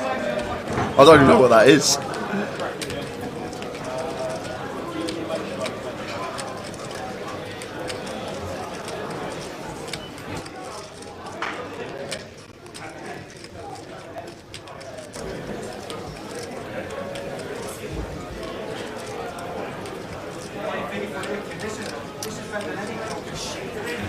10 out of diamonds for Ludo on the button. Ludo with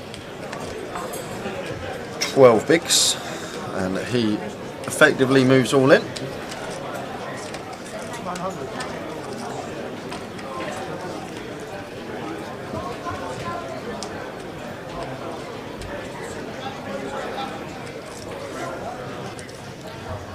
I'm not sure what Mr. Attenborough's thinking about here with the ace-5. I feel very surprised that he made the call here versus Ludo's button shove with the ace-5 off into the muck, and Georgius out the way as well. Ludo gets that one through, nice little pick up for him.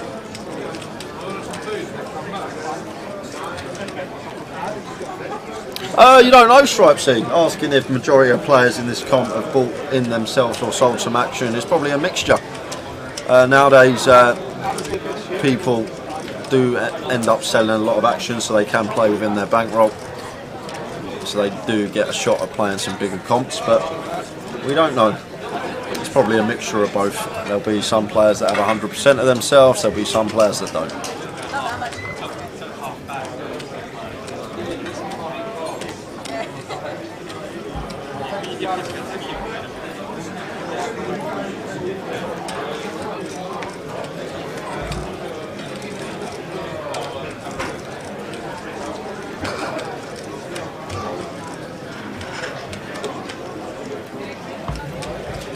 Payouts are at the bottom of your screen, Connor. If you have a little look down, you can see what we're playing for.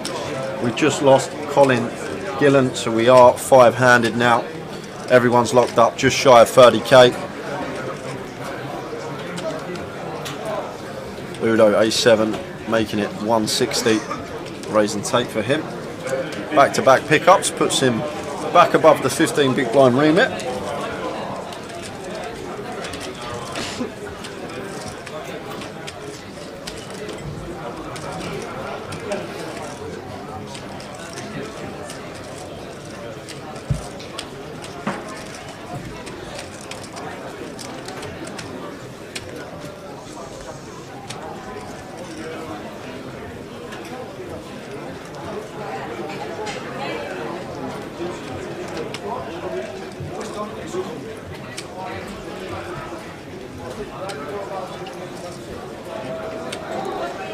.53 suited for Dave. I'd definitely start opening all of this stuff now. Like, we've just got such a commanding chip lead. Like, I'd be shocked if we're supposed to fold this through. Let's go leave in for Georgius to potentially open the King-7 off on the button here.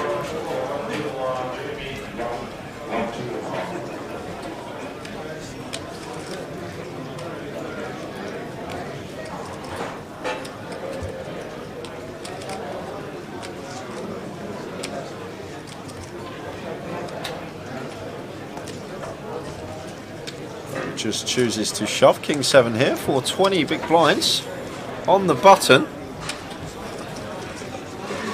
I just needed to get you in, Joe. I forget they fades in now, the camera. I needed that reaction. Oh, mate, you should have been a lot quicker. Oh, I know. Throws his head back. Georgius gets it through nonetheless. Does pick up the big blind and ante.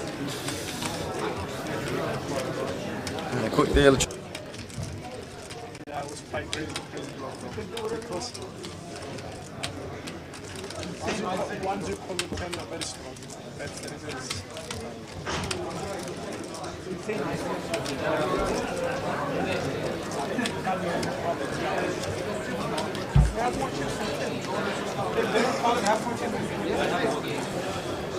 Before that, before the 9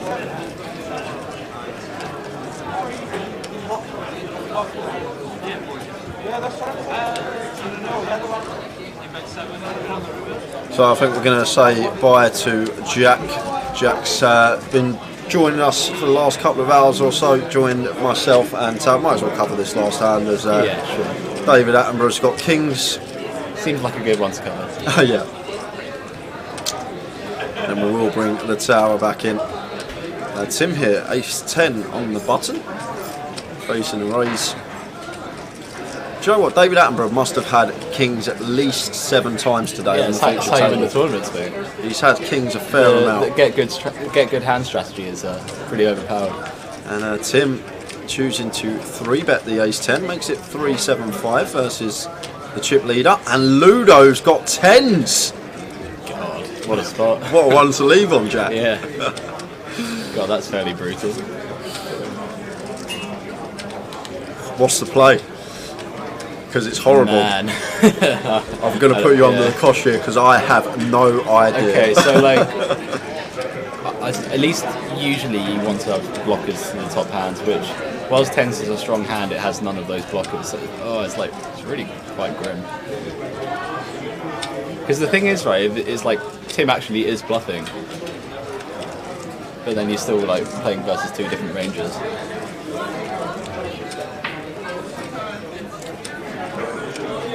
Well, Ludo has decided that the 10s are good. I do agree, shove. but it's pretty horrible, to be honest. And David Attenborough asking for a count, but we can all see that he is not going anywhere. And we could be losing Ludo. Well, anyone else is for Ludo? Yeah, well, to be honest, he's hit a 3 out of twice to stay alive already on this final table. He's ran very good in all-in situations, Ludo, when he's been behind so far, and he's going to need to run unbelievably well to stay in the tournament in this situation because there's only 1 10 left in the deck. Yeah, the concern with getting 10s in here is like some of the bluffs might even be like king, jack off and stuff, and you end up flipping versus them. It's, So, Ludo at risk, and we know that there's no 10s left. 1 10 left, one of the 10s is in the muck from Tim Chunk. So could be saying goodbye to Ludo unless he has a good bit of fortune. How does he have 13% with 1 out? Well, now he's going to have 4% because there's only 1 10 left. Deuce of spades. Needs the case 10. River. It's the 10 of spades! Oh my god! Finds the 10 of spades from nowhere! Oh my god, I was literally just ready to say what he'd cashed for. I had it ready and the 10's just rocked up on the river. He's been in behind 3 times and every single time he's got out of it. How's he got out of that one? He's a different breed. Well, Jack, what a hand to end on. What a hand to end on from you. Been great. Wish you very well with your trip. I can't stop laughing at that. How's it happen? How? Oh, mate. I was literally ready to read the payout of what he cashed for, and just finds the case 10. When he watches that back, he'll realise that it was the case 10, 2% job. Ludo running hot in these all-in situations behind. I think we're going to get Tower back in after all the commotion. Missed all of that. Well, no, did you see it over there? Right, I'm going to get out of here. So Jay's just in shock. I wasn't expecting it. I was all prepared. I was ready to read what he'd cashed for. All prepared, and the 10 on the river.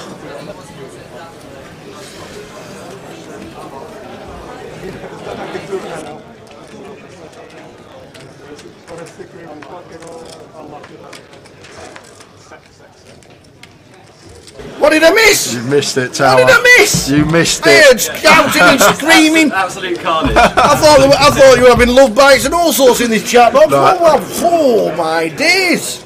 Was it a 1-outer? Yes, it was a 1-outer on the river as well. Oh, it's just I was expecting to say we're down to 4. Ludo's taking home X amount, and then the 10 just comes on the river. It is, man. Hi. Tower's back. My name's Phil. My name's Tower. You alright? What happened there then? Oh, what a hand for everyone there. What entertainment that was. He doesn't want to go home, does he? He doesn't. He does not want to go home. He's ran very well in these all-in situations on the final table.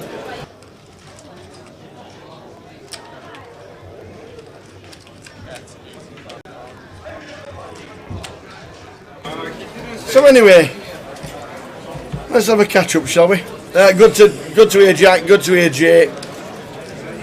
That was a good session for Jack Hardcastle. Thanks to him. We've got the people on the rail and in the bar watching the live stream.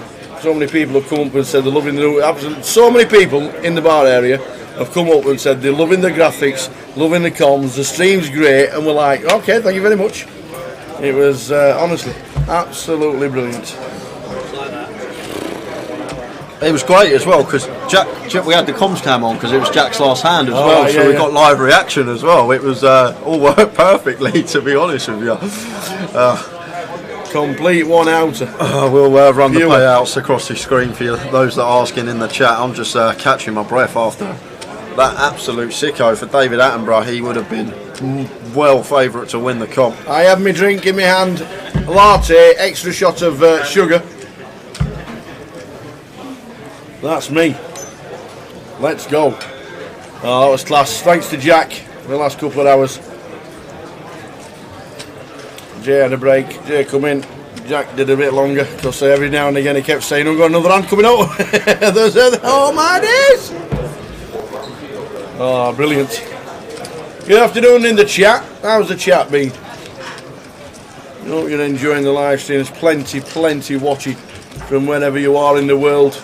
Good afternoon, good morning, good evening, buenas tardes, buenos dias, buongiorno, hey up Chuck.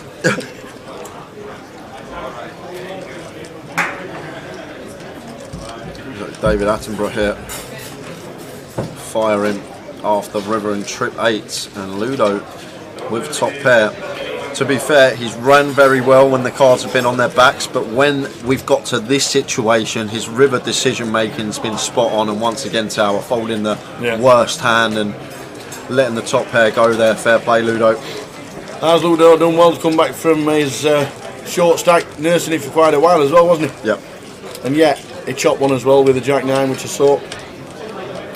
Kevin Parks, how are we doing, Kev? Kevin Parks is. Can we put another line on that? Now then, Nige. I think Nigel's in Sheffield. Do you know when the next break is, Tower? Less than half an hour. Oh, there we go. 18 minutes. There you go. Perfect. Ace 4 of clubs for Tim under the gun. This one fine to open. Raises to 160.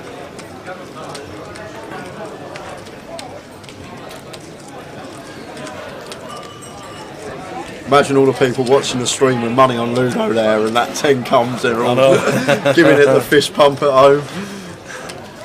Wowzers. Georgios with the ace 4 defends in the big blind. Yeah.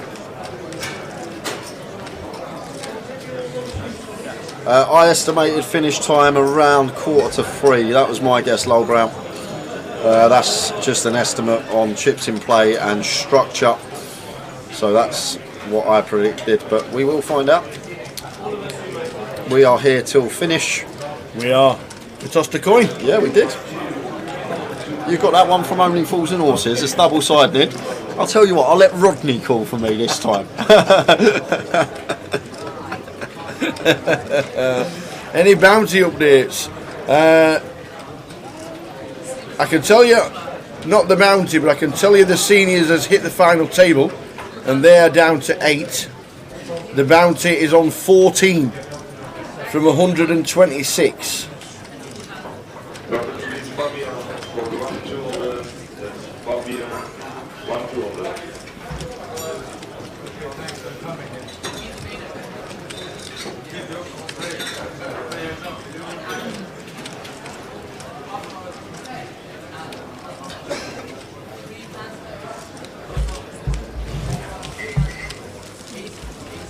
Look at the chip stacks and now they've increased. Tim's down 1.8 mil. Ludo, David, Harry and Georgios. Unlucky Colin Gillen. Good effort, Mr. Colin. What did Colin cash for? That's the bit I missed. Just under 30k, £29,990. Oh, nice one, Colin. No, £21,550. That's what's locked up for everyone now. Didn't see him either wandering about. I thought I might have seen him on his way out, but didn't see him. 29,900 is 5th place. Colin got 21,550. Why is he in none? Decided against signing the GDPR. So we had to think of a name for DA because the whole tournament would have been pretty strange saying D-Razors.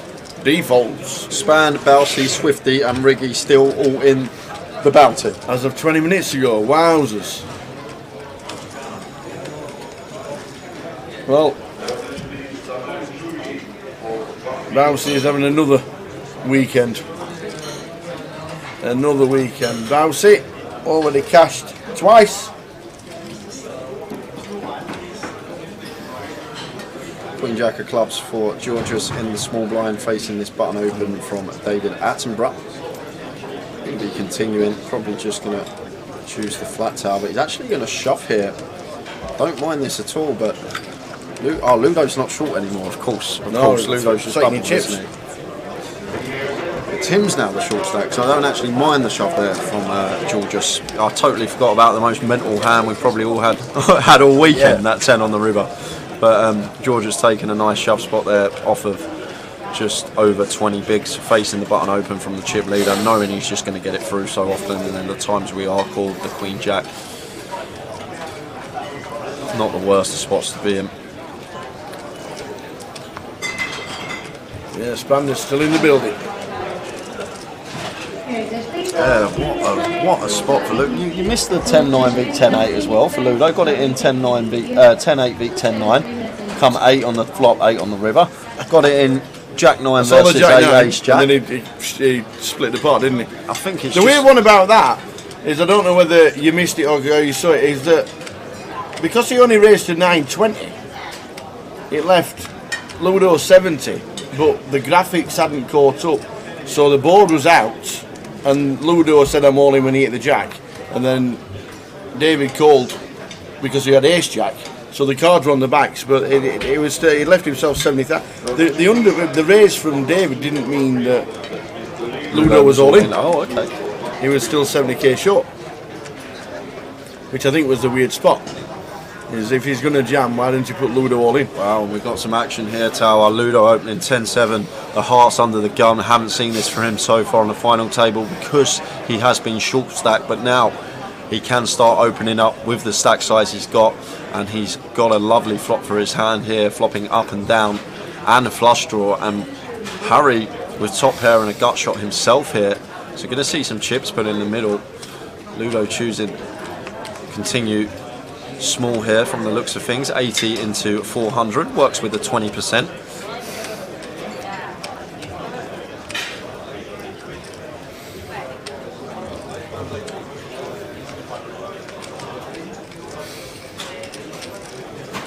And Harry just going to call as he should be, seeing a turn, which is the 5 of diamonds. So Ludo here might be barreling this spot, Tower. Still just sitting here with 10 high, heaps of equity. We can start applying pressure to parts of Harry's range. Going to put some 9x and 8x in a tough spot. Obviously not going to be folding out a queen to a second barrel. Would need a third to attempt to fold out a queen.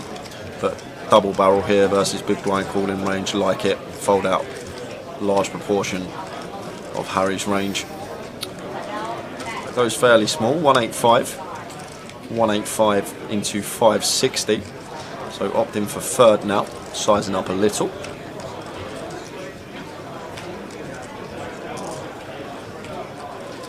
So we call. Yep, as he should be, Tower. Still with top pair and gut shot.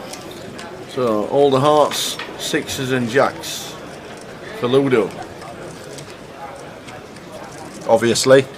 Well, it was no question, was it, Tower? It was always going to be a heart, jack or six. We didn't even need to look at the river. Nice hat, David. But can we sit down? Ludo gets there with his flush, and now could see a bomb coming in, Tower, here.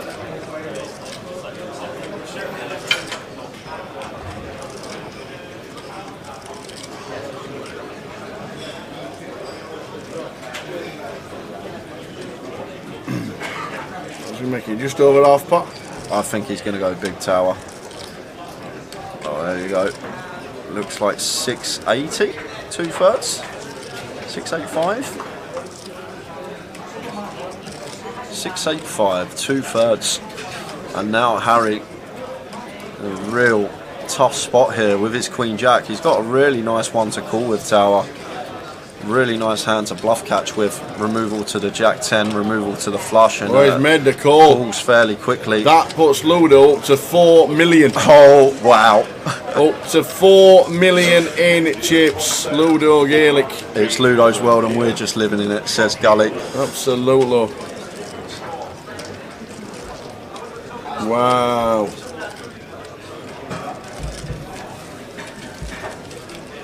And this session, look at that. 5.5 mil for David. Ludo on 4 mil. And the increase for Ludo is 3.6 million.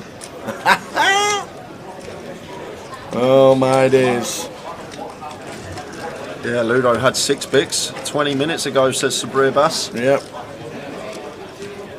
He's now got 4 mil. 5.5 mil for Dooley. Ludo.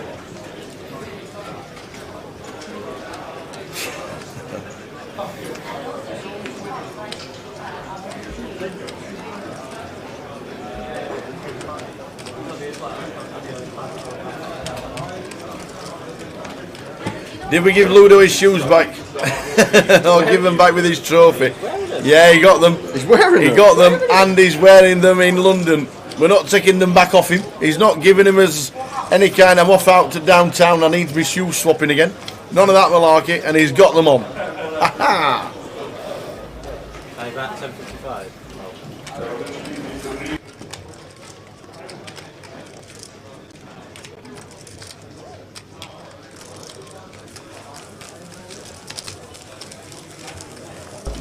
So yeah, we the shoes went back to the rightful owner, and he's got them on.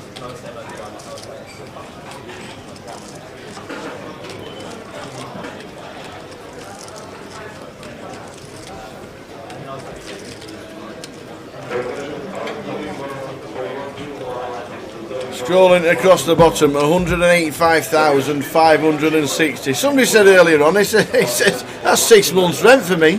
Like, where do you live? Where do you live? Who said that? I have no idea. Somebody was just walking past it. Oh, that's 6 months' rent for me. Oh, where do you live with the Queen or something?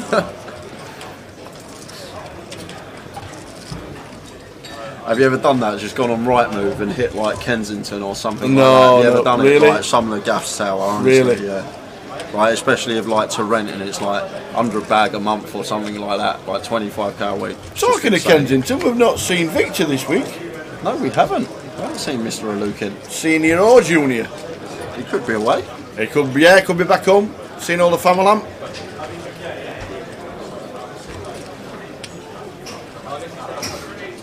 He could be seeing the family, but we've not seen Victor Ilyukin this week. Ludo flops best with top pair here. Check, check.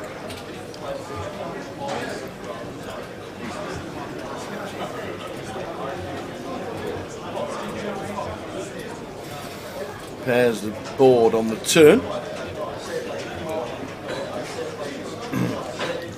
Ludo coming in for a small bet. Should get a call. Oh, sorry, it's Ludo leading. Apologies. That should be the end of the hand looking at that. blind on blind here. David's probably going to call once tower, to be honest with you. All right, okay. I know we've got a lot of bad river cards for us, but may decide to call once here with the deuces. Yeah, you're right. Flop goes check, and can't fault him for it. Spot on. That's painted. And Ludo may come in for value here now, tower as well. This queen shouldn't change anything really. If we have the best hand on the turn, still going to have the best hand now. Only real worry is a hand like queen 5 or queen x of spades. So really love this from Ludo. Thin value bet, trying to get called by some 6x potentially, or some ace highs that elected to check their option in the big. 265. And now David Attenborough in a bit of a spot, because Ludo checked flop as well, which is a key component in this hand. David may not expect Ludo to ever check flop here with 7x, but all good players will have a mixture. He will have some checks with top pair as well as bets. That's what we need to understand. So if David thinks that, may just be ranging him on 4 or better, which is hard to have. Maybe thinking about the hero here with the deuces.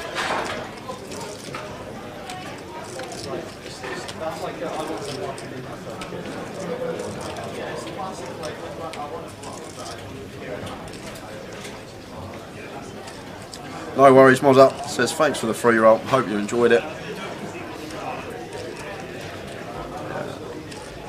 I just feel like he's going to pay it off, tower, just from the way he's posturing here.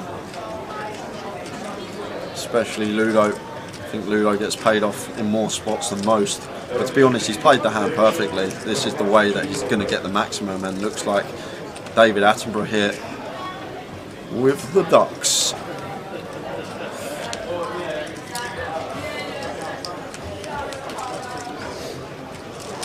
Makes the call. Ludo's going to get a few more. It's just a beautiful thin value bet on the river tower. Yeah. Like you guys can watch and you can say he's run very well in all-in situations, but you can't take away how good his decision making's been on the river throughout the day. His decision making on rivers has been insanely good. I don't think he's actually made a incorrect decision on the river all day, tower. So taking that into account, yes, he's run well, but he played very well as well.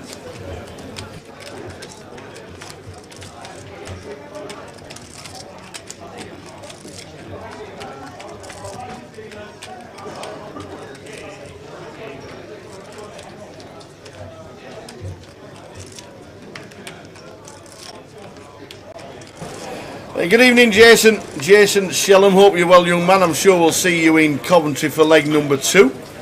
And thanks for the free roll, says Moz. Does that mean he won it? How are you doing, Jason? Does that mean Moz won it?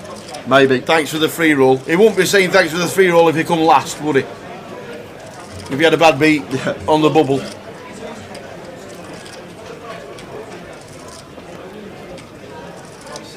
Oh look, I've got Michael doing it now. He's gone on Right Move. He's put in Kensington, and look, 173k a month. There we go. Wow. Sorry, Michael. I've done it as well. Sometimes it's something to do when you're bored. Just go and look at some of these gaffs that some people live in. It's insane. Harry in the cut-off, King Queen of Diamonds. Chiswell's watching it. We've got a break in 3 minutes, Jay. Guess what I'm doing? Oh, my entire bankroll, I can spend a day in Kensington.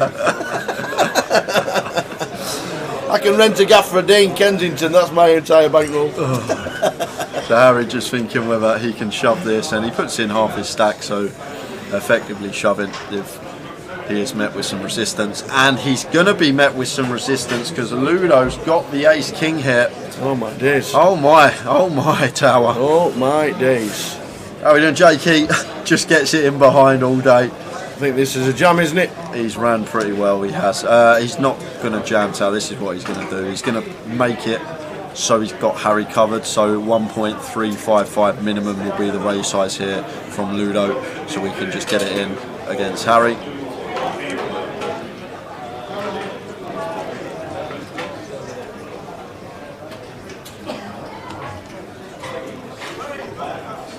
There's us to 1.1 mil. Right round to Harry.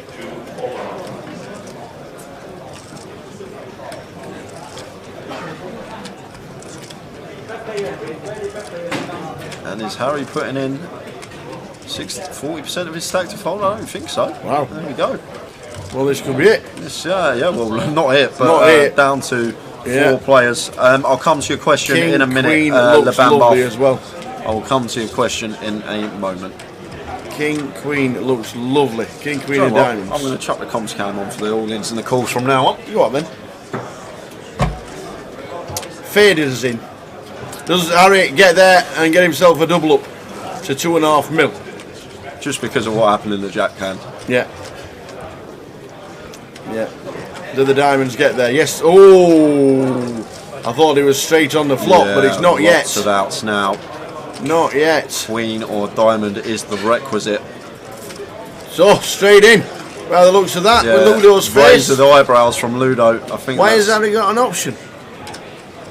Ah, there we go. Oh, he's in the offsuit queen. Offsuit queen, so 2 outs now to fade to survive. And the shorty doubles again. On the flush. To the flush. Which one would you like, young man? But Ludo getting unlucky. Tell you guys, what. there you go. What a game we have. What a game we have. And Harry up to 2.9 now. Very similar stack to Ludo with 3 million chips. What a game. Lambar, the turn was bet, wasn't it? So there shouldn't really be too much Queen X in there for David Attenborough on that 7-4-5-4 board. Once he calls the turn bet, like what Queen X is he calling turn bet with other than Queen X of spades and Queen 5? There's not actually too many in there, so we are just going to feel confident that our 7 is the best hand.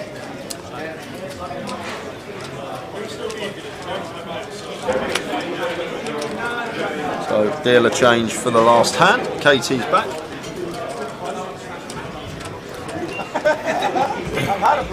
Do we go to a 45-minute clock when we're 500? Yeah, it's already down to 45. So this level was 45 minutes. Is it? Yeah. Right. Let's see. Well, I'm guessing it was because we come back at 1/4 past, so we should be on break at 1/4 past technically, but it's a 45-minute. Down to 45 now. Amazing. So Harry now right back in it now. Harry Low. Oh, we're on a break. Oh, that's it. We are on the 15-minute break, which means we're back at just before 10:15. We'll be sat in situ. We have 5 players left. Shall we come back after the break, or shall we? I'll see. You'll find out if I'm here or not after the break. We'll see. I might come back. We might come back. It's late. It is very late. It's late. We might come back. If you want to come back, be here at about 11. Yeah, 10 past is good. We'll see you then, guys. One of my first tournaments. If you don't play, you're in trouble. I was saying, "Oh, Raf, I don't really play tournaments," and and he was saying you basically got to come down and stuff. And I remember we had 2 tables left, and Alex Martin was like the kind of big player back then. Yeah. And I think I knocked him out, and then from there I won the tournament. And then probably after that I was thinking, oh, tournaments are actually all right, aren't they? Completely being results orientated to the whole thing. Yeah. Pretty much after that one was when I kind of started playing them more regularly. Yeah. Did that first 5-figure cash go straight into the bankroll, or was it just like party time? I'm pretty sure that doubled the bankroll. Yeah. Well, that's you got to start. You have to start somewhere. Honestly, Tal, for probably the first 4 or 5 years I played poker, I had between 1,000 and £9,000 or £10,000. And never ever got beyond that. Yeah. I was just playing low stakes. You kind of win a few quid here and lose a few quid there. To win 11,000 back then was like, wow. I mean, let's basically play these tournaments because you can win huge money. So I think I had about 4 or 5 grand to my name, and obviously won that one in Salford. Yeah, and then coming out with 11 grand in Salford, by the way. But well, it wasn't a bad year 2011 because the GUKPT 500s, you got 8.8 and 7.7. So now you must have been thinking. These tournaments now, all right, cash is good, cash is nice to sit with the mates, but tournaments, I'm pretty good at these. No, I really used to struggle with confidence, like a lot. I'm not saying I'm super confident now, but I was always very aware of what was happening, and I saw these guys win. And rather than looking at results, I was more looking at the hands they played, and I was thinking, well, if that guy had lost that hand with 15 left, he would have won that tournament. You know, it would be something like ace queen against ace king, and he basically hit a queen or something. So I feel like I've always been quite level-headed when I kind of win or lose, and so I never really got carried away with what was happening. And I would say that I definitely put more effort in, and I maybe respected them more as a thing. So like the next few years, I was obviously more kind of focused and taking it more seriously. Definitely, yeah. Well, it's been an interesting start. We'll be back with Mr. Steve Warburton very soon in the next episode of An Hour with the Tower. Looking forward to it.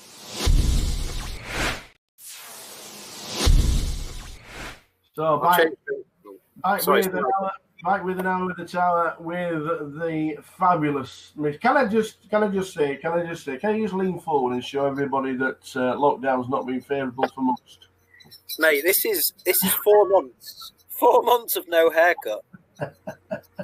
So we went to where did we go? We went to Hampshire. It was me, Little Dave, Jake Fish. Yeah. This was about 3 weeks before lockdown started, because everyone in all the different countries was saying, look, this is basically going to come to you. So we basically went to lockdown, and I just thought, Jesus, for the next 3 months, no one's going to cut my hair. It's just going to be an absolute disaster. And it is. It is an absolute disaster. But I've made no effort to make it better. Just so you know. This is literally just as it comes out. This is nothing. It looks good. Back to the Steve Warburton story. 2011, your first Vegas cash. I'm guessing right now you still need ID to get anywhere in Vegas because you're such a young-looking chap, and I mean that. And that's time. You will need a passport forever. 2011, your first ever Vegas cash. How was that? Well, I mean, this was back in the day where if I basically walked around the Rio, not playing a tournament, I was just, kind of looking for a friend or something, I used to have security guards march round all the way around and come up to me and just ask me for ID. And every time I'd say, I'm not gambling, and they just say, I don't, because they're really strict. Massive clubs over there. Yeah. And the amount of times that happened, so I never set foot after that. Probably happened like 4 or 5 times. I would never go into a tournament room unless I was actually playing, because I used to get ID'd all the time. But 2011 cash, that was probably 3 years before I actually played what I'd consider proper tournaments in Vegas. Yeah. I basically went to Vegas for 3 years, 11, 12, 13, and just played cash games. And I was very hypocritical in terms of everyone I spoke to. I'd say, why are you playing tournaments? Stupid. You should play cash and all this stuff. And then in 2014, I think I played the main event, and that's when I kind of really got hooked as well. I think that 2011 one was just a random rogue cash, which is probably why no cashes from that until 2014. Now, we're not going to start with the rub downs at all in the slightest, but it is part of history. Go on. Your biggest ever shot at the time was a 5K buy in the EPT London. Oh, disaster. Unfortunately, disaster.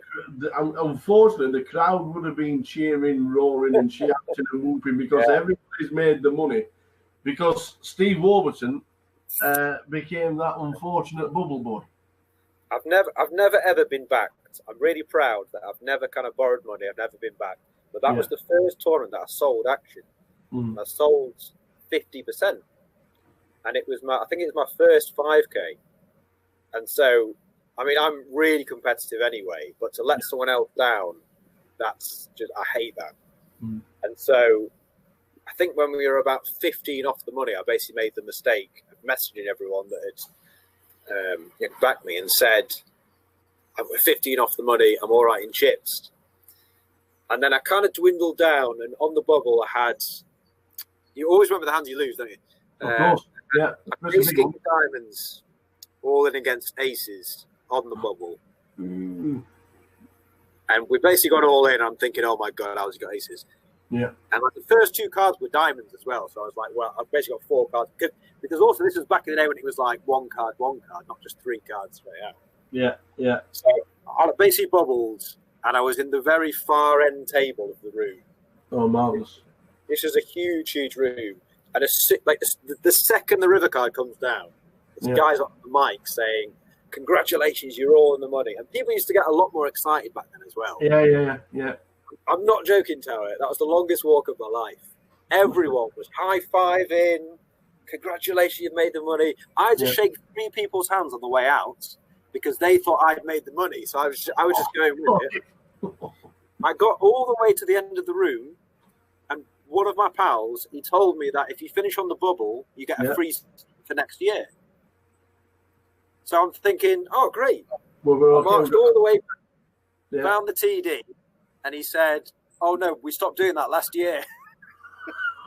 Double bubble. No, I've had to do it twice. I've had to walk to it twice. Oh, dear. Get out. I'm going to bring everyone and say, I'm sorry, you bet on your money. So, you know. But a couple of years later, you went back to London 2013 and you actually cashed. We ended up 22nd. Redemption, kind of. Which is pretty deep. Just under 20,000. Was it annoying not to go any further in the tournament, or was it one of those where we've just experienced a bubble a couple of years ago where everybody's opening you and you didn't want to be in that circumstance yet again? Yeah, I don't know. That was a weird one. I kind of felt like I was going to final table. Mm-hmm. And then, I just kind of lost a few key hands. And also back then, you kind of get very carried away. You know, when there's 30 left, you're so convinced you're going to do well. And it's one of those. I was kind of happy that I obviously didn't bubble and I went deep.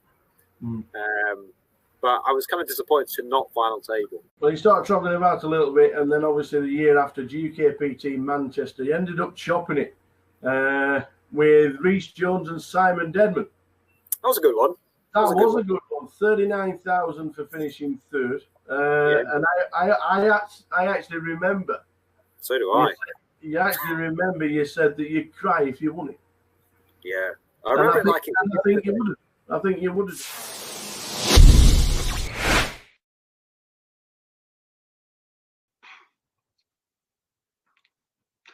Welcome to another hour with the Tower, and we have had to go to Vegas for the next special guest because, regarded as the best online MTT player in history with 16.5 million lifetime total earnings, under the legendary nickname Moment1, which now means you know who it is, 5.9 million in lifetime earnings, holding 2 of the 3 Triple Crown. He's got a World Series bracelet and a WPT. He's 9th on the all-time money list in England, but that doesn't matter. Because for an hour with the Tower, it is the one and only Mr. Chris Moorman. Thanks for having me on the podcast, bro. Oh, man, how you doing? How's Vegas? Yeah, good. Like it's getting hot here actually. Oh, well, obviously it's summer, but actually it's not as hot as it normally is for the you know the World Series every summer. It's been quite chill. It's actually you can go outside and not sweat your balls off, so it's been nice. How's lockdown been? Yeah, not too bad actually. Like I was quite fortunate because just before it all went down, I was away. I was in England in the whole of January. I was playing a couple of live tournaments. I had an 8-at-8 tournament in Madrid. And I was playing a big tournament at Dusk Till Dawn as well. So I was away for the whole of January. And then just before it all kind of went down, I got back and I was in Vegas because obviously it would have sucked to being sort of away somewhere and not being able to get back home and being apart from my wife for like months. So, yeah, I was kind of lucky that, you know, I was back home and at least I wasn't lonely. I had someone to hang out with. And, yeah, no complaints really. You've been in Vegas a couple of years, all right? Yeah, like on and off. I kind of split my time between traveling the circuit still and and like staying here. Brilliant stuff. We're going to start basically at the beginning because how did you learn? Where did you first start playing poker and when was it? God, it feels like a lifetime ago now. Guess it was like I was at university at Essex University studying economics, not doing too hot, like kind of failing. I was getting distracted. Like at the time, I was getting distracted by pool. I'd always played pool growing up, and then we at university I joined the pool club. We had a pretty good team. We played in the national championships every year, and I guess this was it was up in Derby, I think, the national championships, and we'd gone to Derby, played that year. I think it was my first year at university.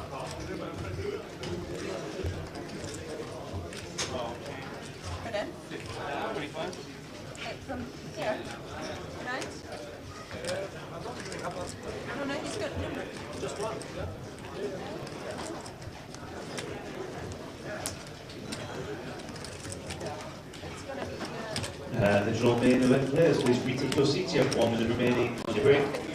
That's 1 minute remaining on your break. All main event players. Oh yeah, very good, well done. I was just testing. I've still got 6 lives left.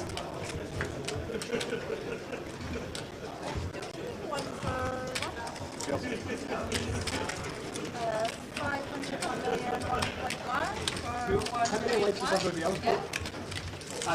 Actually, I've got about 5 lives left. That's mine.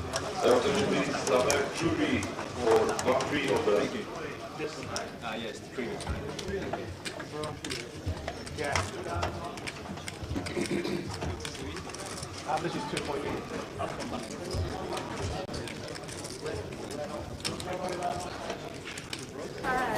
Guess who's back?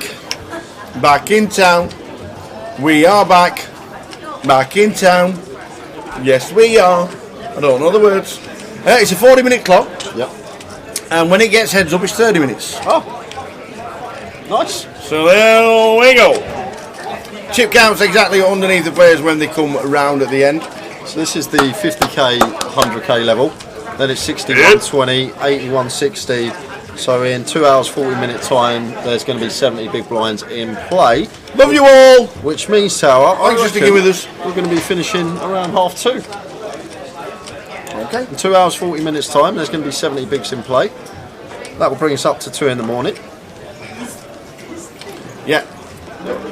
Yeah, when we said that from the beginning, it wasn't as if we didn't we're just saying it's going to finish at 2 o'clock for a reason. You work it out on the number of blinds towards the end when you get heads up. So if they've got 30 big blinds each at 2:30 in the morning, then that's the level it's probably going to finish at.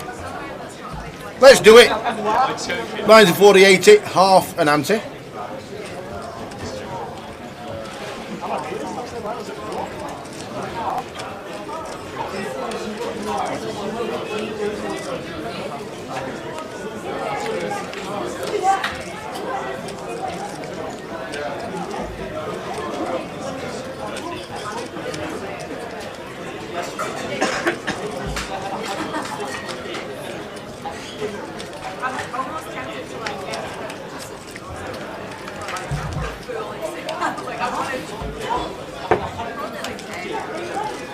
Ludo losing the biggie just before the break with ace king against king queen.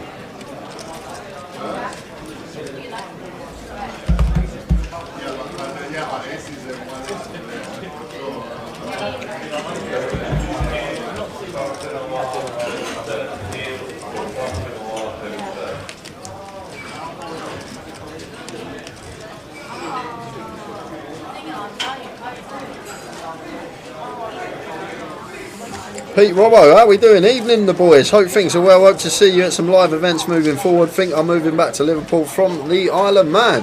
Lovely. How are we doing, Pete? Pete Robbo. I hope you're still streaming though. I tune in every now and again. Have a quick chat. Have a quick look. See what you're doing.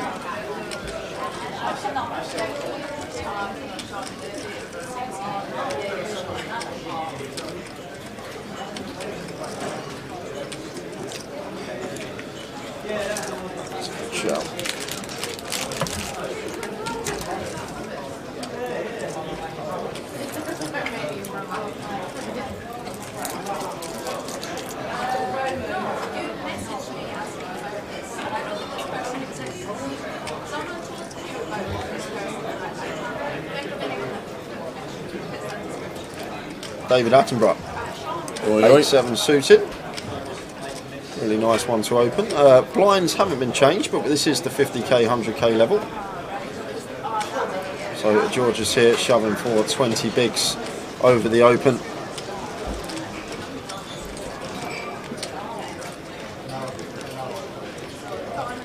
Yeah.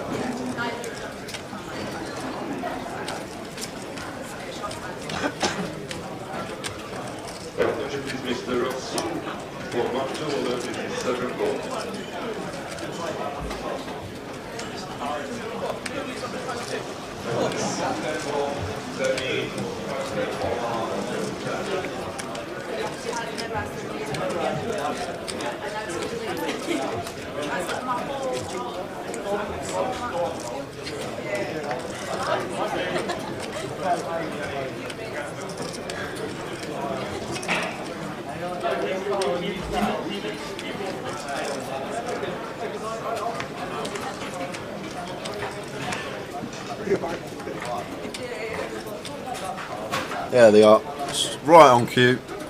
Blinds are 50k, 100k. Graphic changed at the bottom right. Harry completing the 5-3 suited in the small blind. And Ludo with the Queen 4 in the big. Looks like he's going to take initiative and raise this one up.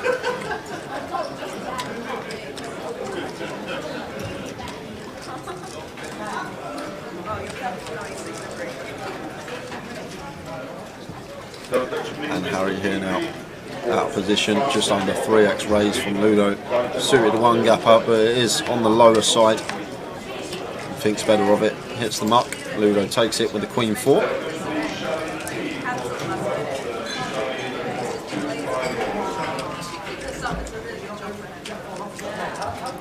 $4.8 million. Even losing that hand, Ludo was still second in chips on 3.1. But Harry is up to 2.7, and they would have been in front of Ludo if he hadn't got there with the King Queen against Ace King.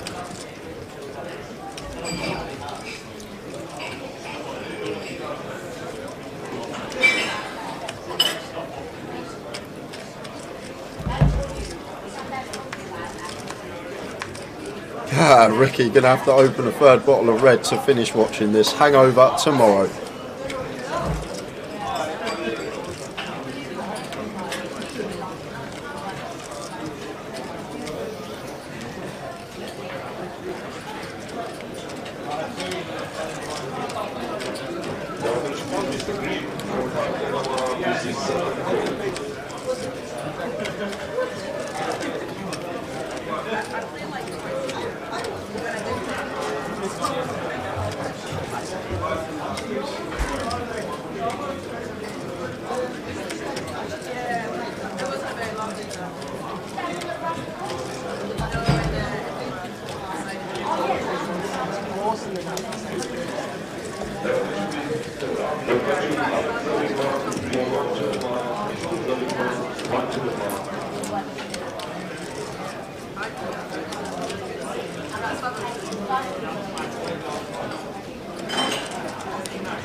How are we doing, Dominic?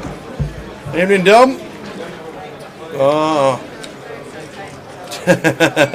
Can't turn eating on unless Dominic was there. Oh.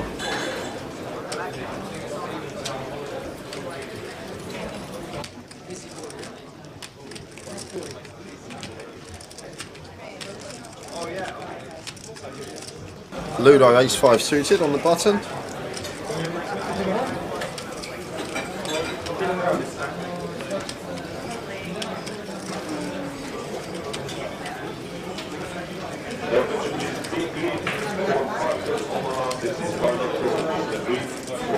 $500 at 11.20, says Dan. Yes, indeed. Yes, indeed. Epic final day.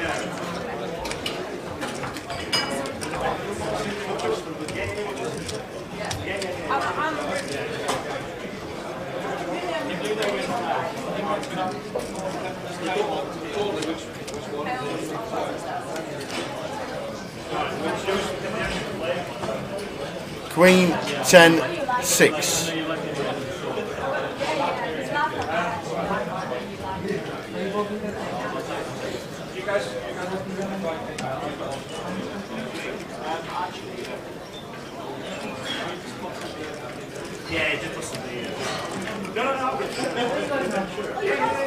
Checked 2 of hearts on the turn. David might start leading this here now. Tower are going to have a fair amount of Queen X in the small blind. King Queen, Queen Jack, Queen 10 suited. Definitely be in there. As well as 6s for the set. And deuces as well for the turn set after it checks through on flop. And David leads and gets Ludo twofold the best of it. Nice pick up from David Attenborough.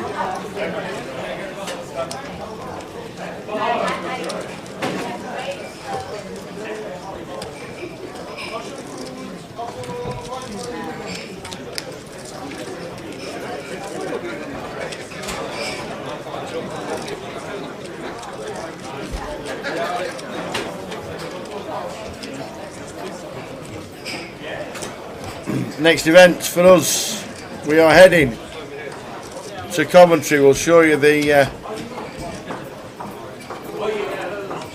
schedule for Coventry after this hand.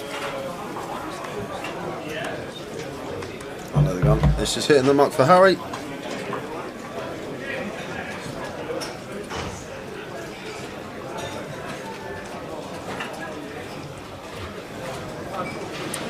Chip leader, DA, our very own David Attenborough. Giorgio 2 mil, 20 bigs, they're in. Ace high, ace deuce, is good. And that's 20 bigs in with an ace. Coventry's on the horizon, young man. Shall we go? I think we should, Tower. Do you fancy it? That's exactly where we'll be. A timed out camera, that's what we're. Do you want to keep it? There we are. Timed out camera. He does keep timing out for some reason. Thursday, 24th of February is when it starts with the G400. There's a mini, there's a main, there's a PLO, there's 5 main event satellite cash outs. There's a 200 pounder, there's a seniors, and there's a bounty. There's plenty going on. Check it all right there. Coventry, 24th of Feb until the 6th of March. We will see you there, and we'll be live streaming a cash game on the Wednesday. Again! Wow! What's that, 8 times? Oh my days. 8 times on our feature table today. Kings for David Attenborough. That is some good card distribution, Tower, I'll tell you that. And raises to 200, but not going to get any action this time. Raise and take. Shows the Kings to the table. Yeah, exactly, yeah.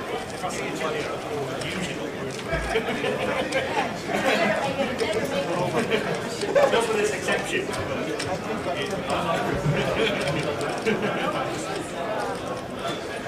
Ludo was a short stack going into the final table. It was indeed. He had a rough day to start. He was chip leader overnight.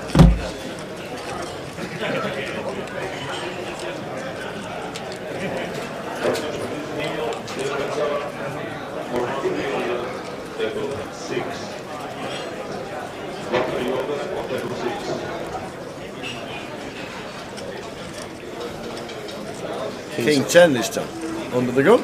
Should be raising. Should be Tower. And does. Clicks it to 200.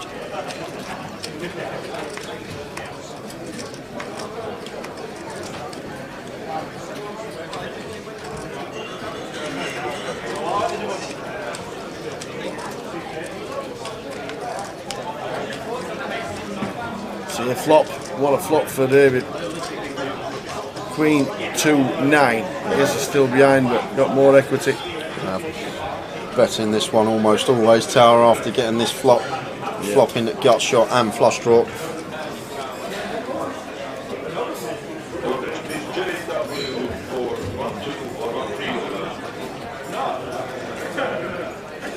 Ludo decides against making a move. 5 left. Prize ticker going across the bottom. 1100 buying. 702 entries. There's the prize pool. First place, a week's rent in Kensington. Second place, 5 days in Kensington.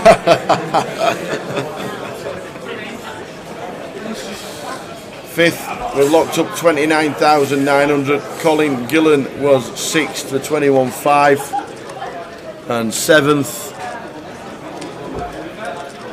was Matt Bonham. Well done, Matt, for his 14,750.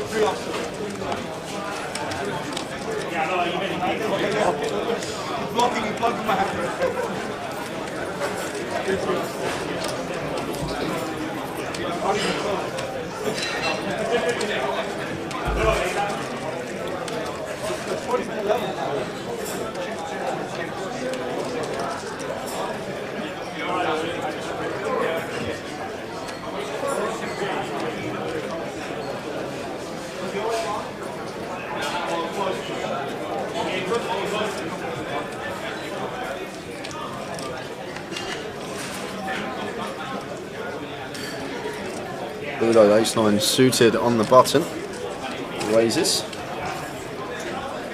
makes it 2-3-5. David Attenborough in the small blind here, tower. Let's go with a 5-4 suited. May have potentially opted to 3-bet that one if we were deeper. Ludo sub 30, and Georgius off of his 21 big blind stack. Happily defends the 6-4. Flop time. Queen, Queen, Jack. Complete whiff for both players here. Ludo continues small, sub 20% pot. Gets it through. Georgia's down to 19 bigs. 40-minute clock. 5-handed for the title.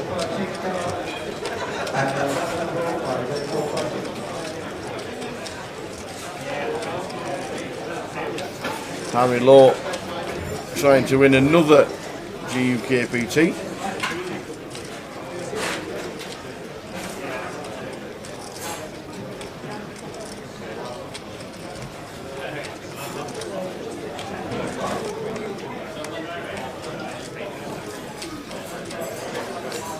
Tim Church finished 5th in previous events.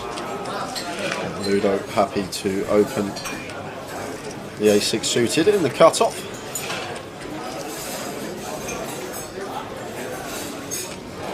Raises to 2-3-5. Tim not defending the raggy ace in the big. A slow start to this session.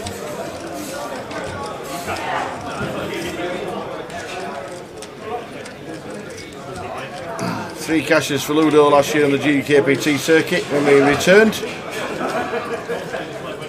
Leeds, Edinburgh when he came second, and Blackpool side event.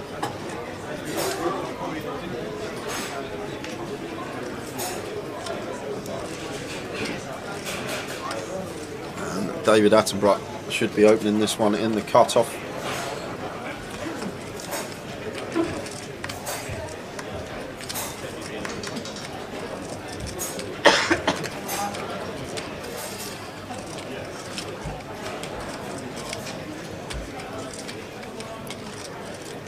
It's the 200k, and Harry here in the big got a nice one to defend in the form of Jack 10 off.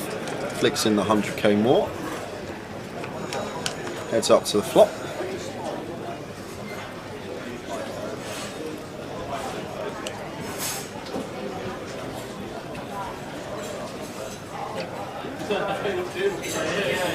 King, Jack 6. 2 spades. So you're going to get one street here at least, David. Because Harry going to have to call once here, catching middle pair facing this C-bet from David.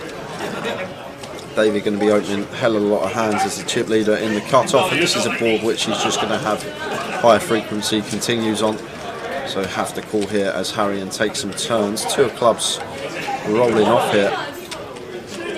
And with this particular King 10, the red King 10 on the double flush draw board, I thought that we might see David come in for a second street here though, but maybe making the assumption that this is going to be a 2-street hand for value, and the best course of action is to check turn for deception and try and get called by perhaps some Jack X on the river. So now we have a clear value bet spot here as David Attenborough. I'm not really too worried about backdoor clubs.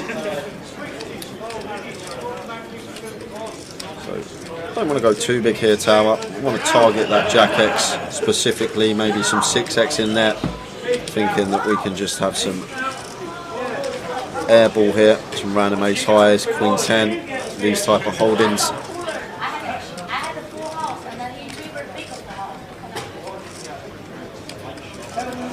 And tough spot here for Harry.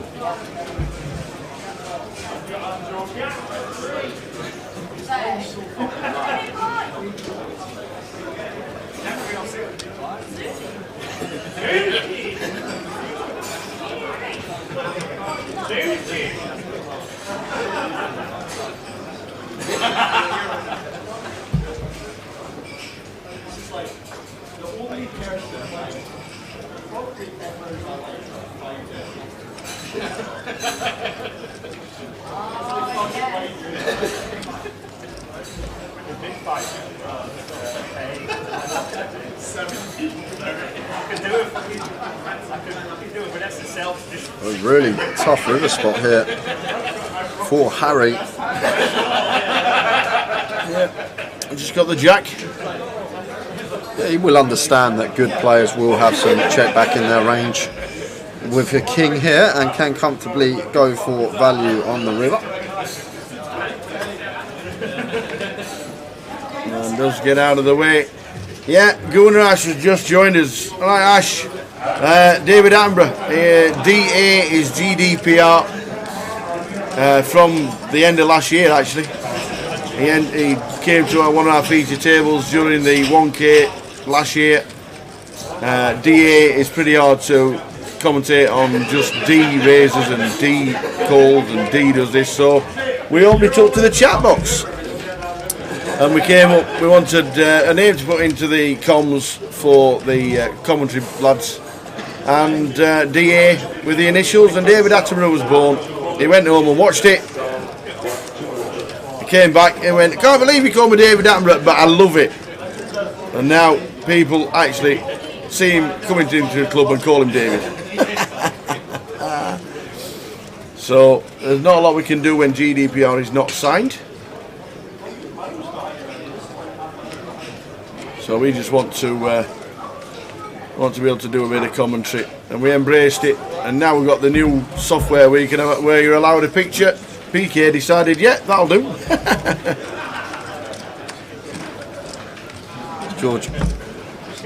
Georgius with the pocket sevens raises to 200, and Harry finds the boots here, and off of 20 big blinds, Tower. You know what I'm going to say. Love to just see him call this spot with the aces in the small off of his 20 big blind stack. Thing is, cut off open from Georgius. I know he has sevens on this occasion and would be getting it in a 5-handed situation to cut off versus small blind, but versus range he's supposed to be opening here. If we 3-bet or just 3-bet rip this as Harry, we're going to fold out a large proportion of those hands that are going to open in the cut off. So if I'm Harry here, I'm just going to be flatting, taking the risk versus reward, trying to play it a bit dicey and try and get the full double up. But it looks like he's counting his chips out like he is going to come in for the 3-bet. Indeed. If this is a raise, is this Georgius's time? Do we think? Yeah, they're all in. Now then, decision. I think Georgius has to call here, Tower. With the sevens, we're 5-handed. We've opened cut off. Like Harry has to have deuces through sixes here, Tower. Yeah. Like he will shove these hands, as well as maybe some bluffs, some suited wheel aces. But Georgius makes a good laydown in the grand scheme of things here with the sevens. Yeah. I think that's the way he's played as well the whole tournament, isn't he? He's been folding. He has been solid, and we had Was it the ace queen, the king jack, or the king queen on the king high flop that he folded earlier? Folded the ace queen pre before. So he's played solid. And we have locked up just under £30,000. Ticker going across the bottom. Yeah, he's been making some unorthodox plays, Georgios, but he seems like he's happy to fold in spots and not take risks and keep alive in the tournament. Obviously money juicy, just under 30k locked up.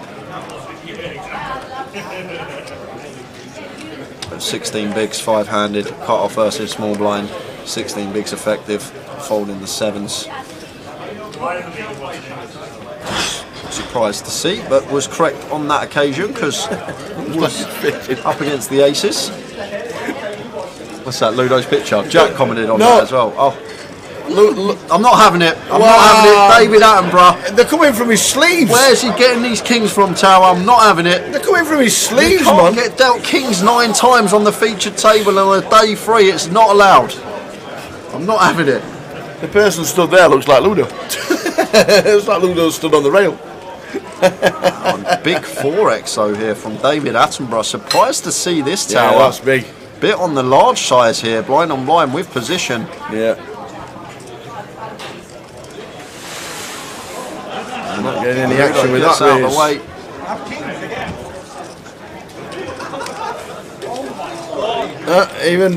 Even David is saying, this is insane.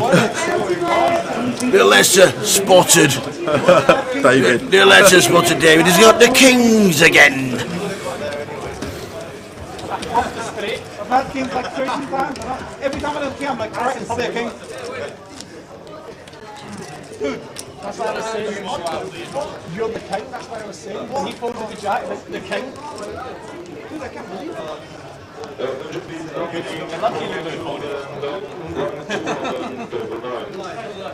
Oh yeah. We shake, sorry. I knew you had kings like a jam. Ace deuce for Tim. Kings again. Are the kings this time? No. Tim raising under the gun. 4x. Okay. Mixing it up a little.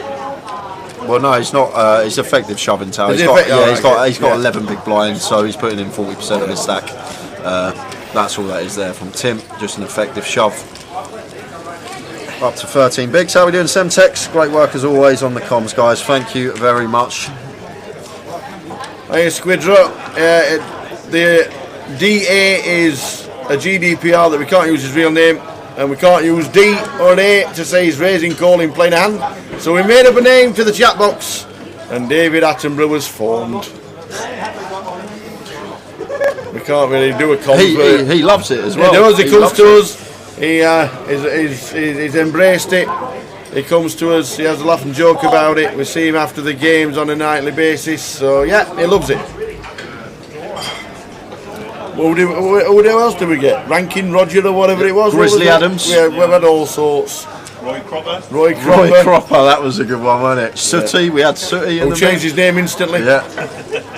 I don't like Sooty. Queens for Harry. Raises to 250.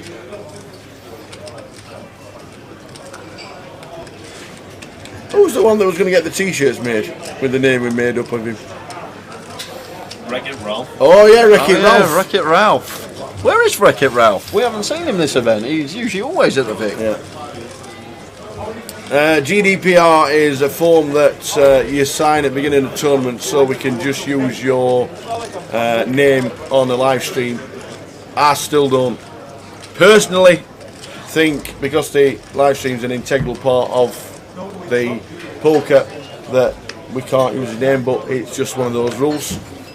We don't use it for any other reason, but if they have to sign it to say yes, they consent us saying his name. Ludo's got the kings this time.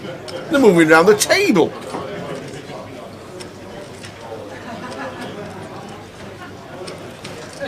Raising up. 3 big hands in succession. Kings, queens, and now kings for Ludo. Raises to 2, 3, 5. Everyone sharing the big hands at the moment. All folding round in turn. Yeah, that'll do it. Oh, he might. The Dingadonga was bust out earlier, didn't he? Yep. Went home and said, thanks lads. Zacabello made it back home and he tuned in on the live stream a little bit earlier. The Dingadonga. No action. Came to say hello to us yesterday. For Ludo.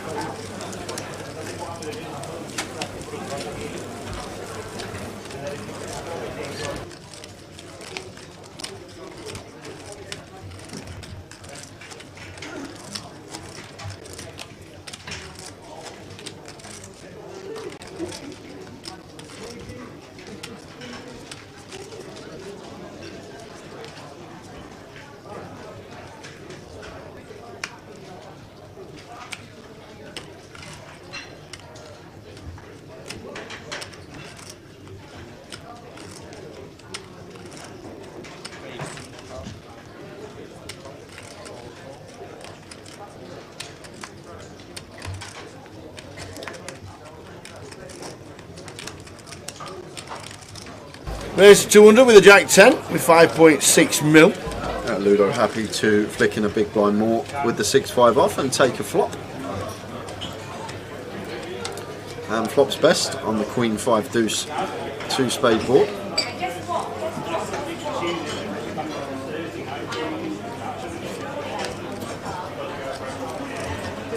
And check call in here, Ludo, with the 5-6.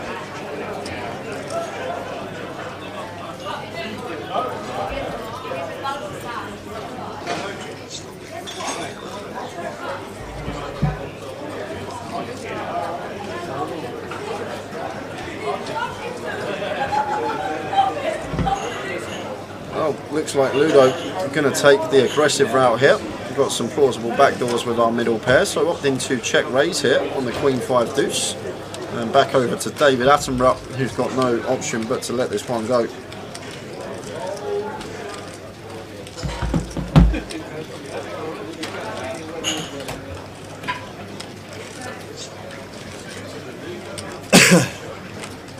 Queen 5 deuce 2 spades. Ludo's raised it up to 340.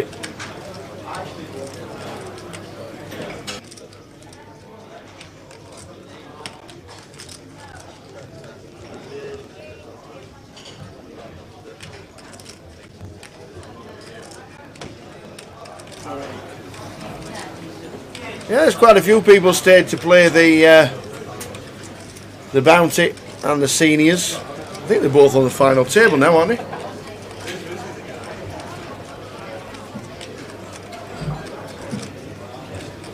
So the quick butchers on the Poker Live app that we all should have.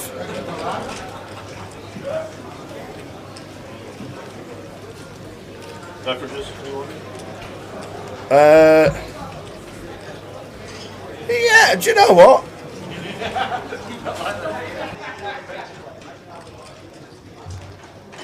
Still water. Right, still water as well. 225 to call for C7. 3 left in the seniors. The bounty has 9.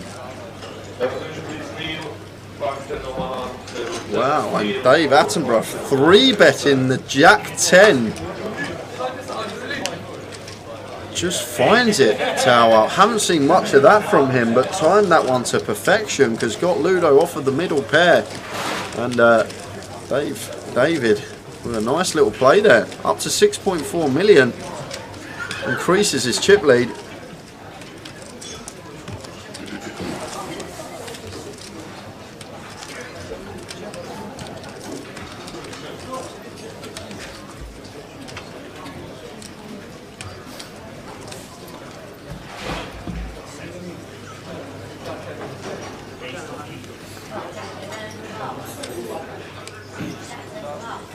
£205,000 cash bad beat jackpot going on as well in all the clubs around the estate. 12 cash tables running here in the Vic at this moment in time. Quad 7's beat in the Just aces now. I've had it with this guy. Well, yeah, but he runs too good. He's improved. He has improved. He hasn't actually had aces yet today, to be fair to him. This is the first time he's been dealt aces. Should we min click this? Make it 500, sir? Off of Georgius, again, I'll probably just flat here, Tower. I basically flat because Georgius and Tim have both got stacks that they can shove behind, yeah. If I'm David here, I'm just going to flat because then we can get sorry, I thought Georgius was in the big blind there and Tim was in the small. David was on the button, so he was in the big blind. But same applies, Tower. I still just flat in the big blind there as David, just because Georgius going to have some hands that he folds there, and with the aces of David, I'm just a big advocate off of this effective stack size to just be flatting the aces, trying to get the lot on the flop.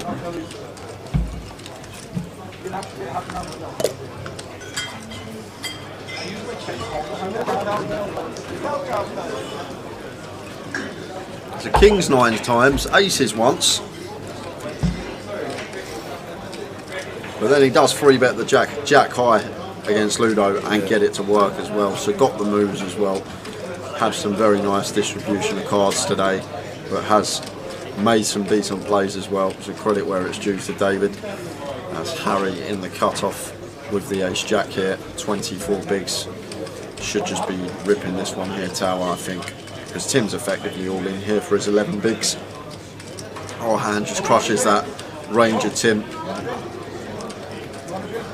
Well, is this a shove with the ace jack? For 24 big blinds, I expect so. Yeah. 5-handed here. It's just going to do so well No versus way. the range of Tim. Well, I'm surprised at that. I'm surprised as well. Surprised at the ace jack. Because it's 11 bigs we're worried about at Tim. If someone wakes up with behind it, yes, we are in trouble.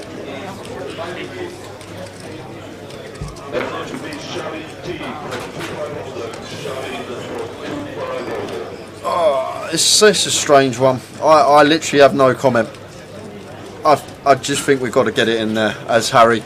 Tim's got 11 big blinds, Tower. Our ace jack's just going to fare so well versus that range.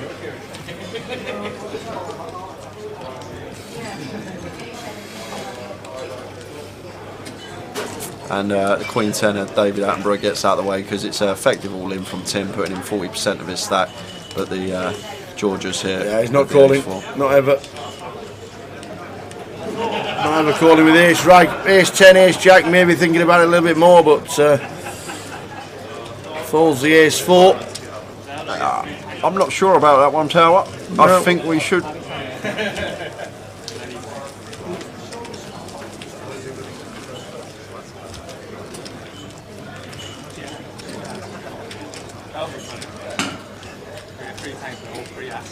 I guess we are third in chips as Harry maybe playing a part. We've got Georgius and Tim covered. Something that might have fared into his decision there. Next out, 29,900, 48,050 for fourth.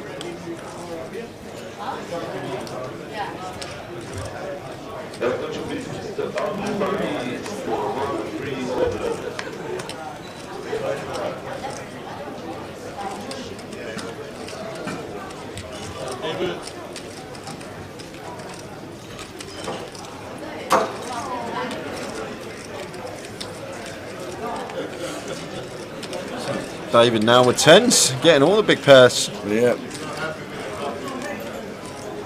Raising up again, makes it 2.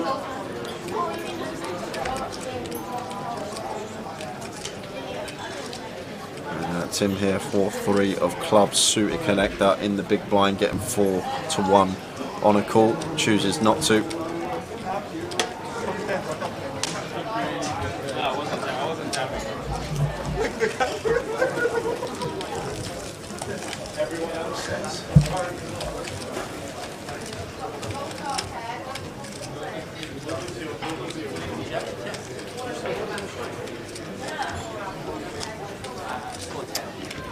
Yeah, the money is big.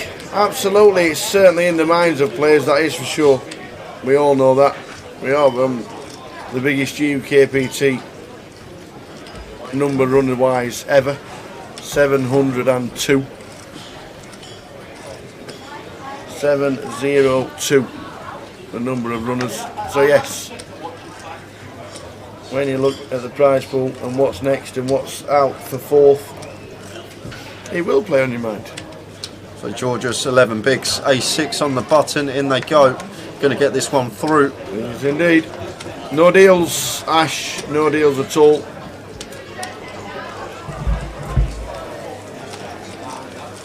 $11 bigs for Tim, 12 bigs for Georgius, Harry, Ludo, and David starting 7 as chip leader.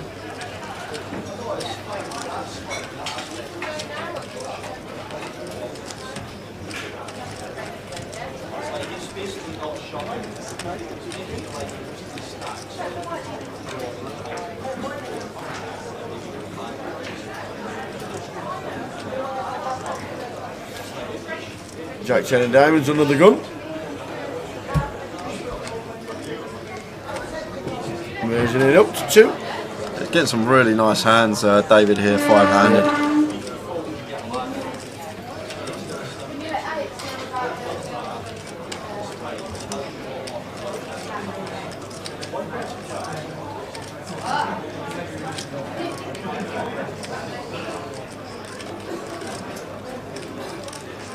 Ludo in the big blind with the Jack 8. Hey Ollie, how you doing? This is the final table. We're down to the final 5. Everyone's locked up just shy of £30,000 to 29,900.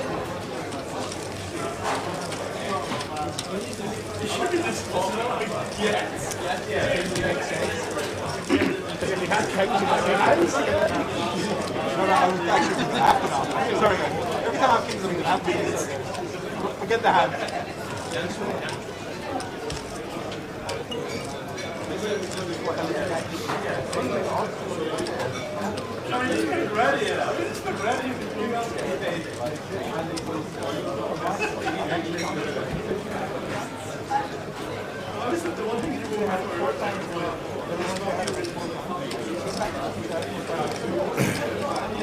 Question for Jay. I'm going to come back to it here, Tower, because we're going to have an all-in from Harry.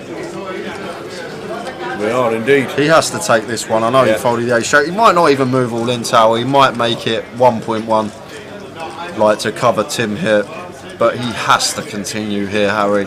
We saw him fold the ace jack, but could just see him make it 1.1 here, just to cover Tim. We've got a min click. Yeah, basically, Tower. Yeah. I guess this is so if Ludo or David Attenborough puts it in behind and then Tim calls, we can then still fold and leave ourselves with 1.5 million chips. But Tim knows he's got to put it in. And Harry makes the call with the 9s, and Tim's going to see that he's going to need help to stay alive in this tournament. Hit the 2-outer earlier on in the day when we were 3 tables out versus Matt Bonham for a 3 million chip pot. We've just seen AC folded. And there's an ace in the muck, so going to need another 2-outer here, Tim, to keep his tournament alive. Do we flop the ace of hearts? Nope, it's the ace of spades. Wowzers. 2 outs. In front, fading 9s and running spades. Oh, and the ace of hearts. That is that, Tower. That is that. Wow. Tim Chung gets the double with the ace-6, and that's going to leave Harry down to 1.1 mil. Little swivel of stacks there for them two, swapping around. Tim up to 2.4 million. Wowzers. Could have been 4 a couple of times, but we're still on 5. What is going on in this table?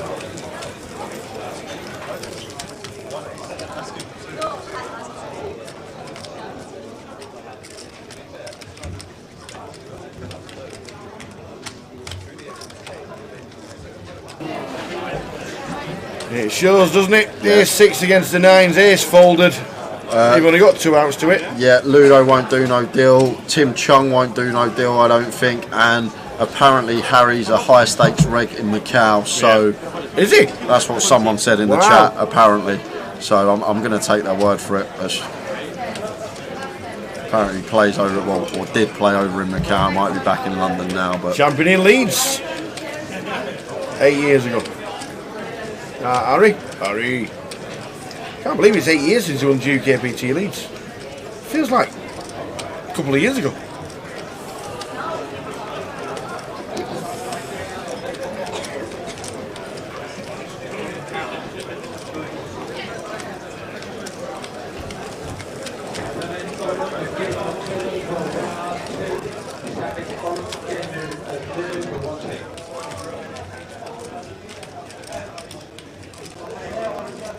Cheers, Mark.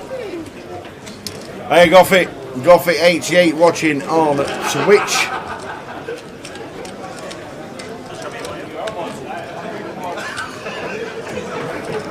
It was Iron Lightborn, WPT champion, that told me that, so I doubt that Iron's going to be having me on. Iron Lightborn. Yeah, he was the one that let me know about Harry. Always good to see Iron Lightborn at the tables. He has got a game. Yeah, so I doubt that's the case, Goffy. I think it is true. And the thing is, he plays cash as well, so he may not be aware of some of the more standard tournament spots like the Ace Jack one there. He's probably used to playing 500 bigs deep, not 20 bigs deep. Yeah.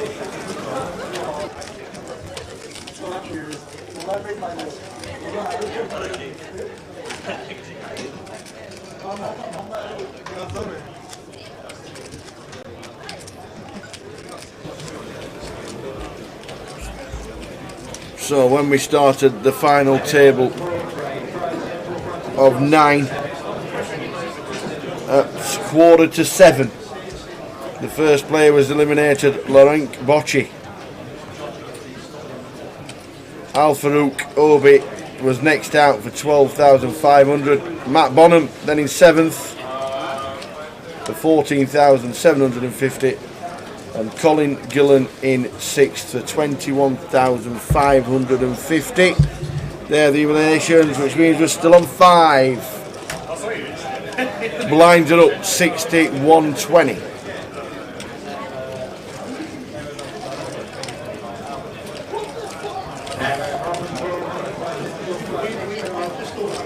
Yeah, we did confirm with him, no 50-100. I don't know who come up with that. He plays some 1-2 and 2-5 at the Vic.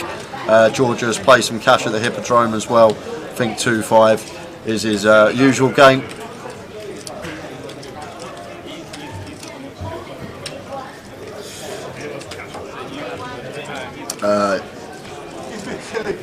Cheers, Sharky.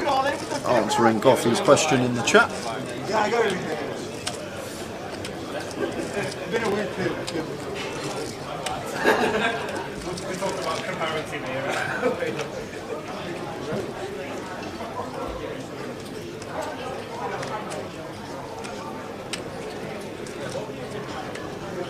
So David Ace Jack under the gun. Now working with just shy of half the chips in play.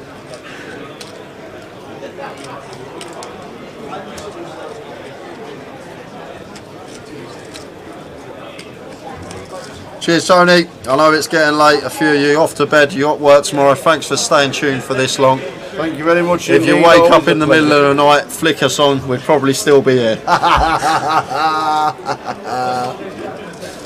And don't forget, it's all on YouTube tomorrow. You can rewatch it. Can you rewatch it on Twitch? Is that a thing? Yeah, can we? I think you can, Tower. Can you? I'm pretty sure you can. Okay. I'm not actually sure. I didn't realise you. I didn't realise you could. Well, if you can rewatch it on Twitch and YouTube at your leisure, which a few of these guys probably will. Harry's Ace 10 gets out of the way.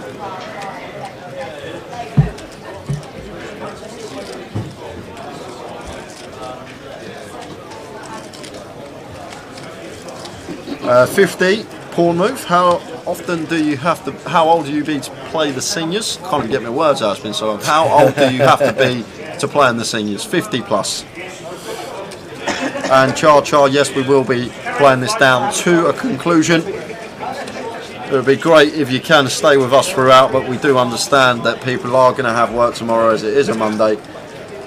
But we're probably going to still be here around, I'll say around 2-3 in the morning. It is a 40-minute clock now, so blinds are going to be increasing fast up. As you can see, we're already in the 60k 120 level.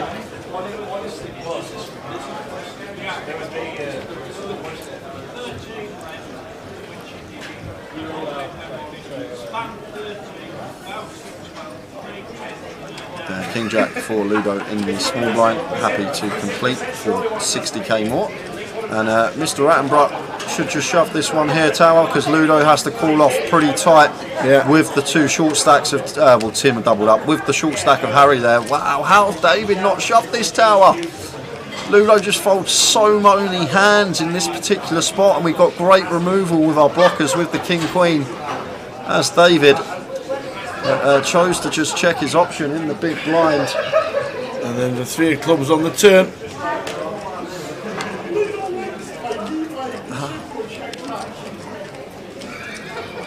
Seven of spades on the river.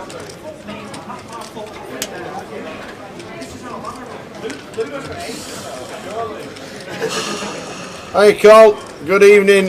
Hooked on Facebook, watching the live stream. No sleep till this is finished. It has been an amazing, we said it was going to be epic, and it has turned out to be just that.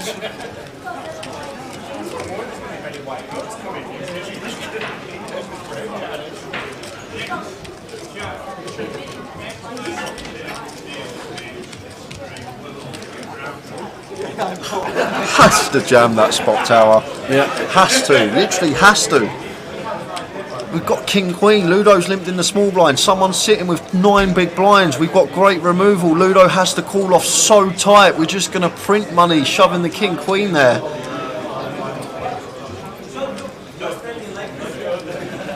Harry, King 10. Just over 7 bigs. King 10, they're in. There they go. Ludo says I'm out.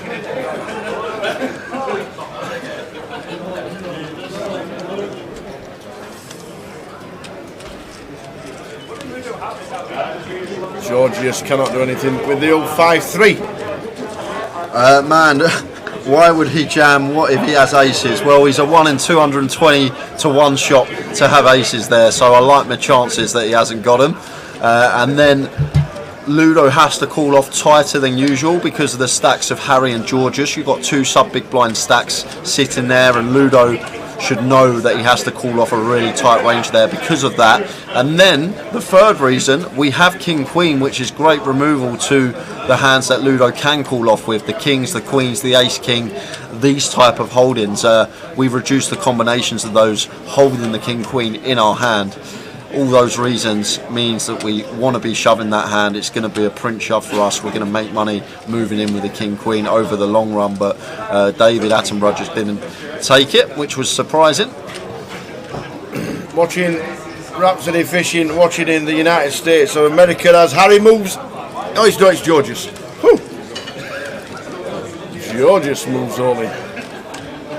Like here, for example, Tim, 11 bigs, Queen 9 suited, Tower, in a normal situation, non-final table, he'd call this spot, but he has to call off tighter now because we've got Harry, who's going to be in the big blind next hand. He's working with, what, 7, 8 big blinds now, and obviously the ladders are getting a lot more significant now, and be very surprised if Tim called this off here with the Queen 9 Tower. I know we can see if Tim calls, he's going to be in a great shape, but just for that reason, I just think Queen 9 is going to be a bit too low down with those factors taken into account to make the call here. I could be completely wrong. We might see Tim make the call with the Queen 9, but just factoring in all those things I just mentioned, I think folding is the only option we've got, and there's the muck from Tim Chunk. Yeah. Whereabouts in the US of A, Rhapsody? I'm guessing it's the West Coast, with it being afternoon. Oh, that's true. Why haven't they got all in triangles in front of them? Yeah, yeah, and I instantly thought, yeah, why haven't they? Don't actually know.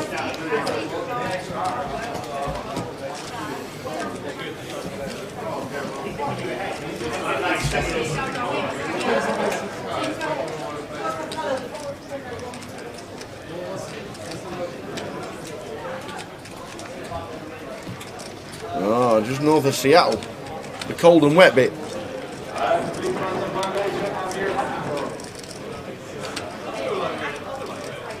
The cold and wet bit.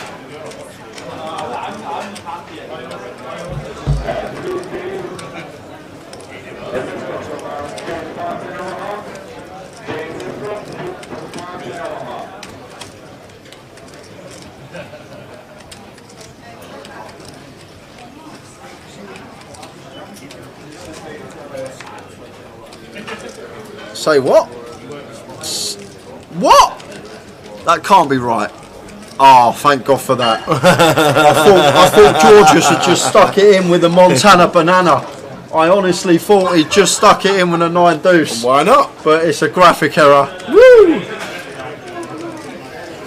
Mark Roberts just opened his 3rd bottle of wine watching the live stream. Nice picture, nice glass of wine. Nice telly as well. Nice socks. If you're on Twitter, check out Mark Roberts. At least to clean them socks, Mark. That's actually a plausible thing. That's the lead. Nice telly. Watching the live streaming, he's leaving an own glass of red. Nice bit of Malbec. Clean socks on.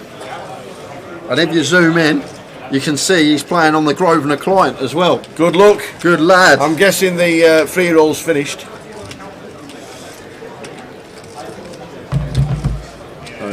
Tim on the button, shoving the Queen 5 suited here for 30 big blinds, gets it through.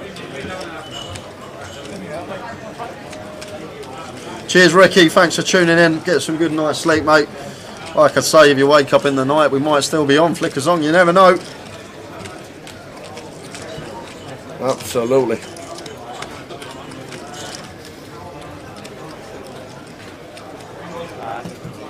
Five-handed for the title. Welcome to Monday morning. 8 minutes past midnight. 5 players left.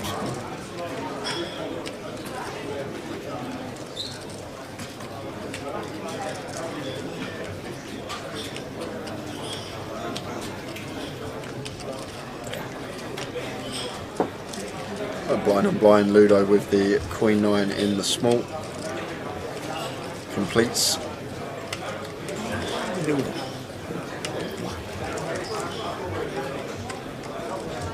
And David here, 8-3 suited in the big blind, just happy to check his option.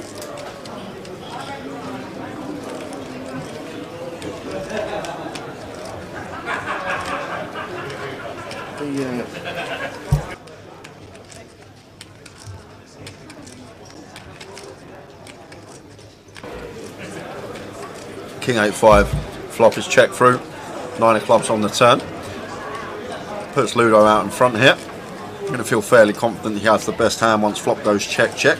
David will check some King X at small frequency, I'm guessing, but more often than not you expect him to fire. So Ludo coming in for a lead now, feeling like his Queen 9 is the best hand. Second pair, decent kicker in a heads up coup, blind on blind. Bet of 185. And after checking back his middle pair here, David Attenborough, we're going to have to call this bet. No, he just lets it go. Discipline lay down there, Tower. Correct as well, but it's hard to make a pair, and blind on blind heads up how wide ranges should be. Surprised he didn't call once there with the 3rd pair and made a top-notch fold in the grand scheme of things, because Ludo with the Queen 9. Ricky Kebabs is Mark Roberts, and Mark Roberts watching, drinking Malbec with clean socks on. Oh, he said that's me, lads. I thought he was going to bed.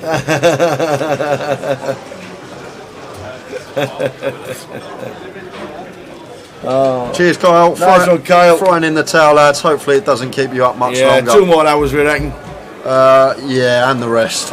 Okay. All right, I reckon 2.5. 2.5.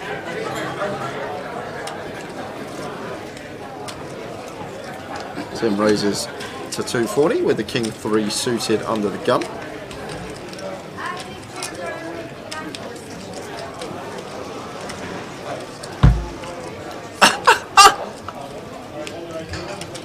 I've just heard the best line out of Katie Swift ever. So David Doherty's brought his laptop and he's playing. He's been playing FIFA on it. He's got PlayStation controllers and he's been playing FIFA on his laptop. And Katie's just come away from the bounty. She's walked up to him and she goes, "How did your Game Boy session go?" Game Boy. Game Boy. You remember Game Boys? Aye. Game Boy Color, I think, was one of my first ever consoles. The old Game Boy. Classic Katie line. Game Boy session. Mick the Mod just back in from the old boozer, managed 4th. Well done, Mick. You finished 4th and got your money back. Cheers, Wages Day. Glad you've How enjoyed many the re-entries stream. did you have? They might have done like a money saver for 4th place or something like that, Tower. Harry, Ace King, they're in. Yes, they are. They are going in. Ludo gets out of the way with a 10 jack.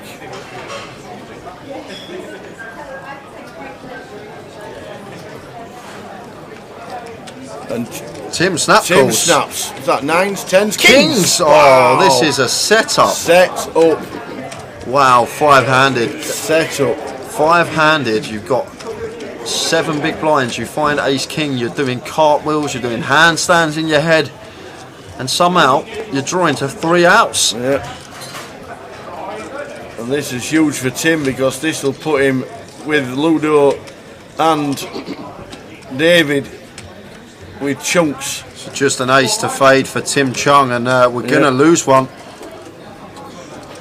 Needs an ace, and it's the 8 of hearts. What a good effort.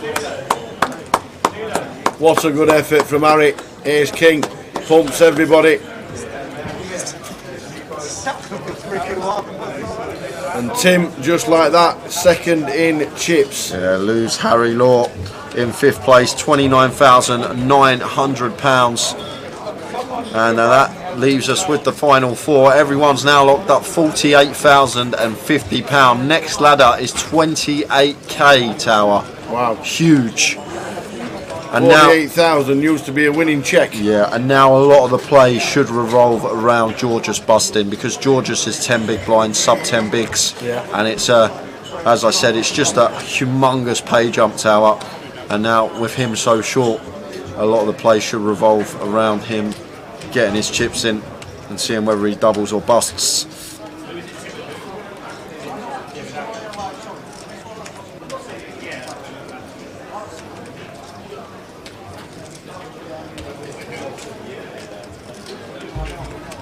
Blind on blind, Tim now with chips raises to 300, so he chooses 2.5 exit and a quick fold from Ludo. Interesting, opting for a smaller size there than the standard from Tim. Out of position, blind on blind, small versus big.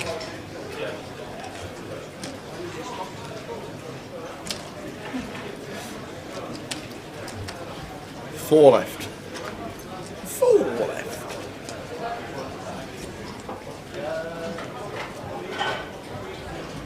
Yeah, quite a few people have said his picture on the left-hand side makes him look like Roy Keane. I thought it was something else.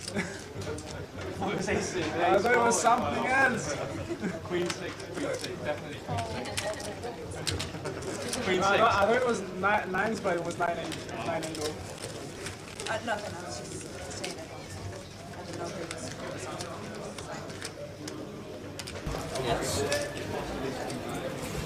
was So here we go. Seat 7, our chip leader, Georgius, hanging on, has been playing solid all day long, watching people busting out. It'll be his biggest payday by a mile in the GUKPT. Chunks locked up. They're playing for the trophy in 185,000. Tim, 7-8 of clubs, raises 240. Yeah, as he should, Tower. Well, the ace 2 of clubs for David in 7. In the small. And could definitely 3-bet this one, Tower. I think I'm going to be leaning more towards 3-bet just because of the dynamic of Georgius and his short stack here. We've got Tim covered. We've got a great 3-bet bluff hand. We've got removal with the ace, and it's suited as well. One of these.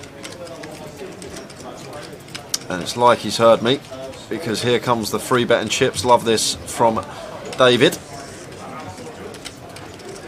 It's going to come back to Tim with the 8-7 of clubs, and getting this price with position with this particular holding, Tower, because of the size that David's opted for here. It's fairly small 3-bet size, sub 3x. Tim should be peeling the 8-7 of clubs here, and has made the quick call. Yes. So 1.4 million in the middle already, and this pot is brewing.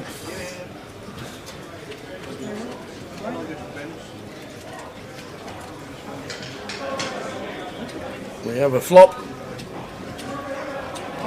6, 9, 4. Up and down straight draw for Tim. Yeah, well, this is interesting. I still expect David here, one club on board, this ace deuce to continue small. We don't have to go large here. We can go as small as 25% tower. Looks fairly large, or 425, so it's just south of third. Continue size from Dave Attenborough here, and Tim never going anywhere with his up and down and a backdoor flush draw, so he's happy to call with position.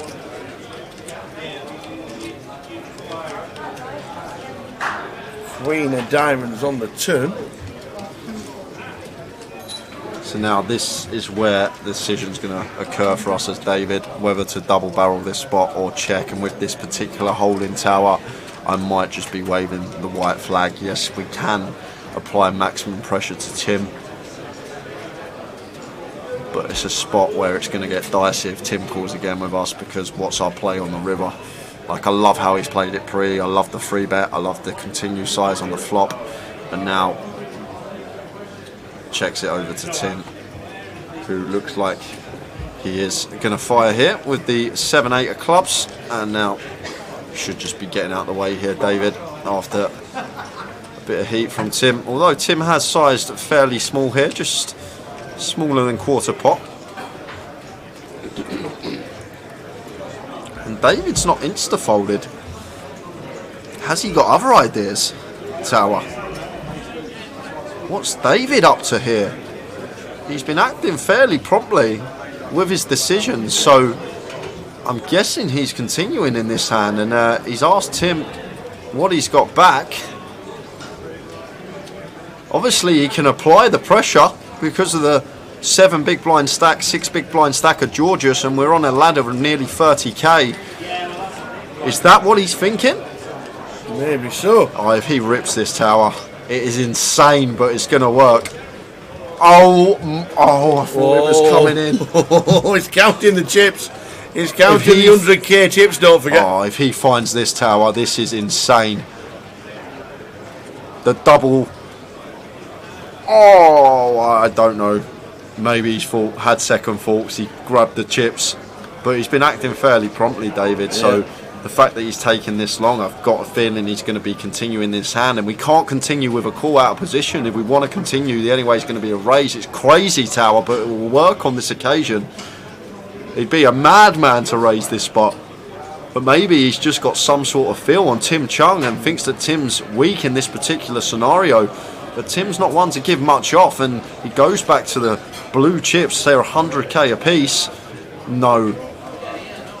Is this a min click? Will the min click work? It's going to be more than the min clicks. I'm guessing they're in 5s, Tower, and looks like it's going to be 3x. No way can he find this raise in this spot.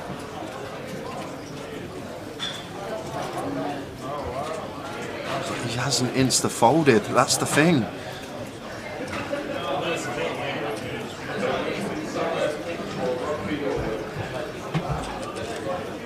Really mulling this over, Tower. I'm surprised they haven't hit the muck, but David's just got a feeling here.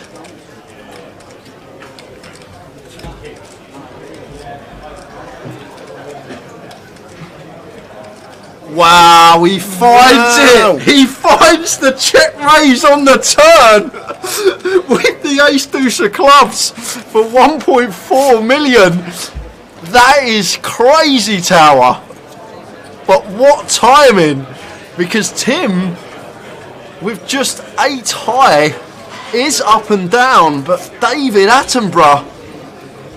Wow. And Tim calls. This is enormous. Tim calls. Because Tim's just getting such a good price with his up and down and position, so he makes the call, and Tim catches a 7 on the end here. And now what are we doing? This pot is massive. This is the biggest pot of the tournament, 5.1 million in the middle here. Can he find the shove? That is the question here. And what is he representing? That's also what we've got to ask ourselves. What hands are going to check call flop, then check raise this turn? in a 3-bet pot here. Are we 3-betting 4s and 6s? Probably not. 9s, I guess we can have those in there. 9s would make sense. 3 combos of that. Queens that opted to check, call, flop. That makes sense. But other than that, Tower, I'm clutching at straws to find a hand here, and it goes check, check, and Tim takes a monster. That is enormous to Tim Chung, and that is chip lead. Tim Chung is now chip leader. Wow. DA David Attenborough, our seat 7, has relinquished the chip lead for the first time all day. What a pot that was. Had everything going on, and only if David unloaded the clip it probably would have worked.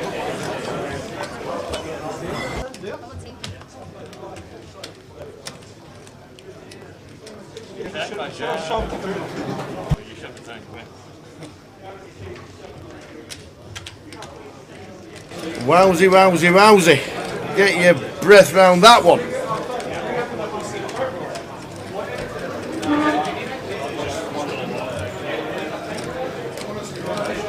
Where's he found that check raise from on the turn low, Tower? I was just expecting it to hit the muck, and I just fancied he was up to something as soon as he started tanking.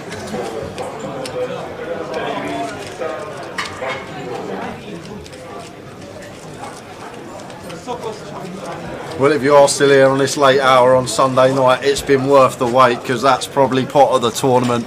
Some poker being played, both players involved in a 5 million chip pot, and ace high versus 8 high on the turn. Honestly, amazing. Yes, this is live, Ali Law. We are live. Hello. It's 12. It's midnight 23.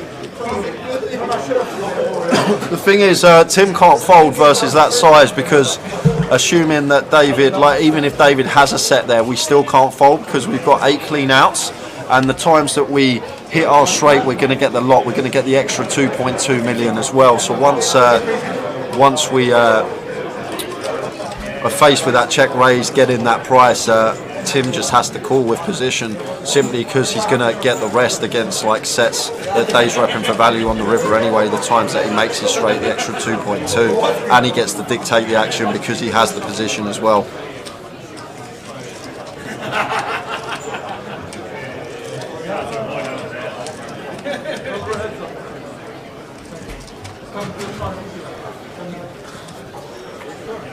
Oh wow, Tower! I love it. I love it. It's perked me up. I was feeling a bit down. I was lagging a bit, and it's giving me a little perk up, that hand. You see a hand like that, and you think, oi, oi. Tim chunks. He has got chunks now, and Georgia's all in here for 700,000, which equates to 6 bigs, just sub. What a final. What a final.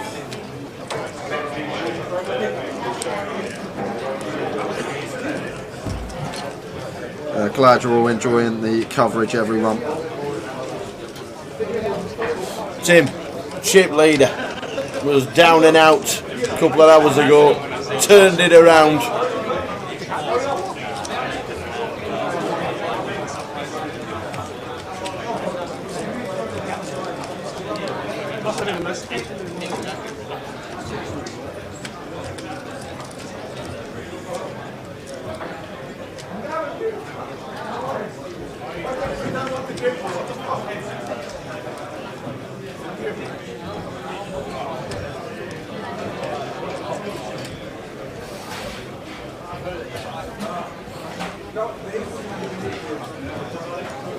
Yeah, it's all about how David in seat number 7 reacts after the biggest hand of the tournament so far. Ludo's all in with the ace-4 on the button. Big blind has got 8 deuce and doing nothing with that. Yeah, make it right, Tower. Yeah, Gully says if Harry calls that ace-jack, Tim's out the door unless he hits the 3 outer, which is true. Man says, think if you're going to punt off a bunch of chips in a random check raise spot, waiting until four-handed with 185k up top is a good time to do it.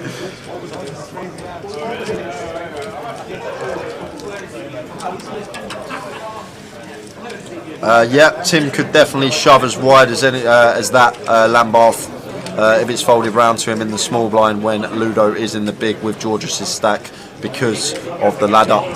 You make a good point there, really can put Ludo under the cosh.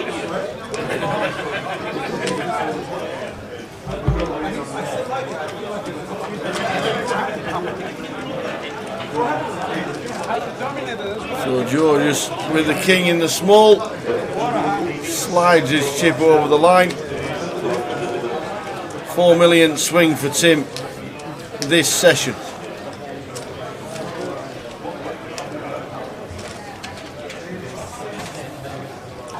Stalking Geek making a prediction for heads up, says Tim versus Ludo. Yep. Jakey says, you think if he's raising turn he has to jam river though? That's the question, I think. And I don't raise the turn with that particular hand, Jake. I don't think a lot of people do. That's probably as low frequency as you come, that ace deuce check raise there on the turn. But I guess if we are raising it, we'd probably have to rip the river. But like I say, I'm probably never going to be in that spot in the first place. Tim's not raising it up yet. The deuce 4. Ludo with a 5-6.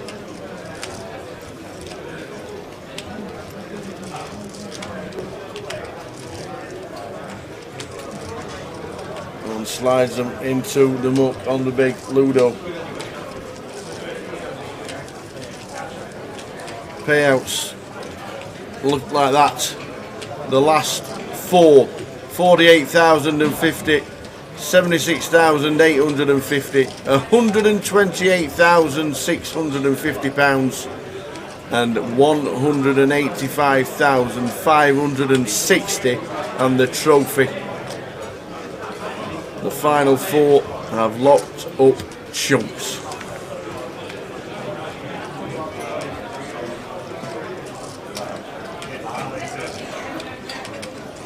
Tim raising it up again, putting it up, just applying the pressure now all the time. Ludo insta-mucks.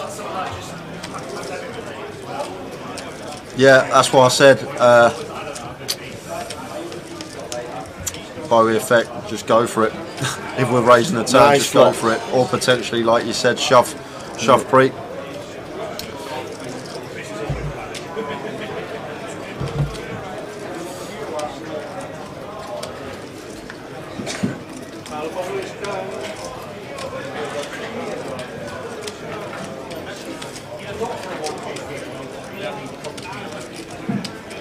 So like the decision just to check call here, Tower. We've got such a big hand here. Has David want to keep Tim in with his weaker hands?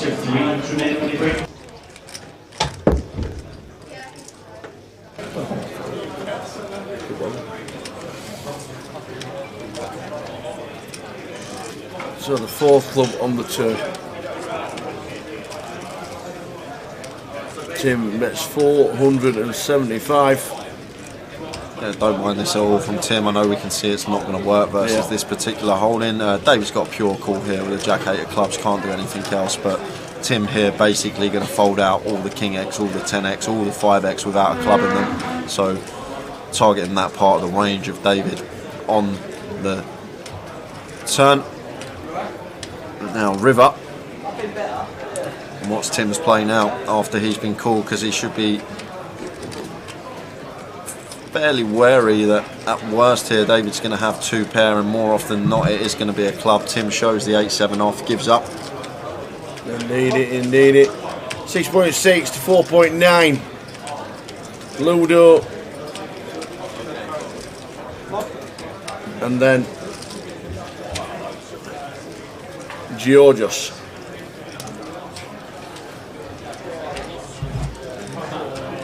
Will Ludo be thinking about Georges' stack?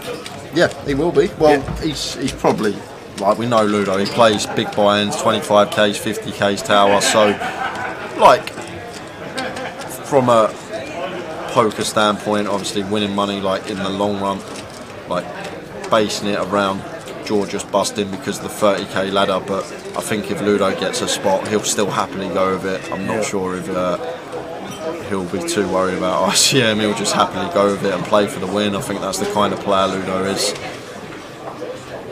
I'm sure his role's big enough to maybe take a spot which some others wouldn't because of the pay jumps, but Tim Chung with the chip lead now finds the ladies. Well, this is just a setup. This is unbelievable. This stage of the game, Ludo finds ace king. He says, I've got a really good chance of doubling up. It's the old best flip in poker on its way. Tim is going to get Ludo's stack unless Ludo can hit. If not, we're down to 3 because it's the race, the flip of all flips. Queens against ace king. It's amazing how many times you see it.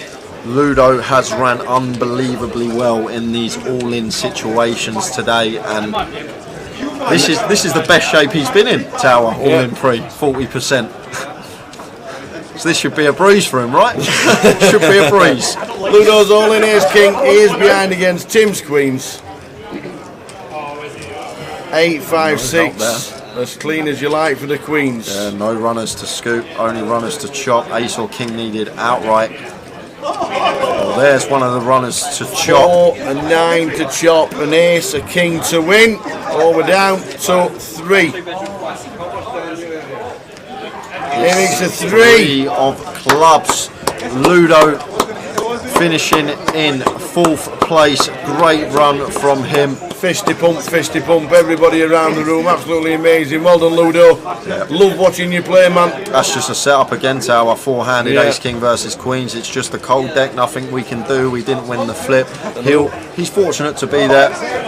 How he's run on this final table, he'll know that anyway. Takes it with good spirit and takes home £48,050. Does this feel like a little bit like deja vu with the Mad Turk and Georgius? Oh yeah, Georgius just sitting there laddering. Sitting there and laddered up. He's laddered up all right.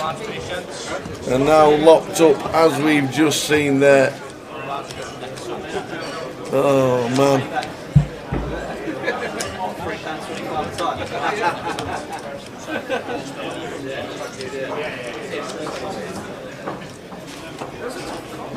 Amazing. Well played, Ludo. Always a pleasure watching. Always a pleasure. This one needs work. 125.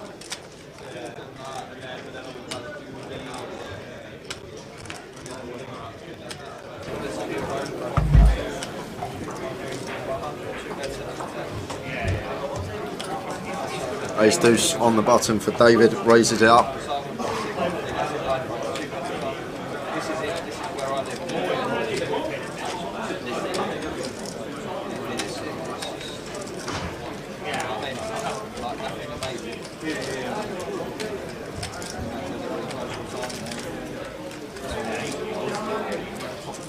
Tim defending 7-6 suited in the big and flops best on the King 6 board. Turns the boat as well.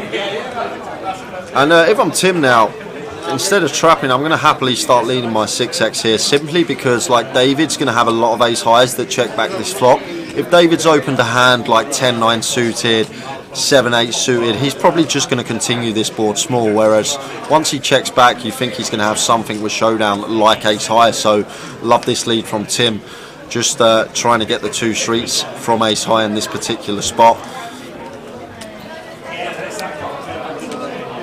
Cheers, Mick. Good game, Lido. Good night from me. Great stream as usual, Tower and Jay. Catch you next time. Cheers. Thank you very much for tuning in.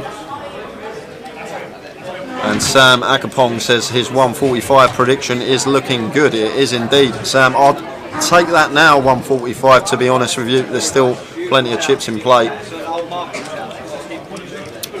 Plenty of bigs in play, I should say. Chips in play always stay the same.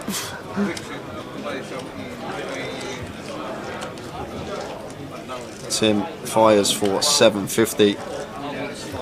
And now David Attenborough in a spot, knowing that Tim is going to be applying pressure with the chip lead. and could potentially hero this one off. And thinking about it.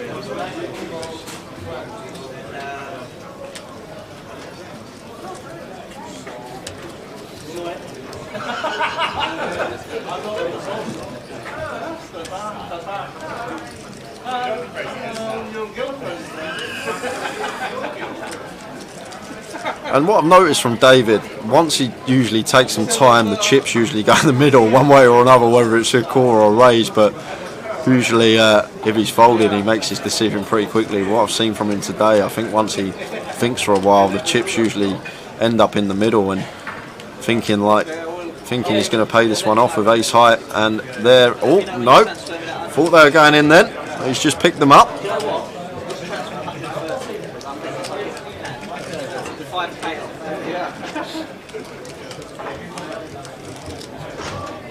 Cheers Martin, good night.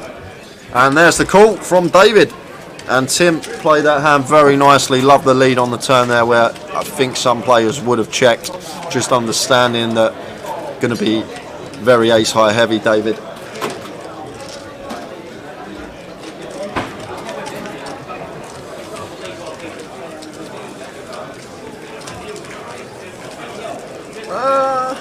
We'll go with honey and lemon, please.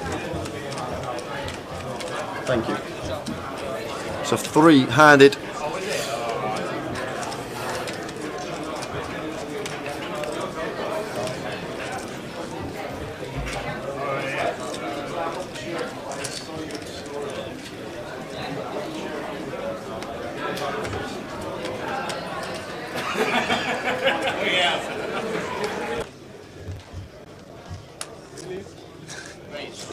No, I didn't say anything. I said, when I said, he said greedy. Oh, I apologise. I really thought you said all in there. I thought you really did. Georgius, 9 deuce on the button. I thought he ripped it in there. Lets it go. Raise, that's definitely And Tim's just got chunks now. Look at his stack size after that hand. Big favourite to win this one now, Tim Chunk. Can't see any other winner but him. We said that once he did get the chip lead after winning that monster. And gets that one through. What? David Attenborough, A6 of clubs, just letting it go to the raise from Tim. Guess he has to. Well, I'm surprised he didn't call. We obviously don't want to shove that. We can shove that in a normal situation for 20 bigs over the small blind raise, but Georgius there with 4 big blinds, and we're working now with a 50k ladder. It's a 52k ladder for David if he just waits for Georgius to bust, and that's what he's doing now. He's not going to get involved with Tim. He's thinking about locking up that 50k.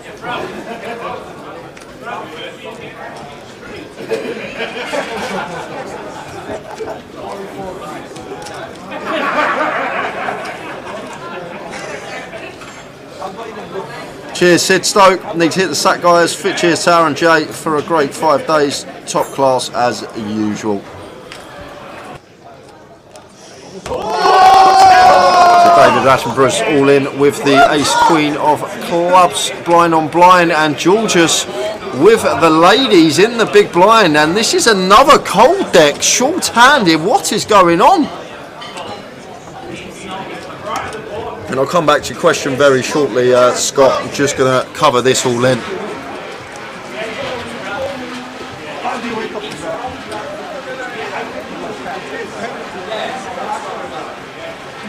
Yeah, deck is like ice.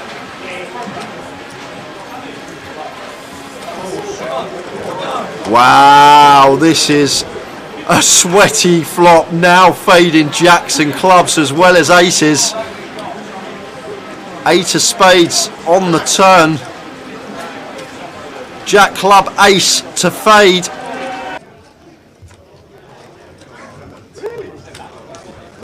Too many outs.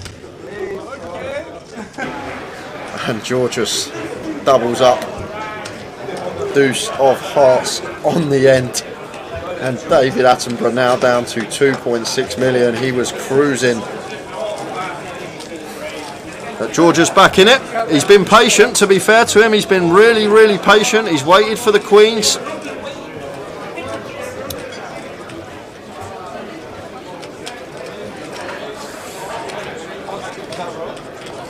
Too many out syndrome. Cheers, Mad Match. Great coverage, guys. We'll watch the rest tomorrow.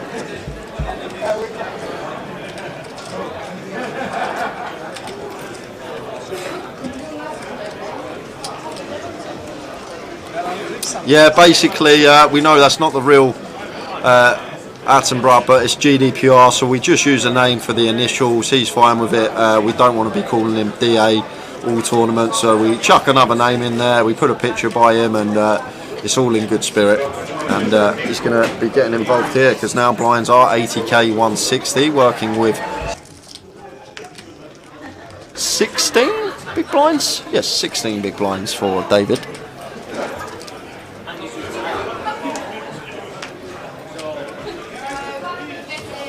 So just chooses to limp here on the button, and I'm guessing that's based around the stack size of Georgia still. Georgia's working with 7-8 bigs. Cheers, Nathan. Thanks for tuning in. I tap out. I'm working tomorrow. Great stream again, team.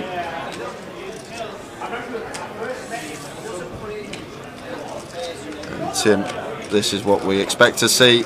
Has to do this, Tim. Just applying max pressure to David simply because of the ladder.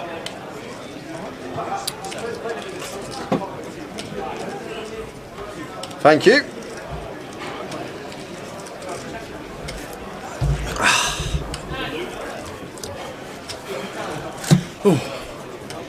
Had to nip downstairs.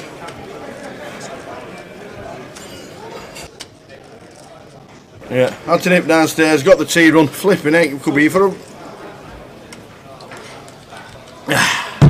Age. Wowzers, wowzers, wowzers. Whew. So thanks for sticking with us, everybody, because this has been amazing.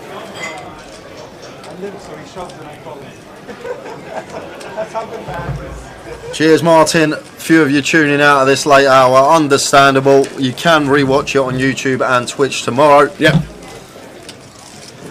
10 mils for Tim, David Attenborough, and now Georgius, and all trying to chase Mr. Tim Chum. James Gill's still here. I tell you what, do you know what? There's a toilet. I don't know if everybody knows the Vic. There's a loo and the toilets near where Jay goes to the roof for a bit of fresh air, or the loft as it's called. Yep. Or there's one downstairs in the pit, and it's quicker for me to run downstairs in the pit than it is to find my way through there and go downstairs and come that way. Sam's here to the finish. So's James. Good. So's Gary. Good. We've still got over 1,000 of you watching, and it's nearly 1 in the morning on a Sunday night. It's a great effort from you guys in the chat tuning in on this late hour as Tim once more applying the pressure, but David Attenborough sticks it up in with the ace queen this time.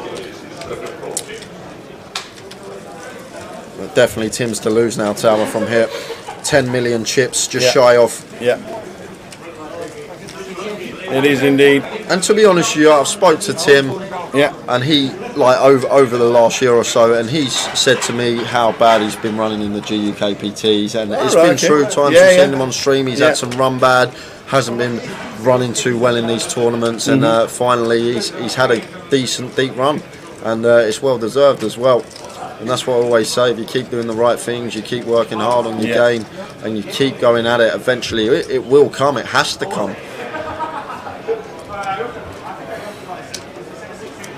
Dennis is here as well. He's going to be joining us. Josh also keeping it going. Oh, they splashed him in again. Georgius is behind. We could be heads up. Oh yeah. King or a 3. Still got 2 live cards though, Tower. Splashed in. He's splashed in his 1.2 and his 8 big blinds. They are in 160k big blind. He's got 1.2 million. He's all in. He's behind, but he's got the live cards. Well, 3 no good to him now, Tower. Yeah, needs to hit a king or a 3. No, 3 no or good. Or 5. 5 or king to survive. 3 not working, no more. The 3's not working. Apologies. Oh, there it is. I did say there it is, and that's it. We're heads up. Georgius was nursing that short stack for a long time. He managed 1 double from 5 bigs to just over 11. but he is going to be our third place finisher. Great effort there from Georgia's, but that means we're heads up. Tim Chung and David Attenborough. Georgia's taking home, as you can see there, £76,850. Tim and David both locked up 6 figures. Absolutely amazing. I think the break is around 15 minutes. So what I'm going to do, what we're going to do is we're going to, obviously, I've got the tea, but I can't do anything about it. But what we will do is I'll leave it running. I'm going to sit here. You go back in. You're going to have 10. I'll tell you what. Go for a quick bit of fresh air. You sit here. You sit here for 5. I'll be 5:10, and then I'll be back, and we'll have a chat before heads up. We'll have a chat. I'm going to stay here until we get it to heads up. I don't exactly know. I think it's 15 minutes ish. We think it's 15 minutes ish, but I'll stay here. I'm not turning the pictures off at all because we know what happens when we go for a break. But Tim Chung on the left and our very own DA Kristen David Attenborough heads up on the right. They'll be in seats 3 and 7. It looks like it's going to be a short break, but we are just going to stay and chat. You get yourself off. I'm going to have quick 10. Can you come back with fresh water, please? Yes. Thanks. Well, heads up.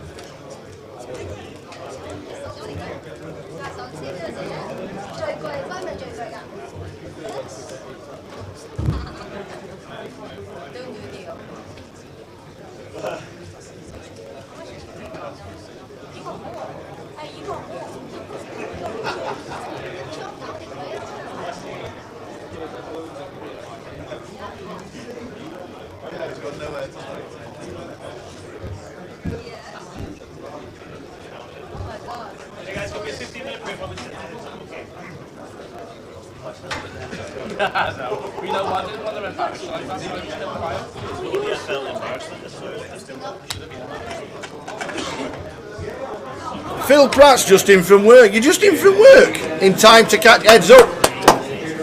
Jay's just gone for the water, as you do. But we are here. Fire the questions. We've got Tim Chung. Right there. There he is. Right underneath. And we've got DA, who was he's actually had a good week because he final tabled the mini, he's final tabled the midi, and he's final tabled the main event. That ain't bad, is it? Not bad at all.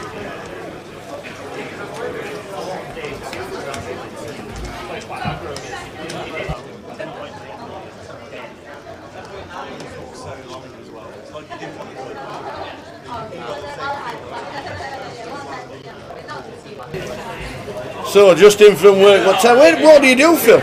It's 10 to 1 in the morning, we're waiting for heads up to start. What do you do to get in from work at 10 to 1? Drive taxis? Have you been busy? Time to finish?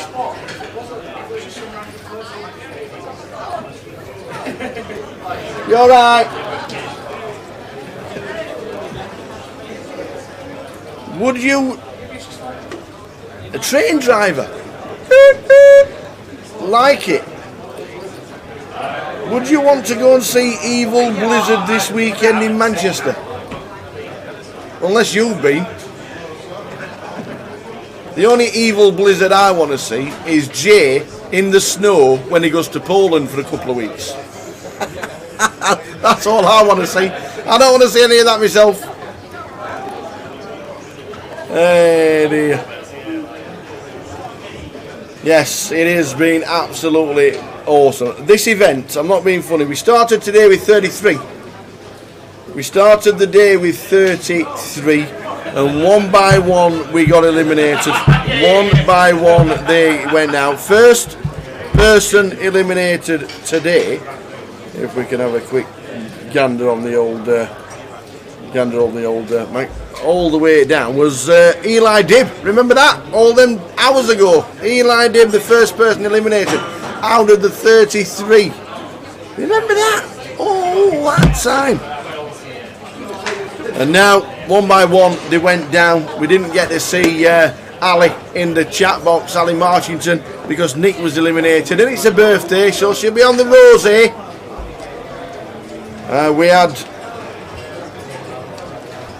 We also had Kelly Saxby, the birthday today as well. She was celebrating last night on all night, and then came to play the bounty. Don't think it went well. I don't think so. It might be. I don't think it did. But yeah, it was a great day. So happy birthday to Kelly and to Ali, and anybody else. It was our Simon's birthday at the start of the week, our action tracker. So good. He had a great weekend as well. As we hit the final, the bubble boy for the final, remember, was Alexios Zervos. And then one by one, we lost Laurent Bocci, we lost Al Farouk Obi, we lost Matt Bonham, Colin Gillan went out, and then Harry Law, he went out. And then Ludo went out, Ace King against Queens. How unlucky is that, Ace King against Queens? Oh, what time you've been playing to get it all in Ace King against Queens. And then, just now, Georgius, who was climbing. Oh, 76,000, yeah, that'll do. And now we are heads up. We've got Tim Chung on that side, and right down below us, we've got Mr. D.A. Chung and had to heads up, you're not wrong. It hasn't finished, not yet, Apocalypse. There's chips on the table, we're heads up. We're on I think it's a 10-minute break as they go outside. We are heads up. It has not finished just yet. Not yet. So the payouts, as we can see and as you saw, a quick scan on the payouts. Let's have a look at the payouts. The last two, 128,650 and 185,560 pounds. They are what we are playing for right now. Everything else has been dished out, and we're now playing for six figures: 128,650 and 185,560, and the trophy. And if it all goes well, we'll be chatting to one of them. That is for sure. But whether it's first or second, we don't know. Would you like to see the Stranglers in Leeds? Apparently the Stranglers were in Brixton tonight with the Ruts. I think I'd prefer to see the Ruts, to be fair. Yeah, the Stranglers in Leeds, or the I think the Ruts were with the Stranglers. I think I'd rather see the Ruts than the Stranglers, to be fair. But is it the original lineup of the Stranglers? Golden brown, texture like sun, lays me down with mum and she runs. Oh, talking of karaoke. It has been confirmed. that at Goliath,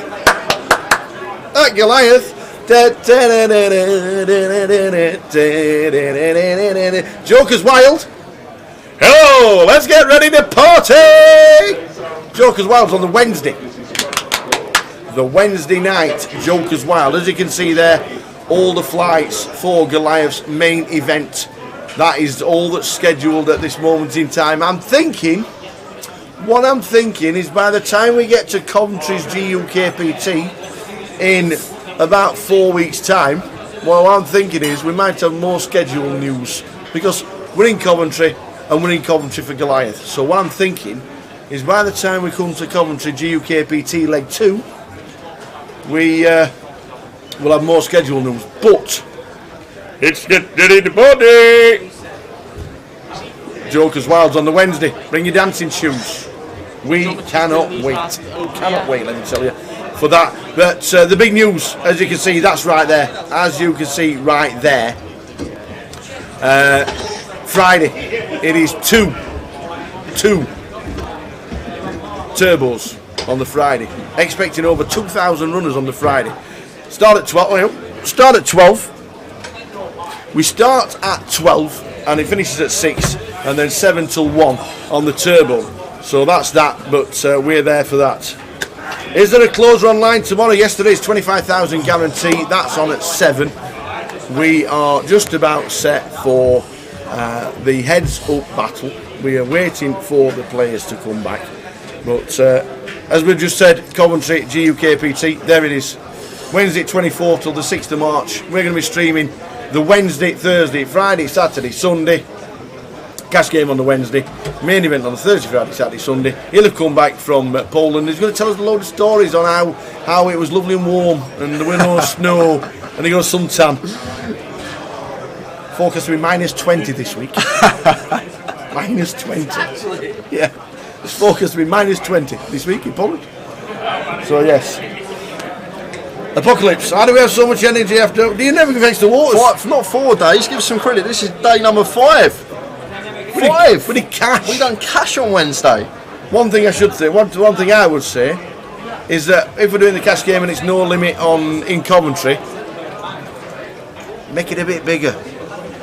Make it a bit bigger, because when we left the live stream, it went 5, 10, 25, 50, 100. And it was seat 6 to act first all the time. So maybe the down here the 5, 10 was a little bit low. Just for future reference. The cash games have been great. This guy's knowledge is just brilliant because he plays for a living at cash, and the PLO is obviously on as well. So he is the knowledgeable guy. So yes, it's on the Wednesday it'll be cash, but if we come back down here or even the cash somewhere else, 5, 10 might not be, just saying, big enough. Just don't know what anybody else thinks. 5, 10 might have been perfect, but you tell us what you think. But that's Coventry right there. We're looking forward to that. We'll be there Wednesday, Thursday, Friday. Might even be there a bit earlier. This guy will be playing the side events. It's about time. It's about time. When we got to live streaming the Thursday or the Wednesday, there was a trophy sat here. I had 2 thirds last year in 700 plus men fields. I can't, a third and a fourth, and I only play the minis. There's now the G400s, the minis, the side events. You can have them all. We're even adding comps in for you. Okay. I'll try my best, Tal. I will try my best. Ricky, to answer your question, whereabouts in Poland I'm going, for the first week and a half we're going to Krakow, and then I'm going to see the other half's family in Katowice. Is that how you pronounce it? No, I don't know where she lives. Katowice? I don't know, something like that. So, hi Alice, where'd you live?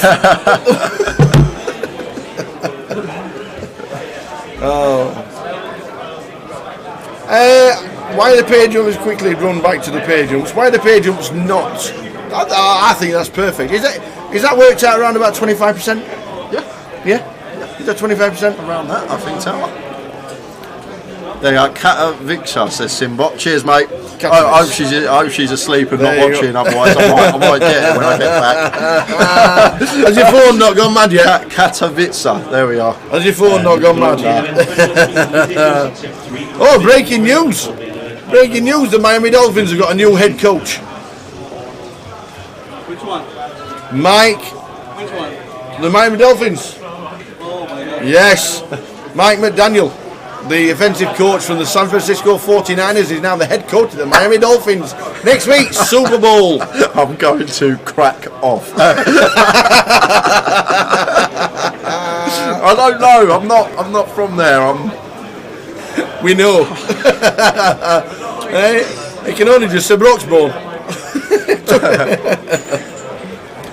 So there you go. Breaking news: Mike McDaniel has been made head coach of the Miami Dolphins. So there you go. And it's Super Bowl next weekend. So get on Grosvenor Sports and stick your tenner on the Rams. So then you can lose a tenner. Because he's bound to.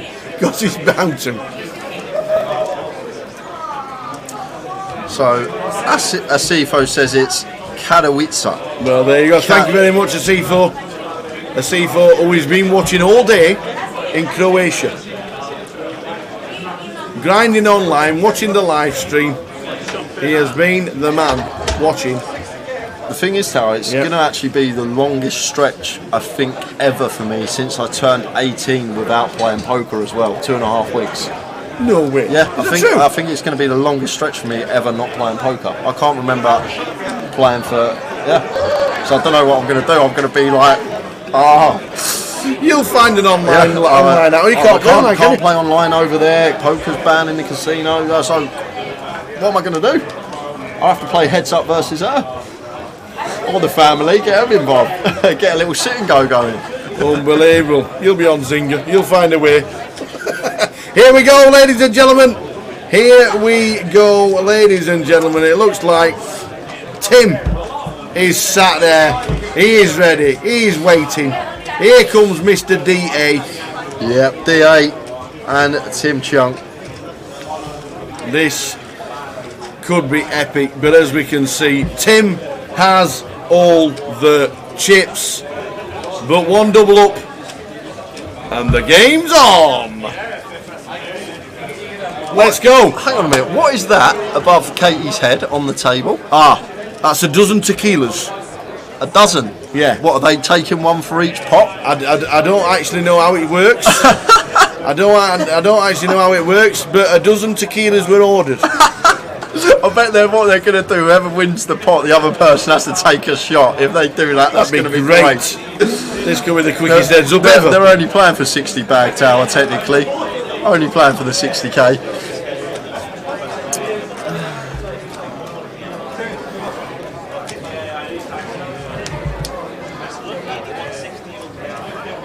So there we go. Tim 11 mil. David has got 2.8. We are ready to rock and roll. Let's go. Heads up battle begins.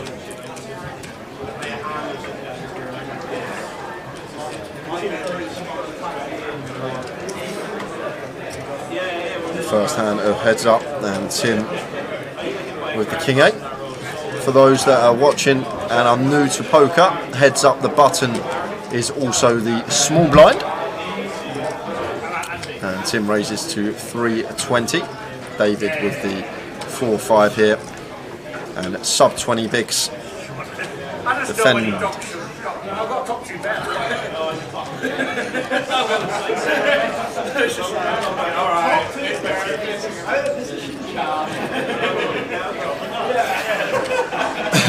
976 is the flop. Yeah, so open end up for David Attenborough. One to the dummy end of the straight. Tim up and down himself. Happy to check this one behind.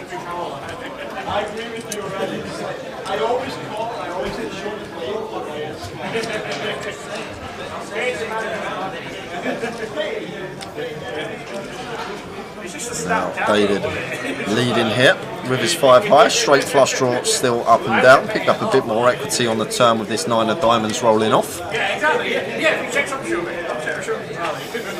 The 8 gets there for Tim.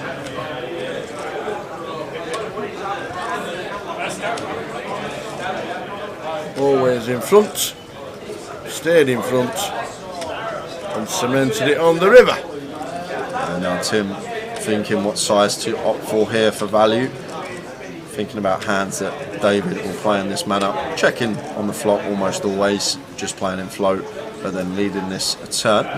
Can plausibly have some 9x, 7x and 6x here that may want to hero us off. 9's obviously going to be cool in, but 7 and 6 as well can definitely be in David's range. In this scenario, he's sitting there with the 5. And I guess Tim can credibly rep bluffs in this spot tower. He's going to have plenty of high cards with a diamond in them. Random ace-x with the ace of diamonds, random king-x with the king of diamonds, all these type of holdings.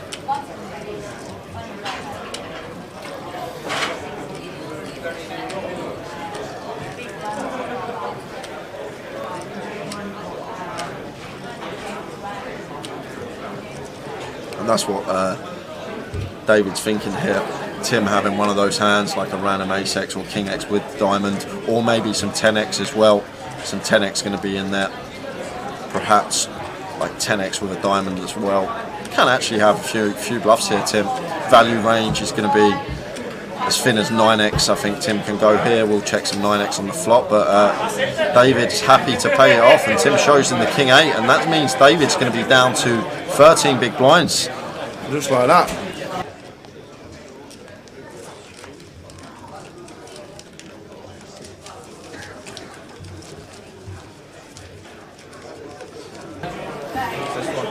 So 12 mil to 1.9.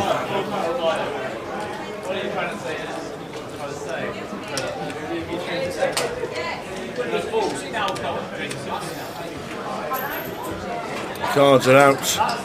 Nobody's had a tequila for winning a hand yet. Why have they bought them? I don't know. What are they? For sure. That definitely deserves a shot. So A6 for David. This is going to have to go in tower. We've got an ace. We've got 11 big blinds. They're in. Has to be. Yeah. Has to be in. It's big getting Or down. maybe the all in move gets a tequila. You move all in, you get a tequila. Yeah, so just counting his stack. Once David realised that he's got 11 bigs, should just see him move in tower. Ace heads up, 11 big blinds. Decent to get dealt. There's the all in. And over to Tim Chung, who's oh my days! You are called. joking. Nobody wants a tequila. Ace-6, ace-queen. This could be it. Oh my days, man. This could be it. We could have a champion. We could. Tim Chung, 74% here. He is one board away from becoming GUKPT champion London 2022. The phones are out for the rail. Absolutely. You can rewatch it whenever you want to, you know. That's a good flop. That is a very good flop. So now red sixes are the requisite for David Attenborough. Looking for a red 6.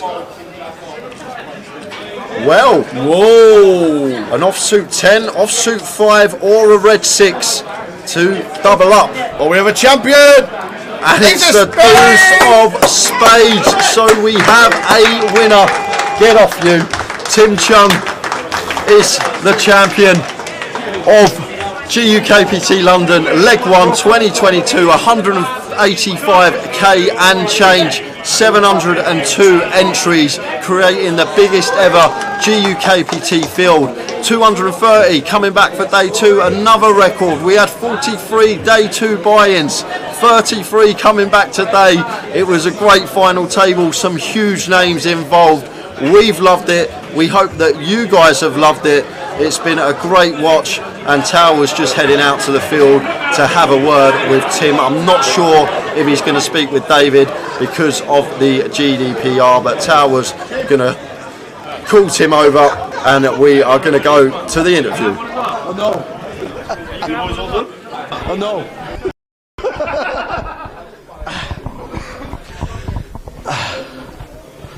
Well, as we know, unfortunately we can't do the runner-up. We can. Unfortunately, we can't do the runners-up interview, but I think everybody will agree. What a final! Yeah, it was entertaining anyway. It wasn't too entertaining for me at one point, but it was pretty fun. It was up and down for yourself. It was watching this, and the number of runners was just absolutely just incredible. Final table itself, bit of a grind, but got there in the end. Yeah, I mean, it was shorter than we expected, but then, like, you know, no, I don't mean the heads up. Don't leave him. He's all right. If we can't interview him, we can't answer. I said the final. You know, yeah, we expected it to finish at like 4 because like we didn't get to the final table till like 6. So like, you know, normally like, yeah. But yeah, everyone played pretty good, and then, you know, there's quite a lot of action. It wasn't just like a final table where everyone's raising and folding. It was like 3 betting, 4 betting, and then like, you know. So it was quite entertaining and it was quite fun. So I think everyone did pretty well. Can I just ask, what are these? And whose idea was it? You will know if you try. If you try one, you will know. You know. It's a drink for everybody on the feature table, and I'm pretty sure that somebody will be.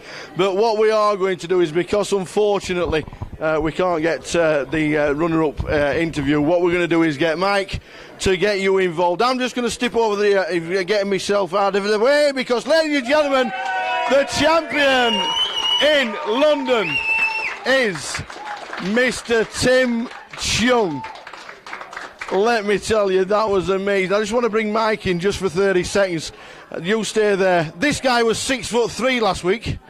The biggest. Me or him? Definitely not me. The biggest field, and everybody on the stream, everybody watching, wants to say a massive thank you to the staff, to the floor, to the dealers, because it has been an amazing event from start to finish. No, thank you very much. We appreciate it and appreciate the support. It's been a hard but very, very well worth it event for us. We keep saying biggest one this time, biggest one this time, and yet again, biggest one this time. I know, just let you see where it goes. Yeah, absolutely. Yeah, honestly, the staff, the dealers, the floor, everybody has been working. We are going to get the... thanks, Mike. Absolutely amazing. We are going to get the photos, and we are... No, we're not. No, we're not. You'll leave that to them. But we are going to finish off with Jay in the comms from the best and the biggest London leg and the GUKPT, Mr. Tim Chung. Congratulations, young man. Jay, take it away. Thanks, Tower. That's it, guys. We are done. Good to hear from Tim there. Here he comes. And that's it. We done it. We got through the biggest ever GUKPT ever. You enjoyed it? Amazing. Absolutely outstanding from start to finish. And I just said there to Mike, and I just wanted to bring him in because the floor have been amazing from event one to the last event. The dealers, absolutely outstanding. They might have been doing 100, 110, 120 hours for the full festival. It has been outstanding. Honestly, it has been, I think, one of the best festivals from start to finish. The cash, yes, has been good for us doing the live stream cash, but it has been just an outstanding from start to finish. We knew it was going to be long. We don't care when we've got poker of that quality and the numbers and the field that came back. Anybody would have been worthy of winning that GUKPT. It has been immense. You guys, as always, down there in the chat, make us smile. You make us happy. We have a good time, and we do know when to bring the stream, and we do know when to get a little bit serious. But you guys really do make it what it is. We have a laugh, don't we? Yeah, we love it. We do love it. I just feel a bit gutted I didn't take a tequila.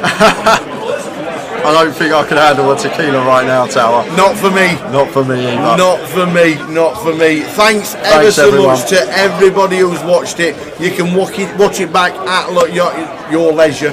And in 3 weeks' time?